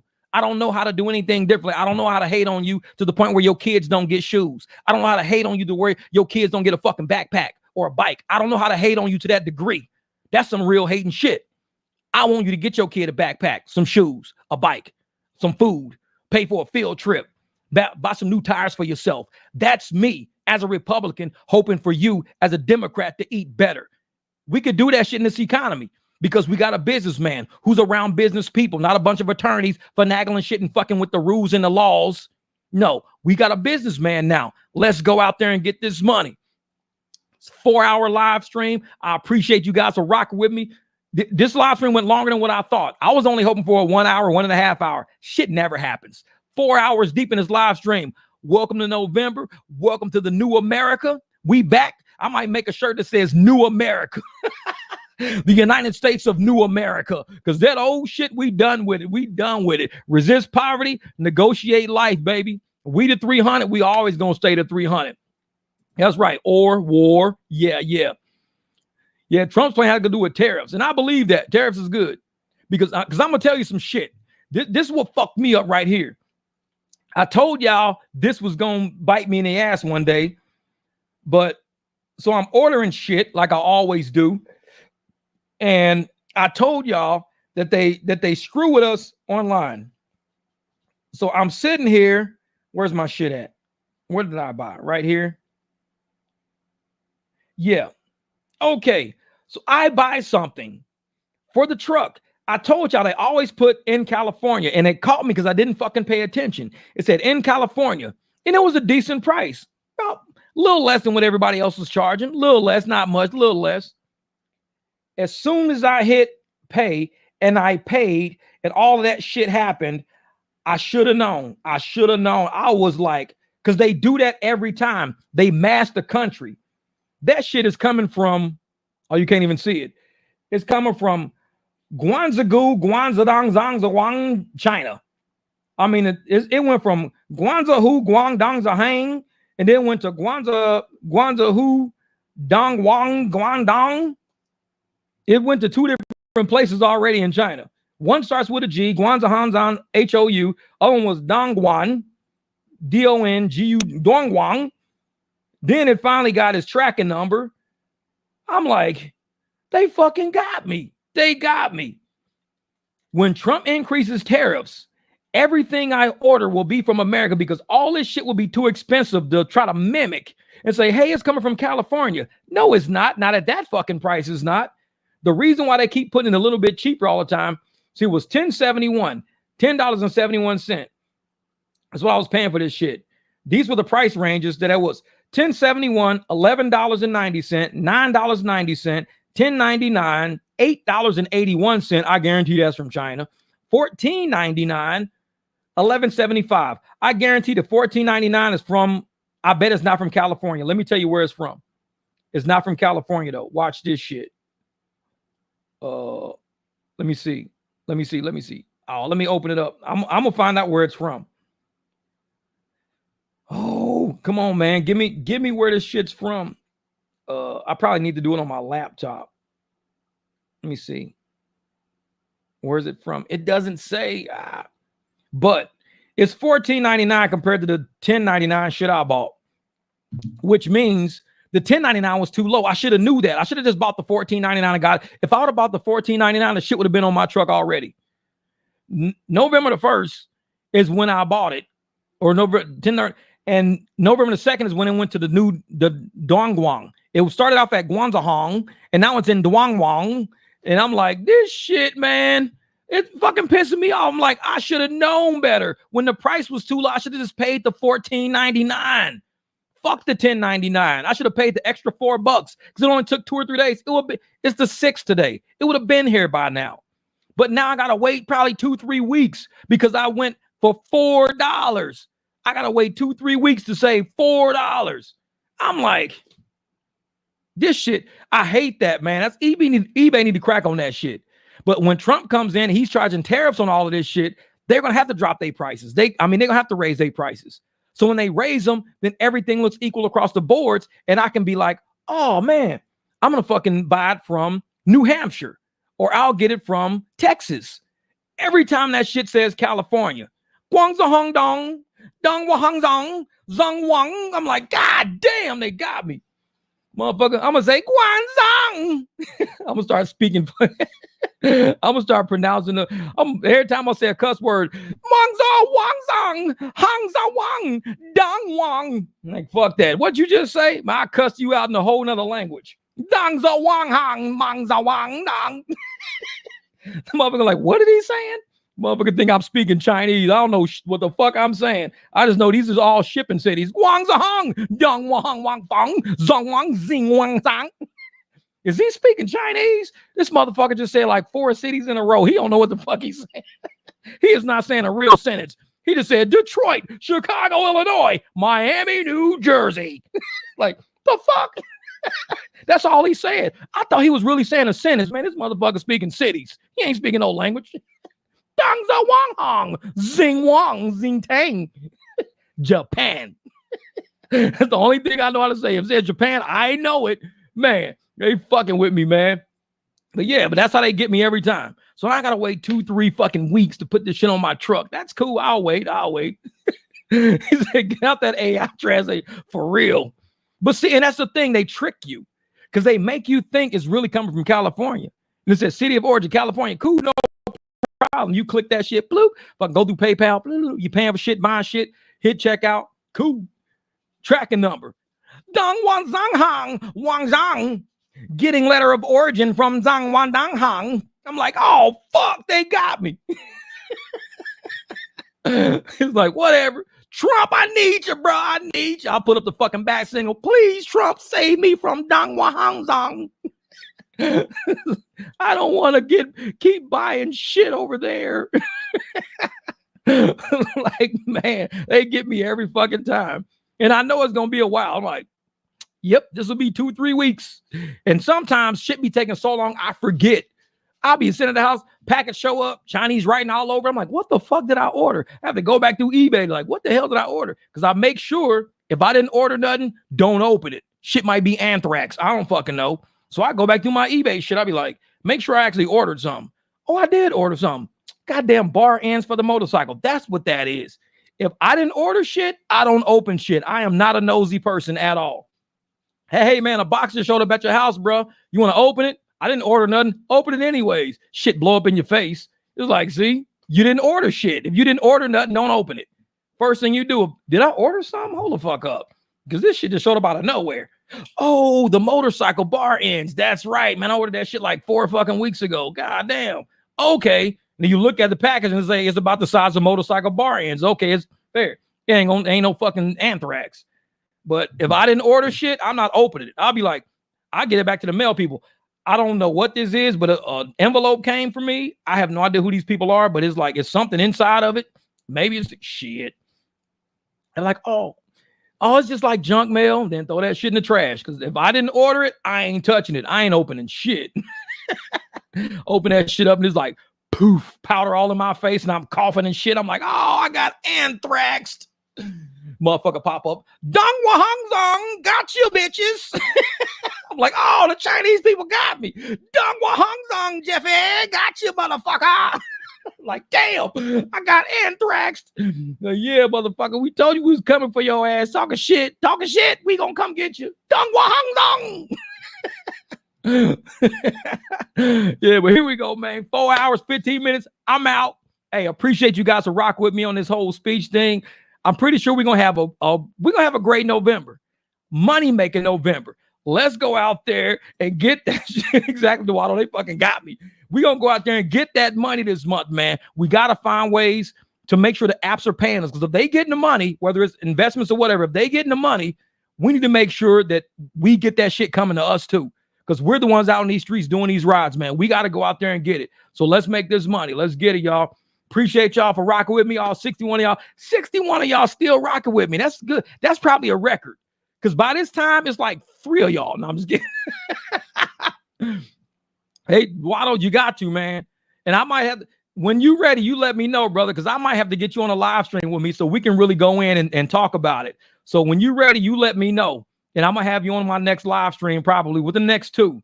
And we'll go through everything and we'll let people ask questions. We'll talk about the whole situation. If you didn't know, Duwato, type in your channel in the bottom, because he's got from rideshare to wheelchair. And what happened is he was actually doing a ride on Uber with insurance from Progressive, everything. He did it all by the books, 100% by the books. And they fucked him in the end. Trust me. I want him to tell a story, though. So all these commercial insurance and leaving on the app, all Duwato, his story, I hope. Yeah, Rideshare to Wheelchair. That's the name of his channel, Rideshare to Wheelchair.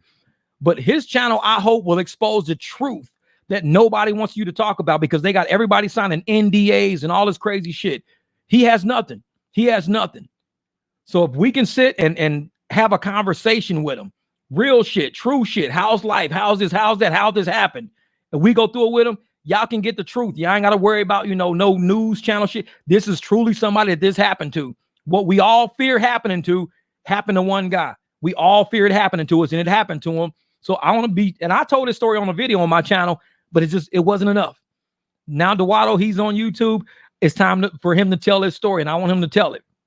So I appreciate you guys, man. Much love, much respect. Don't forget, subscribe, Rideshare to Wheelchair, because you've got to start hearing his story.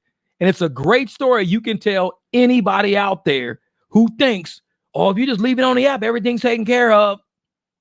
This guy right here will change your mind. He will definitely wake you up to what's real out there, what's real. So, all right, y'all, be safe out there, Miss Zabby. Y'all go make some money today. Hopefully, I'll be driving tonight. The election is over. Peace. We're at peace. It's time to bring America back. Resist poverty. Negotiate life. Don't let nobody get you for cheap. Negotiate your whole life. Do not let nobody get you cheap. Somebody want to get you cheap? Negotiate life, because we the 300. Hey, much love, Vale. Hey, I'm gonna send y'all out there. I'm gonna see y'all out there.